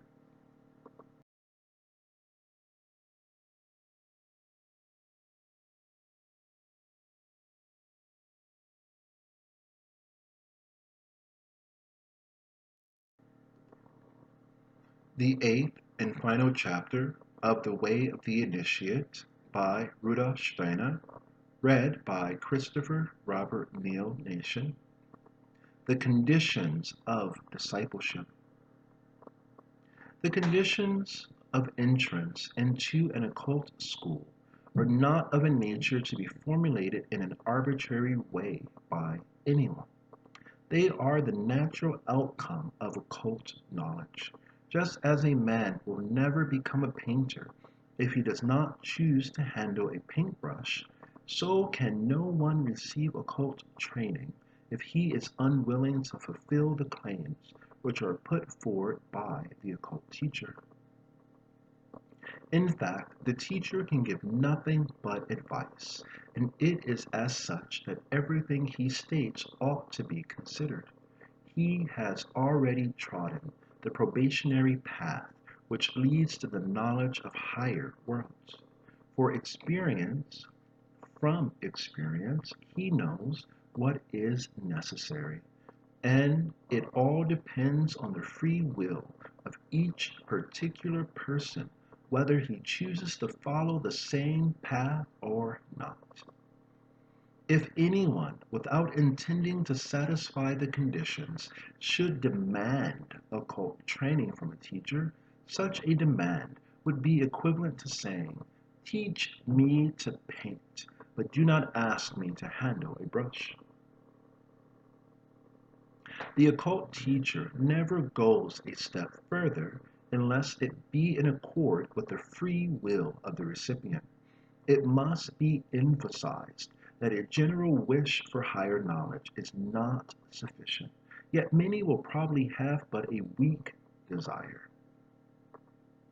For him who has merely this vague idea and is not prepared to accept the special conditions of the occult teacher, the latter, for the present, can do nothing. This ought to be kept in mind by those who complain that occult teachers do not meet them halfway. He who cannot or will not fulfill the severe conditions necessary must for the time abandon occult training. It is true that the conditions are indeed hard, and yet they are not severe, since their fulfillment not only ought to be, but must be an altogether voluntary deed. To him who does not remember this, it is easy for the claims of the occult teacher to seem a coercion of the soul or the conscience. For the training here mentioned is founded on a development of the inner life. And it is the work of the teacher to give advice concerning it. And yet, if something be demanded as the result of free choice, it cannot be considered as a fetter. If anyone says to the teacher, "Give me your secrets, but leave me my customary feelings and thoughts," he is then making an impossible demand, such as one desires no more than to satisfy his curiosity and thirst for sensations, so that by one who takes an attitude like this, occult knowledge can never be obtained. Let us now consider in their right order the conditions of discipleship. It should be emphasized that the complete fulfillment of any one of these conditions is by no means demanded, but only the effort to gain such fulfillment. No one can at first reach these high ideals, but the path which leads to their fulfillment may be entered by everyone. It is the will that matters, the attitude taken when entering the path. Number one, the first condition is the directing of the attention to the advancement of bodily and spiritual health.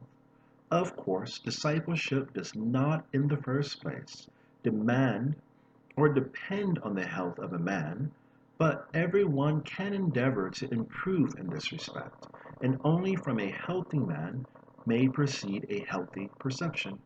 No occult teacher would refuse a man who is not healthy, but it is demanded that the pupils should have the desire for a healthy life.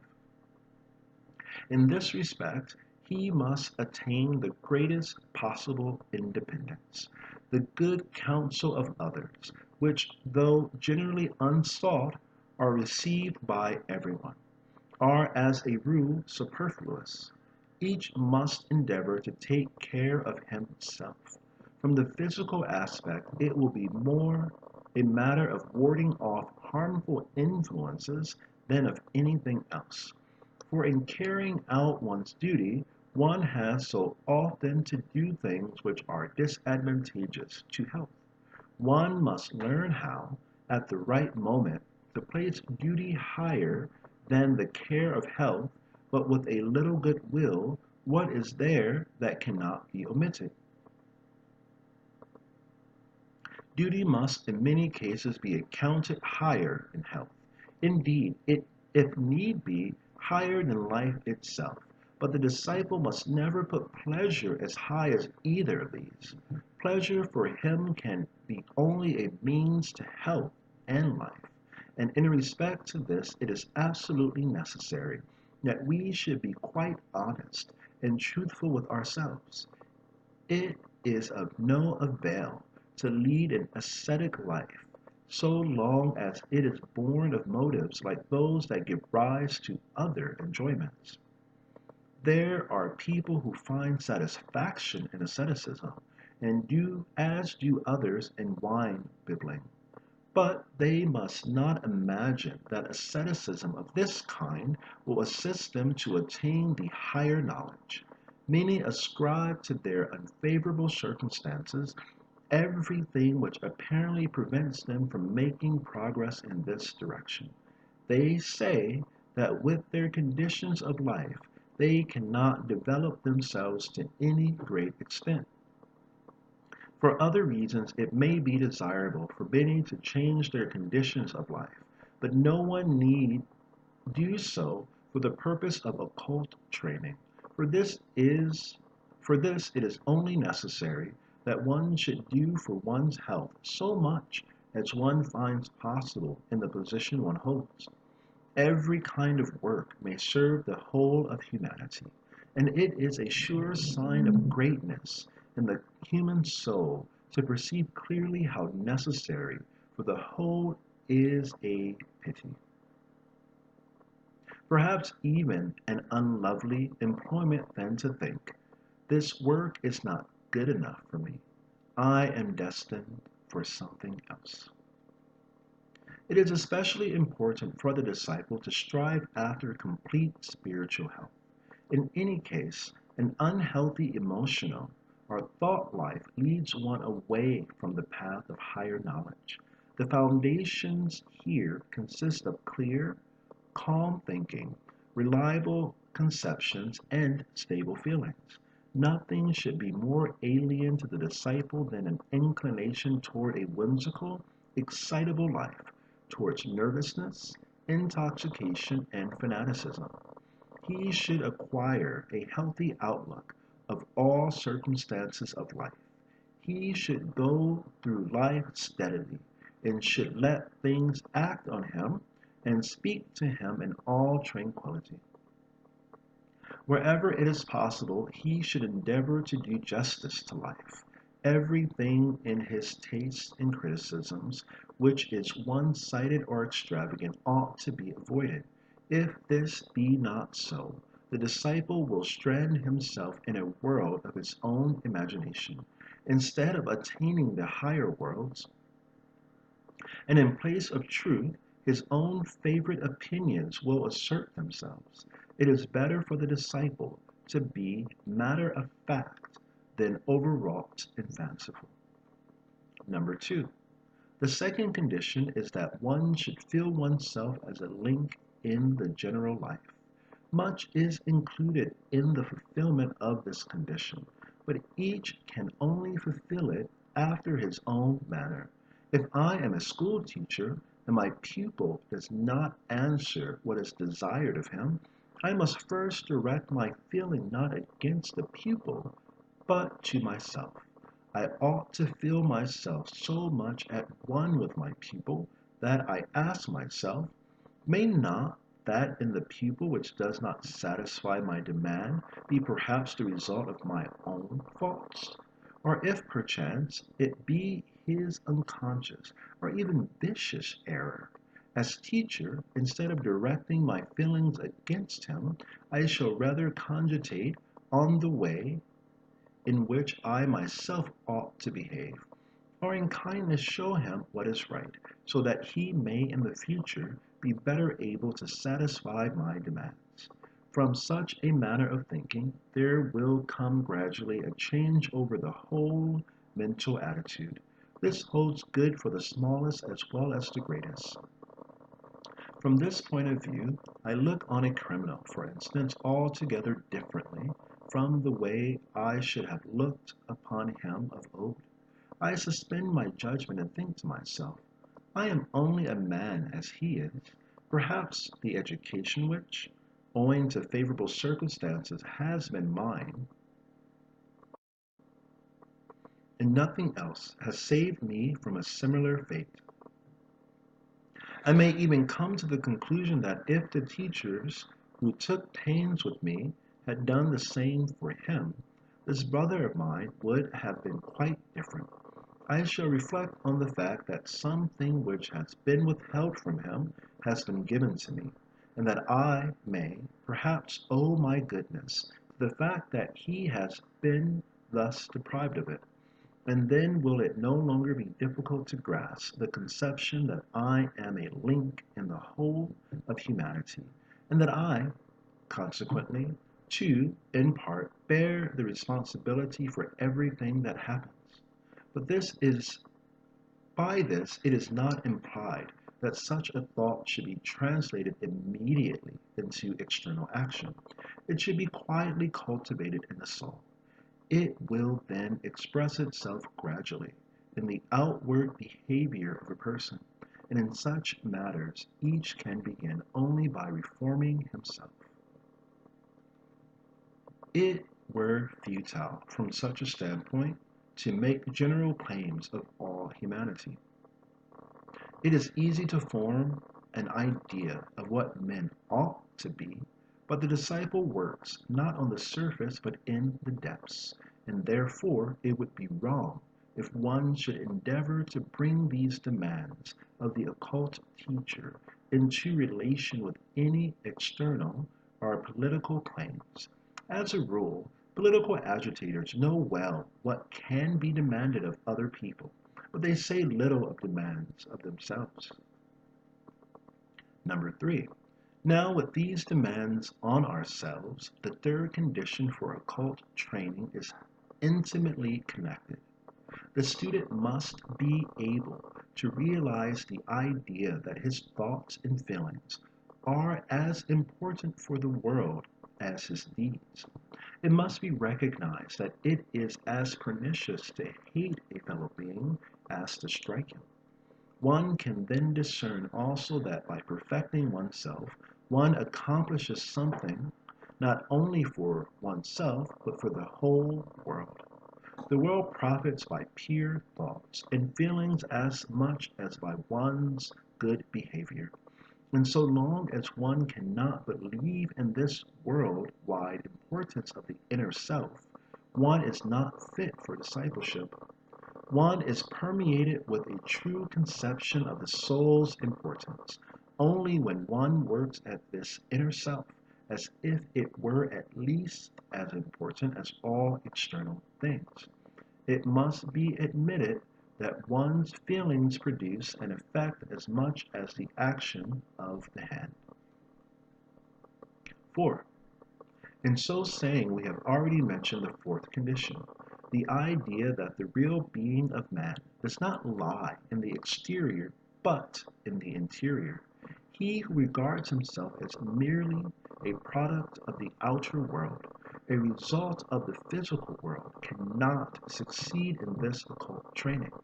But he who is able to realize this conception is then also able to distinguish between inner duty and external success.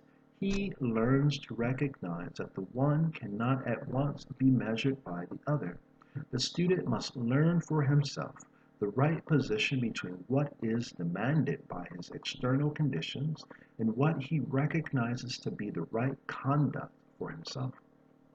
He ought not to force upon his environment anything for which it can have no appreciation, but at the same time he must be altogether free from the desire to do merely what can be appreciated by those around him. In his own sincere and wisdom-seeking soul, and only there, must he look for the recognition of his truths.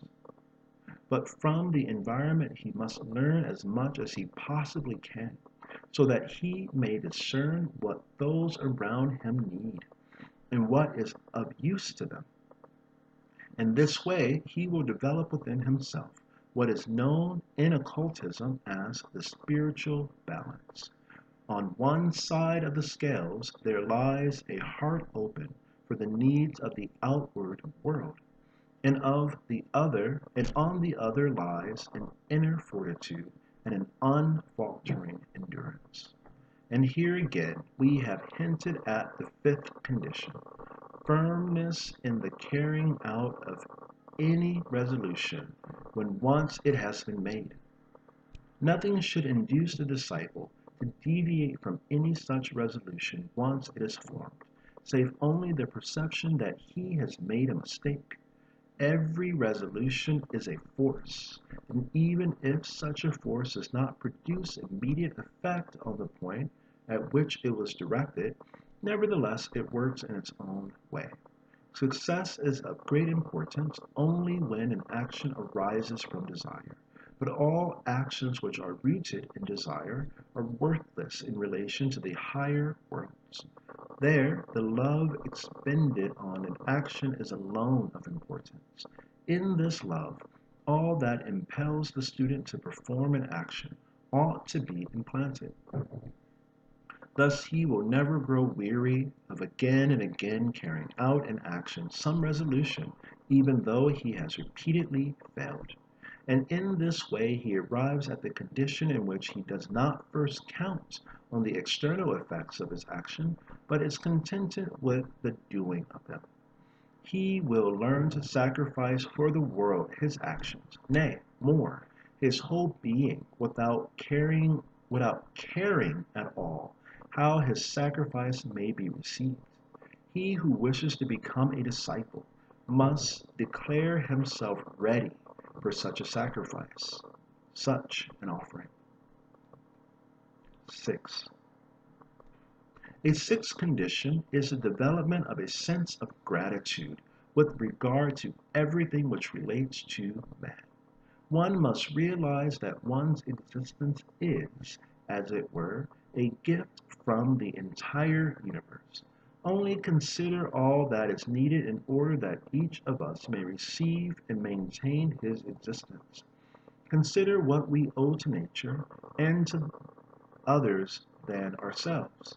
Those who desire an occult training must be inclined toward thoughts like these, for he who cannot enter into such thoughts will be incapable of developing within himself that all-inclusive love which it is necessary to possess before one can attain to higher knowledge. That which we do not love cannot manifest itself to us, and every manifestation must fill us with gratitude, or we ourselves are not the richer for it. All the conditions here set forth must be united in a seventh, to regard life continually in the manner demanded by these conditions. The student thus makes it possible to give to his life the stamp of uniformity.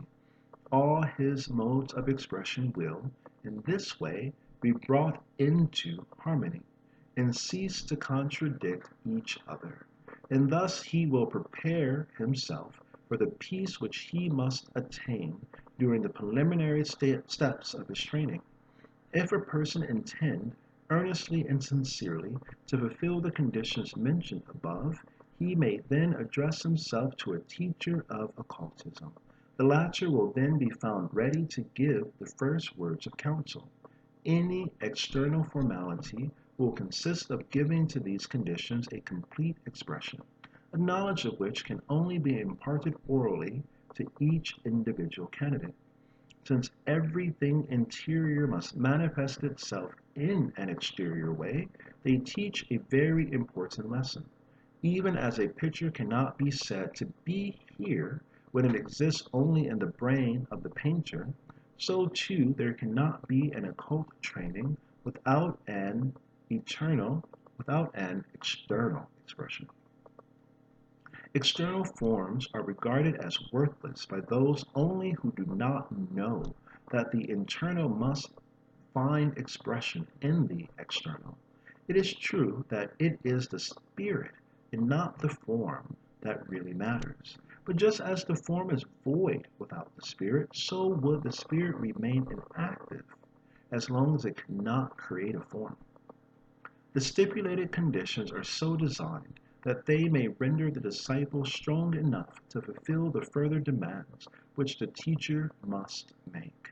If he be faulty in the fulfillment of these conditions, then before each new demand he will stand hesitating. Without this fulfillment, he will be lacking in that faith in man which it is necessary for him to possess. For on faith in man and a genuine love for man, all striving after truth must be founded, and the love of man must be slowly widened out into a love for all living creatures, nay, indeed, for all existence. He who fails to fulfill the conditions here given will not possess a perfect love for all upbuilding, for all creation, nor a tendency to abstain from all destruction and annihilation as such. The disciple must so train himself that, not in deeds only, but also in words, thoughts, and feelings, he will never destroy anything for the sake of destruction. He must find his pleasure in the growing and creating aspect of things, and is only justified in assisting the apparent destruction of anything when, by such readjustment, he is able to promote a greater life. Let it not be thought that, in so saying, it is implied that the disciple may allow the triumph of evil, but rather that he must endeavor to find, even in the bad, those aspects through which he may change it into good. He will see more and more clearly that the best way to combat imperfection and evil is by the creation of the perfect and the good. The student knows that nothing can come from nothing, but also that the imperfect may be changed into the perfect. He who develops in himself the tendency to create will soon find the capacity for facing the evil. He who enters an occult school must be quite sure that his intention is to construct and not to destroy. The student ought therefore to bring with him the will for sincere and devoted work, and to this end he ought to be capable of great devotion, for one should be anxious to learn what one does not yet know. He should look reverently on that which discloses itself. Work and devotion, these are the fundamental attributes which must be claimed from the disciple. Some will have to discover that they do not make real progress in the school, even if, in their own opinion, they are unceasingly active. They have not grasped in the right manner the meaning of work and meditation. That kind of learning, which is undertaken without meditation, will advance the student least, and the work which is done for selfish returns will be the least successful. And the love of work, the love to do better work, yes, the love to do perfect work, is the quality which unfolds occult power. And in qualifying for better things, one need give little heed for greater returns. If he who is learning seeks for wholesome thoughts and sound judgment, he need not spoil his devotion with doubts and suspicions. The fact that one does not oppose some communication which has been made, but gives to it due attention and even sympathy, does not imply a lack of independent judgment. Those who have arrived at a somewhat advanced stage of knowledge, are aware that they owe everything to a quiet attention and assimilation, and not to a stubborn personal judgment. One should always remember that he does not need to learn what he is already able to understand. Therefore, if one desires only to judge, he is apt to cease learning. What is of importance in an occult school, however, is study. One ought to desire, with heart and soul, to be a student. If one cannot understand something, it is far better not to judge, lest one wrongly condemn. Far wiser to wait for a true understanding. The higher one climbs up the ladder of knowledge, the more he requires his faculty of calm and devotional listening. All perception of truths, all life and activity in the world of spirit become in these higher regions delicate and subtle in comparison with the activities of the ordinary mind and of life in the physical world. The more the sphere of a man's activity widens out before him, the more transcendent is the nature of the task to be accomplished by him. It is for this reason that, although there is in reality only one possible fact regarding the higher truths, men come to look at them from such different points of view. It is possible to arrive at this one true standpoint if, through work and devotion, one has so risen that he can really behold the truth. Only he who judges in accordance with preconceived ideas and habitual ways of thought, rather than sufficient preparation, can arrive at any opinion which differs from the true one. Just as there is only one correct opinion concerning a mathematical problem, so also with regard to things of the higher worlds. But before one can arrive at this knowledge, he must first prepare himself. Truth and the higher life do, indeed, abide in every human soul. And it is true that everyone can and must, sooner or later, find them for himself.